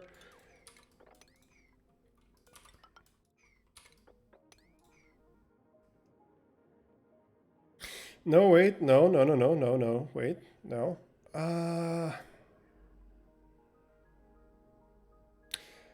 What am I doing? What am I doing again? Let me think. Needs to be. Let me try to draw it out. Needs to be like so. So.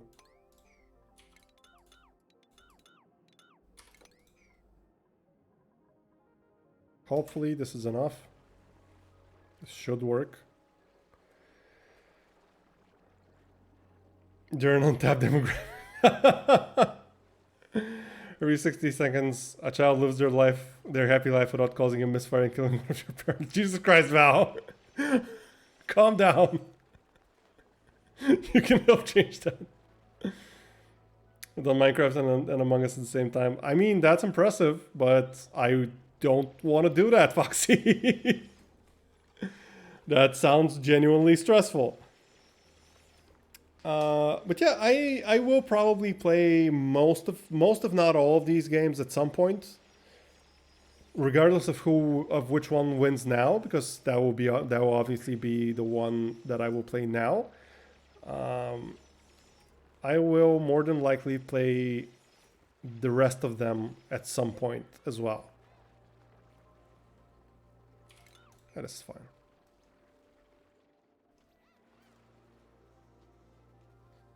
Every 60 seconds, a minute passes. That's so true and so tragic. Never. This is not a crying stream. Never, please. This is too heavy.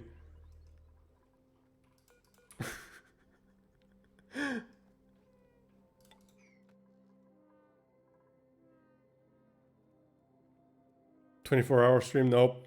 No, that is not happening. That is absolutely not happening." I may at some point do a 12-hour stream. That's... I think I've mentioned that before. I may do a 12-hour stream at some point. 24 hours, absolutely not. My sleep schedule is way too fragile for that. Like, I've got it somewhat under control right now, and I am not risking it.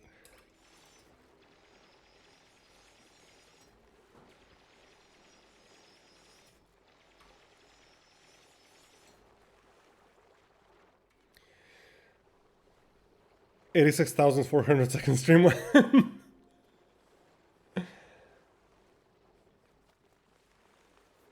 Wait, is that?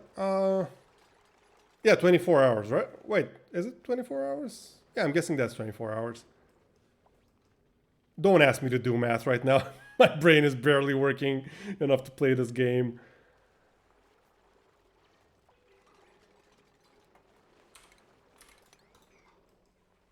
What are you... okay. Get those construction materials. We should... Why are we using sedimentary rock for this? We should be using igneous rock because there is a lot of igneous rock around here. There we go. Why are you idle? Yeah, go. Printables. Strength, nope. Strength, athletic, strength, nope. Oxalite, nope. You know what? Let's get some swamp chard here. Oh, it's not activated. Can you please go activate it? Forgot about the activation. Okay, so you just don't want to spend time with us for 24 hours. Okay. No. Listen, this is for my own health. I cannot do that to myself. There you go, some food here. But a 12-hour stream, or maybe even a couple of 12-hour streams or something like that. Yeah, yeah, why not?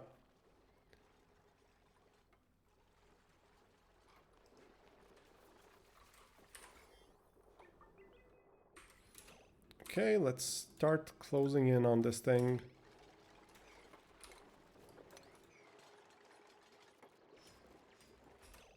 No, not sedimentary rock. Use igneous rock, thank you.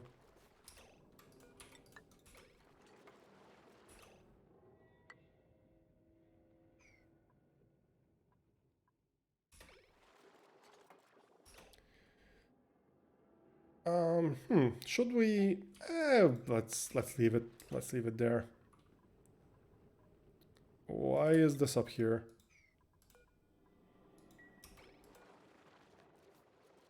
Are we really gonna have to? Fine.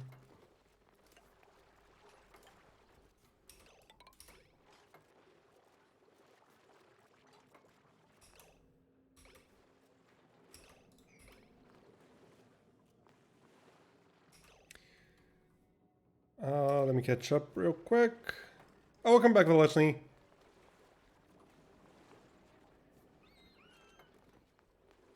You can, you just don't want to. Listen, Foxy, I am not going to do something that will be bad for me. Because that will be bad for me. Oh, not so cool fact. What's the not so cool fact? Speaking of sleep schedules, mine is gonna file for divorce at this rate. Please, yes, please get some rest, True Heart. Everyone, please take care of yourselves. Get some proper sleep. Sleep is very, very, very, very, very important. Rain Shuhart, remember that I lost my equipment? And yeah, I remember you lost your equipment. Did that happen again?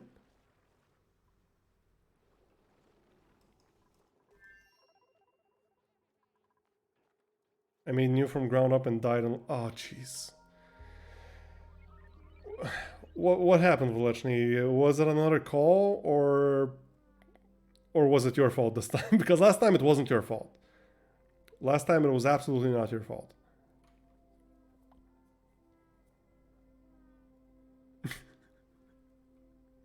Val, don't bully Mina. Was being dumb.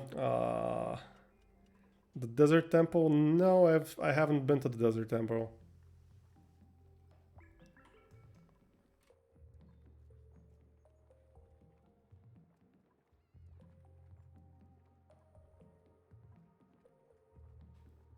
Yeah, I know how it looks, yeah.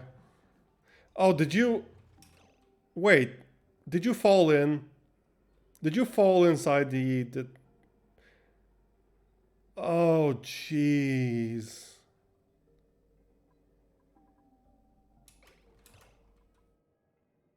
Val, don't believe me now. Okay, so we will need to... Actually, we will need to... come in from this direction, I'm pretty sure.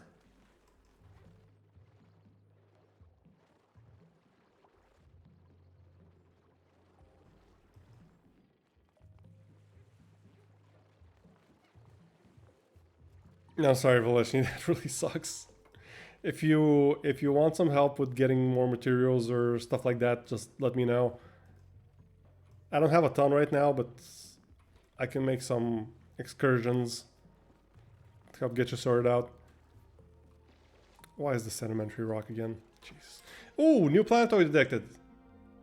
New planetoids. Sapio.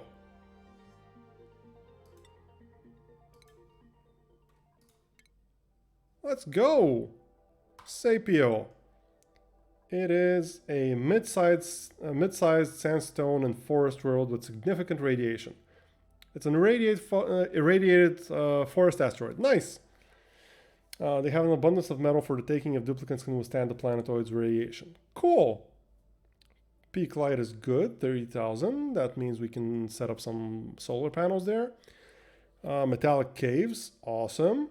Small boulders, whatever. Carbon dioxide geyser, useless. Minor volcano. Not bad. We can use that for power eventually. Saltwater geyser. I think those are pretty hot, but we could potentially tame it and cool it down. Gold volcano, aluminum volcano, copper volcano, all pretty good. Hydrogen vent, who cares? Space, tundra, barren, forest, ocean. Oh, we haven't had ocean. Radioactive, let's go. We haven't had radioactive. And metallic, nice. What else have we found? We found a destroyed satellite that has an artifact. We don't care too much about that. And in the sandy ore fields. Oh, so they're not infinitely replenishable. Okay. There's sandstone, sand, algae, copper ore. So completely useless then. Okay, this is useless.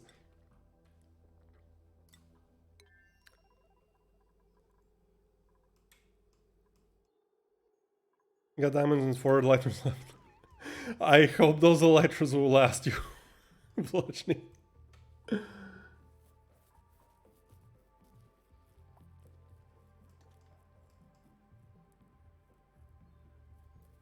Guys, okay, I get it. Can we cool off the cursing in chat, please? It's fine occasionally, but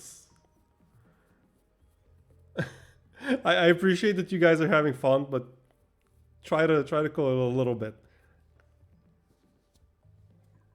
No worries, no worries. It's fine, it's fine.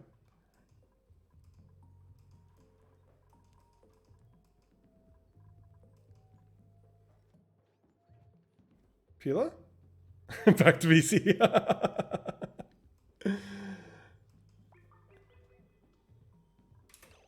Cam is idle. Why is Cam idle again? Yeah, we need to close this off. Yeah, this will be a little bit harder now.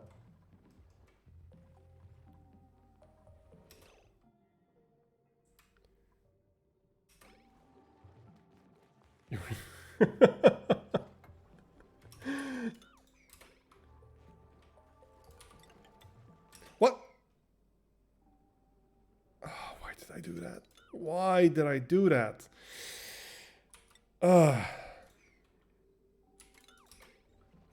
I'm an idiot. This is taking me way too long. Way longer than it should. Wait, no. Wait.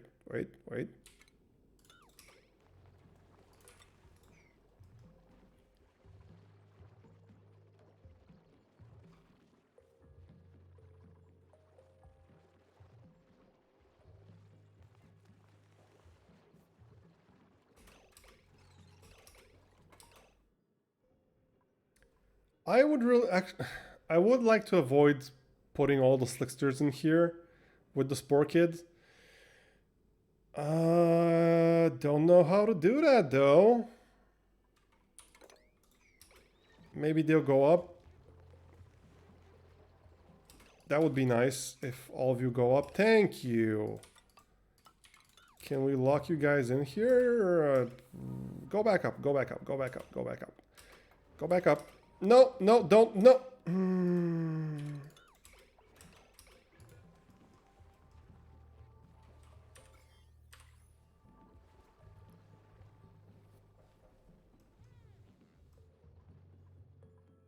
Oh, and here's the frozen core.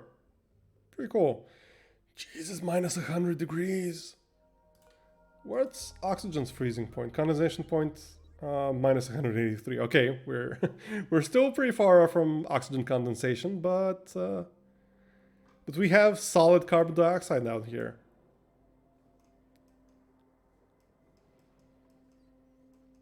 I'm gonna tell the truth. Conspiracy.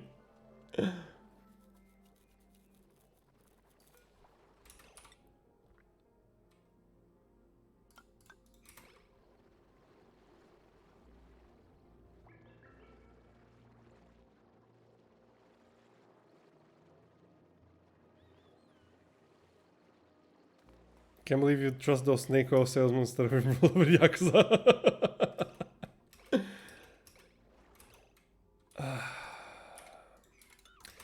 I really need to lock these guys in here. Can you... Cam, what are you?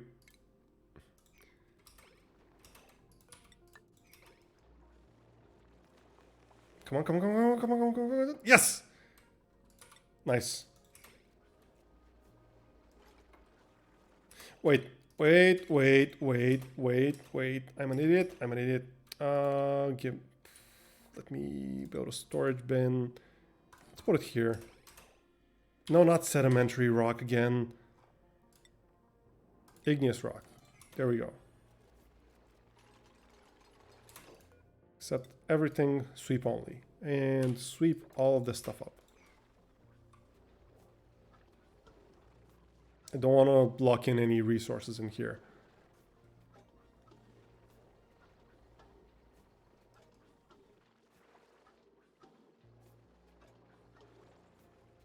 That is a lot of lead.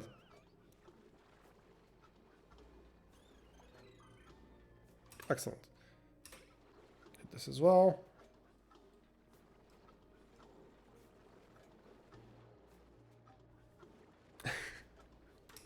Love you too, Mina.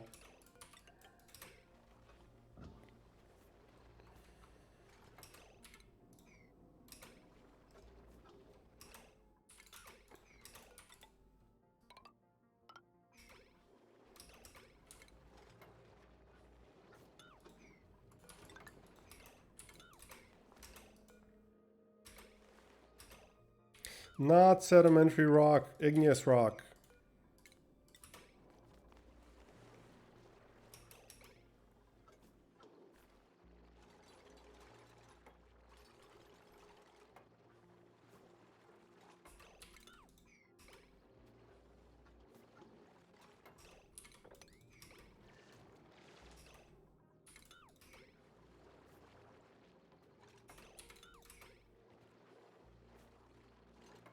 And there we go. Spore Kid is now completely encased with all of its zombie spores. And I'm hoping there are no other Spore Kids around. I don't see any. Okay. We are good.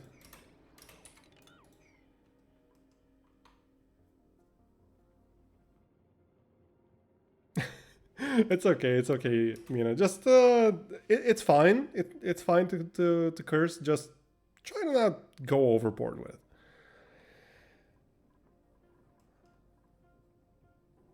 Good night, Shuhart. Good night. Sleep well. I hope you get some good rest. Didn't do nothing. Okay, well. I think this is a good spot to end today's stream. I was definitely not intending to stream for 5 hours again. I was legitimately thinking of doing a 2-hour stream, but yeah, that doesn't usually work out for me. So, I think we did some pretty decent progress. We did quite a bit of work on here. Our colony is not great, but we have more than enough polluted dirt around to have plenty to breed. It's not great to breed this, but it works. And we've got at least 34 more cycles worth of food here. I'm pretty sure there's a lot more actually. I can probably find, yeah, there's more swamp shards around. Let's actually harvest the bog buckets as well. Might as well. Are there any other bog buckets around? There's one here, but we can't really reach it comfortably.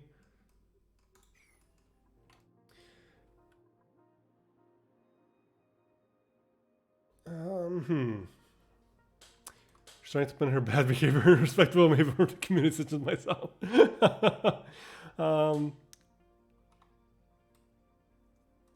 No worries, Never. Thank you so much for being here. Thank you so much for being so active in chat. I really appreciate it. And no worries about the shadow ban speech. Of course, I want everyone to be able to speak. I will definitely keep the shadow ban speech thing probably long term in case something like this happens again. But yeah, okay. Let's save, and I think we can think about rating. Let's move to here. Let me just catch up to chat real quick. Foxy, an equally rotten individual, is trying to pull fast on you. Can you suggest someone to raid? Let me take a look first. Who I know is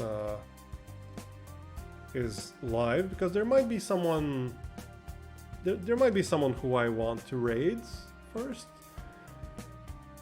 But there are a couple of people that I would like to raid, but no one. Yeah. Tell me who you want me to raid, Mina.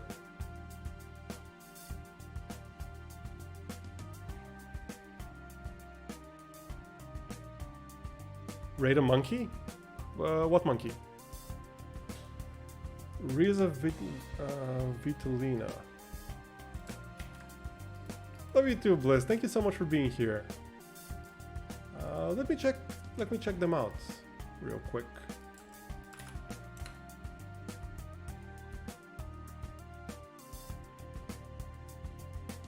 Wait.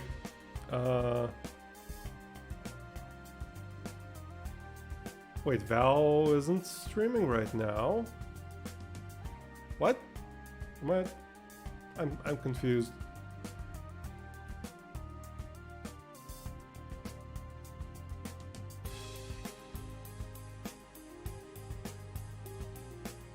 Oh, Riza looks very cute.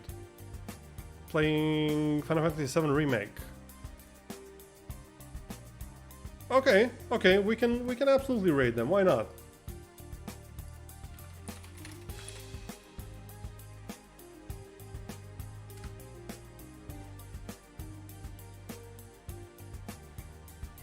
Let me give you the raid message. This is a raid message. If you have the emote, if you don't worry about. Actually, let me give you. Yeah, it's just so you can easily copy and paste it. That's the raid message. If you want to use it, use it. If you don't want to use it, don't use it. Obviously, no one's obligated to stick around, but you might as well stick around for the channel points at least. But if you do stick around, this is a tip that I learned today. I'm not sure how true it is, but it doesn't hurt. After you load up, like after the raid happens, refresh your browser, because apparently that makes the views count, and they kind of don't count if you don't do that, if you just come in through the raid. I don't know how true it is, but it can't hurt to do it. Anyway, thank you very much everyone for joining me. This was a lot of fun, much longer again than what I intended, and I will see you guys on Wednesday. See you.